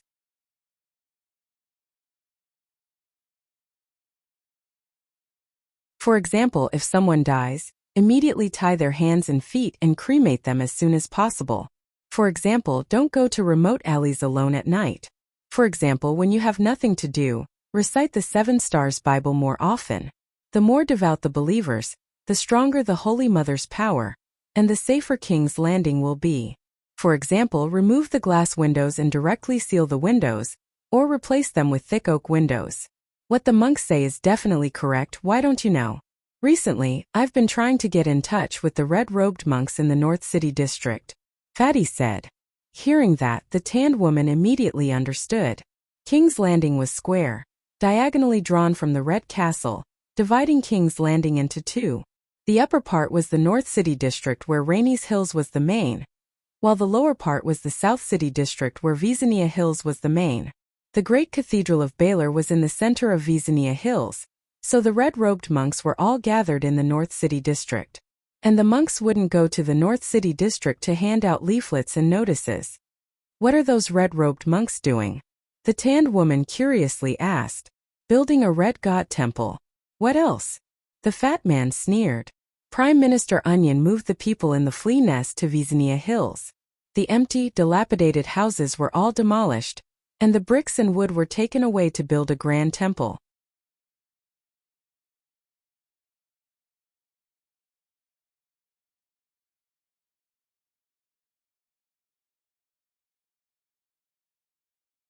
Chapter 938. Build a red temple? The dark-skinned woman was shocked. They really planned to stay in King's Landing for a long time. How did the great cathedral react? The fat man sighed helplessly. The bigger picture is more important. The red-robed monk came across the sea to fight against the deviant ghosts. In the past month, the Dragon Queen's sleigh has been in full swing. The red-robed monk decided not to stay idle anymore. From now on, we might see the hand of sacred fire going out of the city to wipe out deviant ghosts every day. I'm not sure how many living dead they have killed, but the 100 Ghosts parade scene should no longer appear around King's Landing. You. Satya opened her mouth and looked hesitant. In the end, she did not ask the man why he went to North City to find the red-robed monk. She changed the topic and asked in a low voice, "Do you know about the great trial in Fairy City?" The bearded man nodded slightly and said bitterly, "I didn't expect there to be a monster like the three-eyed crow in this world. Actually, we should have thought about it." Satya smiled bitterly.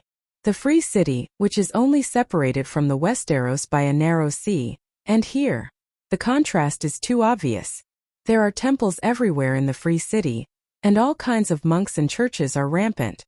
In the Westeros, faith is terrifyingly simple. Now that I think about it, everything makes sense. In a forest where a tiger is entrenched, other beasts will stay away. This world with gods and magic is too unfriendly to ordinary people. The man lamented. Is the king friendly to the untouchables of Stink Bay? You shouldn't be so naive, the woman said. Whether or not to accept reality and whether or not to complain about it are two different things. Everyone complains that life is hard, but everyone wants to continue living as long as possible. The man said with a smile, "What are your thoughts and arrangements about the great trial?" Satya asked. "I'm insensitive." The man shook his head. "You can be insensitive to other things, but when it comes to you," Satya said solemnly, "all your secrets have been exposed. In the eyes of the people of King's Landing, you are the biggest source of chaos. Their hatred for you has surpassed that of the Mad King and Joffrey. There's even a notion that the Seven Kingdoms have been in chaos for decades because the noble Westeros chivalry has been tainted by the depraved Ursos. The War of the Usurpers was your scheme. The rebellion of the Four Kings was instigated by you and Littlefinger. The Myrish woman, Tanya, instigated Cersei to do all kinds of bad things and betrayed her. Spaeth, who participated in the Red Wedding, came from the other side of the narrow sea. The corruption in the river was caused by a foreign mercenary group, the Warrior Group. After the rebellion of the four princes Stannis, Aegon, and Uluin fought for supremacy, Aegon was also a foreigner. Stannis was originally an old-fashioned and upright good man, but under the temptation of the foreign red-robed woman, he gradually fell and eventually betrayed his faith, committing many crimes of kinslaying. P.S. Satya's expression became very strange. If you think about it carefully, they are not completely wrong. Outsiders should be responsible for at least half of the turmoil in the 7 countries for decades. The Ursos still think that Westeros are barbaric and uncivilized. The bearded man said disapprovingly, "But it's true that they hate you. It's also true that the Dragon Queen declared you guilty of the most heinous crimes. I think there's no need for you to stay in the Westeros anymore. Go into exile overseas and find a remote place to live out the rest of your life." Satya said with concern, "King's Landing is my home. I'm not going anywhere." The middle-aged bearded man said firmly. The dark-skinned woman sighed and closed the window.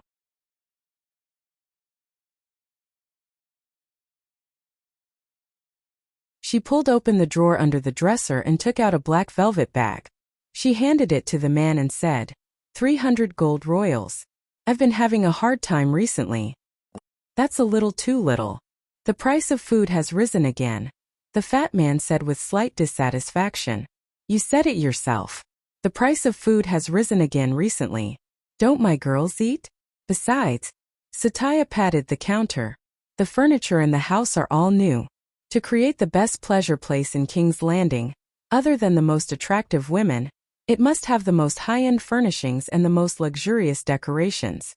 It cost me a total of 30,000 gold royals." The fat man frowned and did not say anything. The woman softened her tone and said, "I'm just the owner of a brothel. I'm not a king, nor am I a trading prince who is as rich as a country. I can't help you maintain a large number of little birds on my own." "If you can't do it, give up early," she advised tactfully. "I know what I'm doing."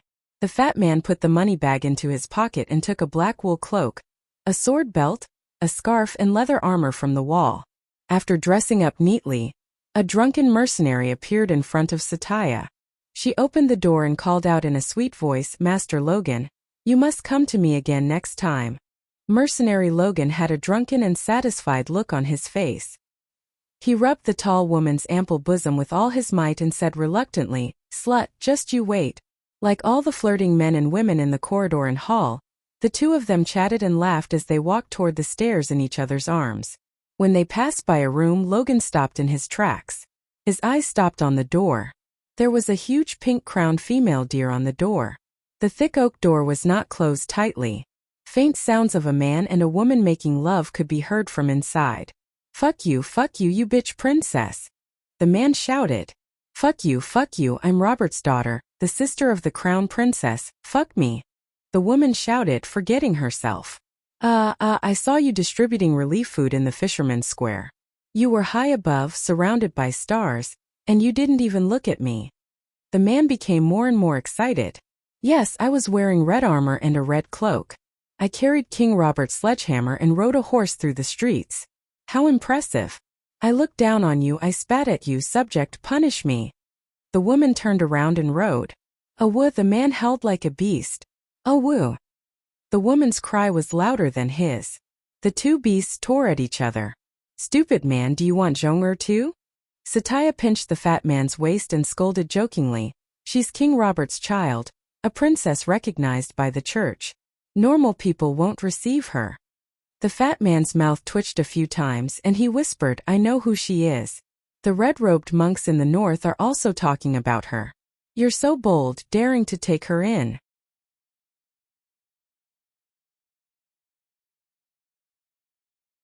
"Aren't you afraid that Stannis will come looking for trouble?" "Stannis doesn't recognize her at all," Satya whispered, holding Fat Rogan's arm and leaning into his chest. "Some things are tacit." Logan shook his head. Zhong'er held the bloodline certificate issued by the church. "The day she appeared, she earned me 500 gold royals.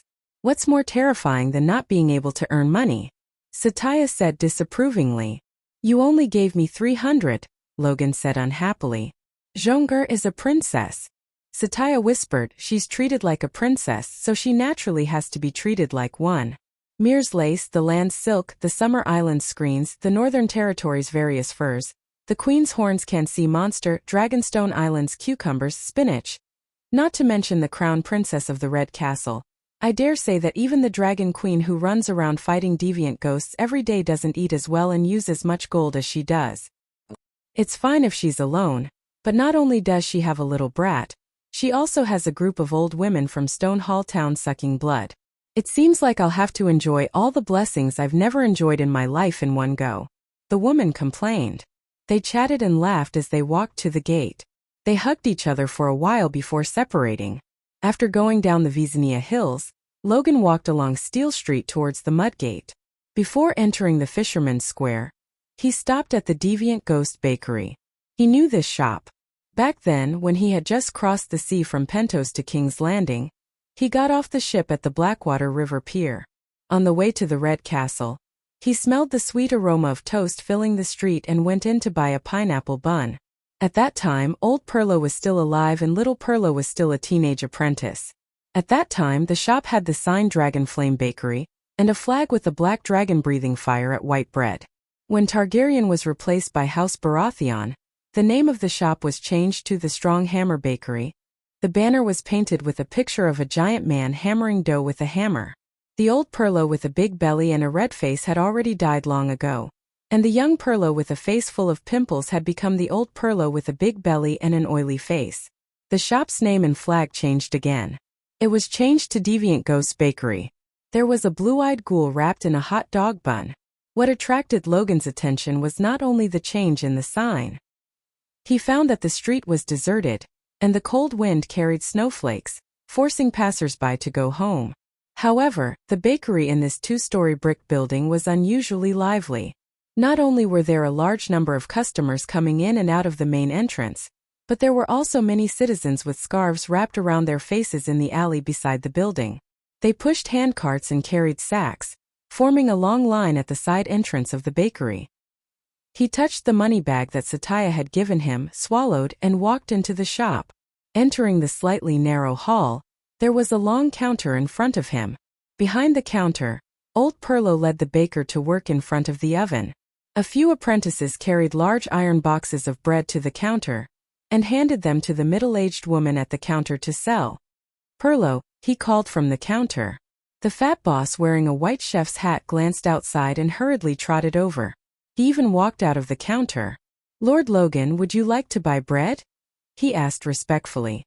"You don't seem to be selling bread only." Logan glanced at the shelves and said curiously, "It's the same as before. Bread and barbecue, but there are more varieties," the fat boss said. "What are those people doing outside?" Logan pointed at the side door and asked.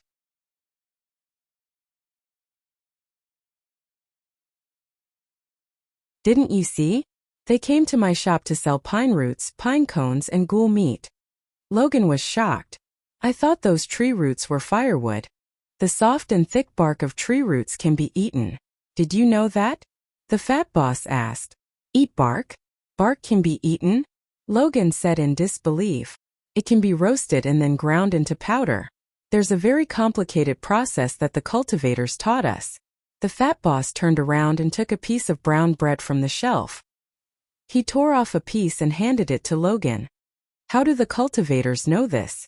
"The Holy Mother knows everything. Perhaps the Holy Mother told them." Logan savored it carefully and said in surprise, "It seems to taste even better than bran bread. 40% bark, 60% whole wheat flour.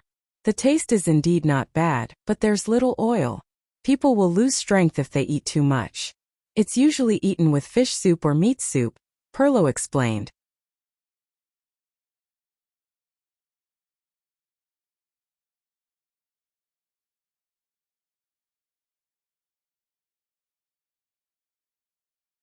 Chapter 939. At least it's better to eat bark than to starve. The large pine forest in the Imperial Forest should be enough for King's Landing to survive for another 2 years, right? Anyway, I have to cut down trees for firewood, so I'll just dig up the roots. Logan finished all the bread and smiled. Perlo pouted at the smoked meat on the shelf and said slowly, "As long as one is brave and has a good appetite, not to mention 2 years, it won't be a problem to survive the long night. Thousands of ghouls are terrifying. Dozens or hundreds of ghouls that are alone can only make some people happier. Haven't you noticed? Recently, Rando Tully has rarely led the sons of warriors out of the city to clean up the ghouls. There are strong men in the city who imitate Dragon Queen's slave volunteers and form teams to go out of the city to hunt ghouls, just like nobles hunting in the woods during summer." Logan narrowed his eyes and whispered, "No distinction between humans and beasts? Could it be that the brown soup appeared today?" Perlo asked.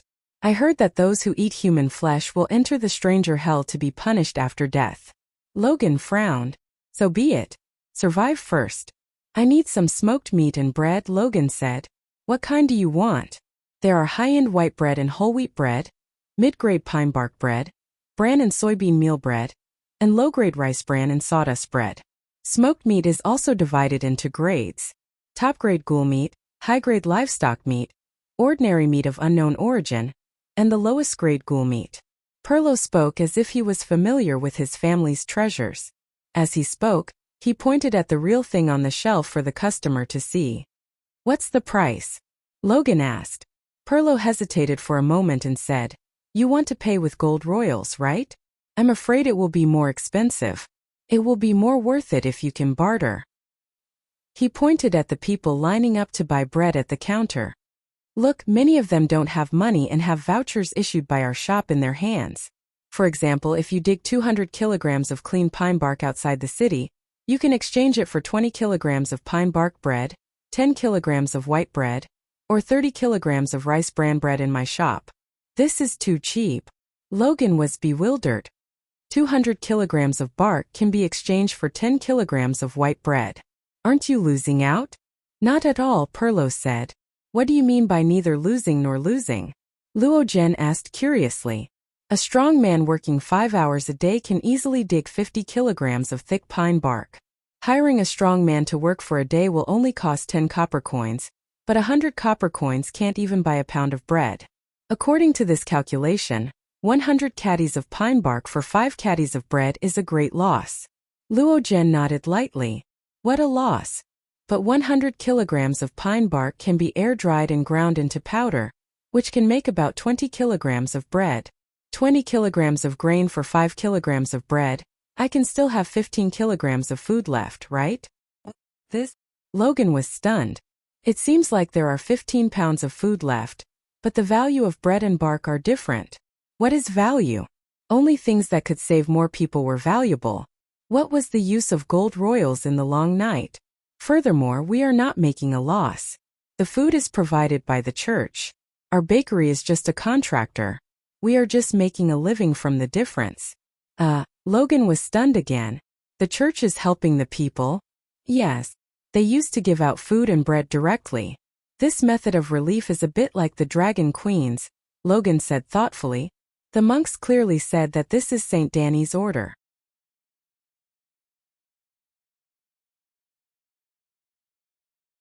Perlo used the respectful attitude of a little red soldier reciting the great ancestors' words and said emotionally, Saint Danny believes that it is better to work hard and start a business than to sit and eat. There is only hope if there is output. Digging tree roots, picking pine nuts, killing deviant ghosts for meat, fishing in the river, these are all output. They can all come to my shop to exchange for bread or smoked meat. In the long night, everyone has to contribute to the cause of fighting deviant ghosts. The soldiers pick up dragon-toothed knives and chop at the devil's heads. The people are self-reliant and create value through labor. They can be considered to be on the front line of the war. This is what Saint Danny said. Logan's mouth twitched. The king of King's Landing should be Stannis, right? The fat baker was stunned and then said in a low voice, He is now occupying King's Landing, but he is not our king. The new issue of Heroes of the Night is out. At this moment, a young man with frostbite on his face held a sheepskin scroll and ran down the street while shouting. Dragon Queen announced that she will freeze her points. Stannis is at the top and Sansa has fallen to the last place. Hey Donnie, wait. The baker quickly walked out of the shop and stopped the young man. Let me see the Heroes of the Night. 2 copper coins. The young man held out 2 fingers. Okay. After paying and taking the scroll, the baker exclaimed in shock, Lady Sansa is so pitiful. Her success is because of Arya, and her failure is also because of Arya. Last time she had more than 50,000 points, but this time she is at negative 50,000 points. She is at the bottom. Stannis is responsible for the fall of King's Landing, and only has 5,000 points left. Dragon Queen's points are locked, and will not participate in the ranking for now. So, first place is still Stannis. The others are too disappointing. Didn't Sansa pledge allegiance to Stannis? Logan asked in confusion. The pagan king is not willing to bear a debt of 50,000. The young man with frostbite smiled. What about the previous negotiations? Logan's mouth twitched. The food she provides to King's Landing is always real. The fat baker said. Sansa is angry, right? Logan's eyes flashed with a hint of worry. How can she not be angry? The young man smiled and said, Some people said that she fainted from anger. Some said that she vomited 3 liters of blood. Some said that she fell ill. And some said that she just had an ugly expression and closed the door to her room to sulk. Why did Dragon Queen freeze her points? After killing millions of ghouls, she should have 100,000 points now, right? The baker muttered. She didn't want others to despair. Desperate people will not have the motivation to kill ghouls.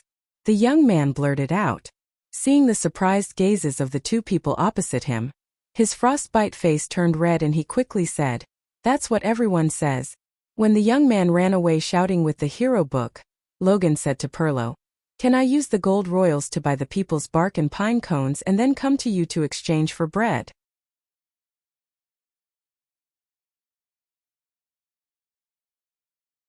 No. The fat baker shook his head. All the poor people in the city who need help are registered with the church. The monks give them household registration certificates. The people take their household registration certificates to the designated places in the streets to exchange for bread. He pointed to the customers in the shop. They are all the natives of Baker Lane.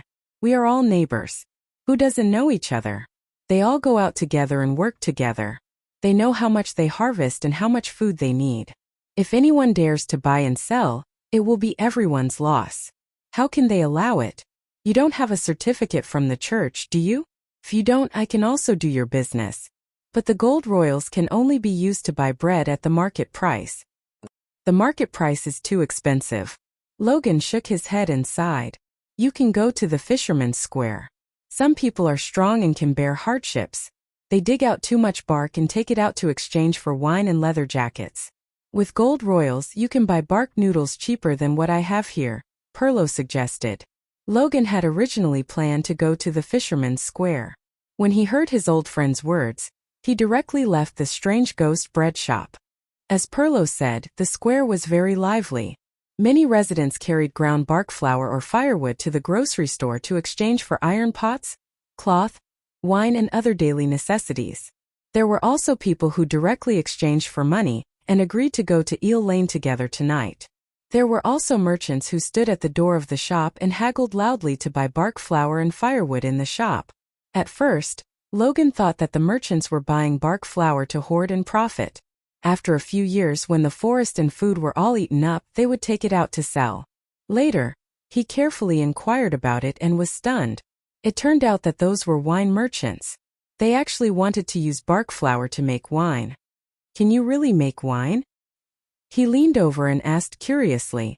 Bark flour is nothing. Dragon Queen directly uses cedar and birch bark to make wine. The merchant said disapprovingly. I've never heard of it before.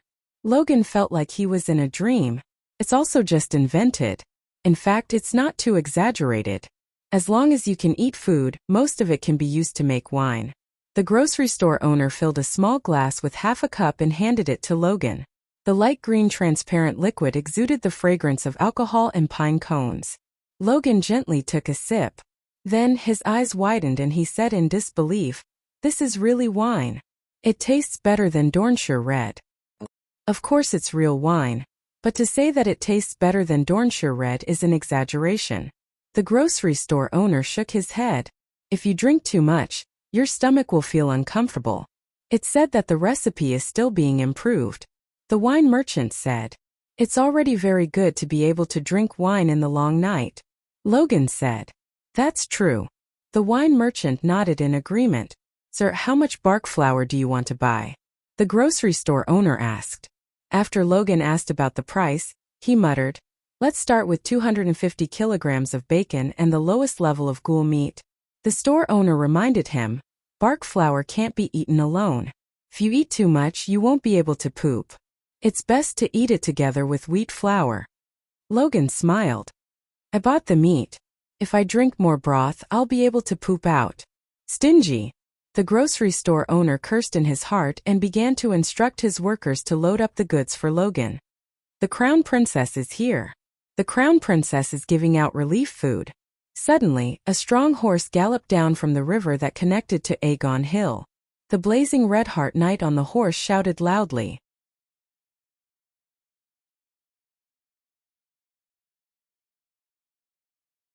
He was like a drop of water that had fallen into the pot of oil that was the fishmonger's square.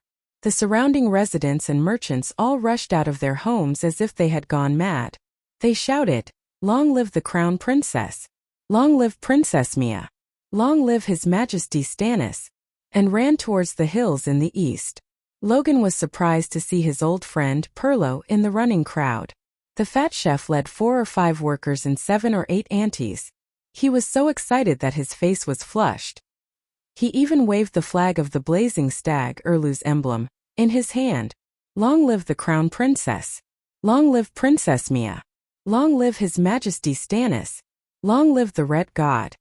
The fat man's voice came from afar, making Logan a little absent-minded. Wasn't he the church's agent? Wasn't he a devout believer of the 7 gods? Didn't he memorize Dany's sayings skillfully? He just said, Stannis took over the King's Landing, but he wasn't his king. Wasn't that right? Logan was lost. While he was lost, the grocery store owner and his workers, who were helping him load the flour and bacon onto the cart, found a flag of the blazing stag from somewhere and ran out while shouting slogans. Red armor, red cloak, and the emblem of the blazing stag on the chest. The Crown Princess held her head high and her chest out, riding a tall brownish-red horse, like a ball of fire. Around her were 40 to 50 blazing red-heart knights, like stars surrounding the moon, protecting her in the center. Behind the cavalry, There was a long row of carriages piled with sacks, dried fish, bacon, turnips, corn cobs, and apples. The golden-robed men stood guard on both sides of the carriages, trotting forward. The procession stopped at the south end of the fisherman's square, set up a platform, and lined up. The crown princess stood on the platform, raised her hammer, and said a few encouraging words. Then the residents lining up below the platform raised the crown princess's flag and shouted in unison, "Long live Saint Mia! Long live His Majesty Stannis! Long live Lalo!" Then the resident took out the certificate of hardship, issued by the church, and Mia personally scooped a spoonful of wheat for him. Other than about 3 pounds of wheat, there was also about 1 pound of dried fish and bacon, 4 fist-sized turnips, a cornstalk, and a somewhat shriveled apple. Well, he could only choose between the corn and the apple. The faces of the residents were filled with happy smiles. Although the crown princess, who was distributing relief food to the poor residents, was sweating profusely, she also had an honest and happy smile. She sincerely blessed everyone. "The king is with you. We will definitely defeat the long night. The glory of Lalo shines on all of us." And other encouraging words came out of her mouth. Then she received the praises of the residents, who nodded and bowed respectfully, with tears of gratitude. And Saint Mia is merciful.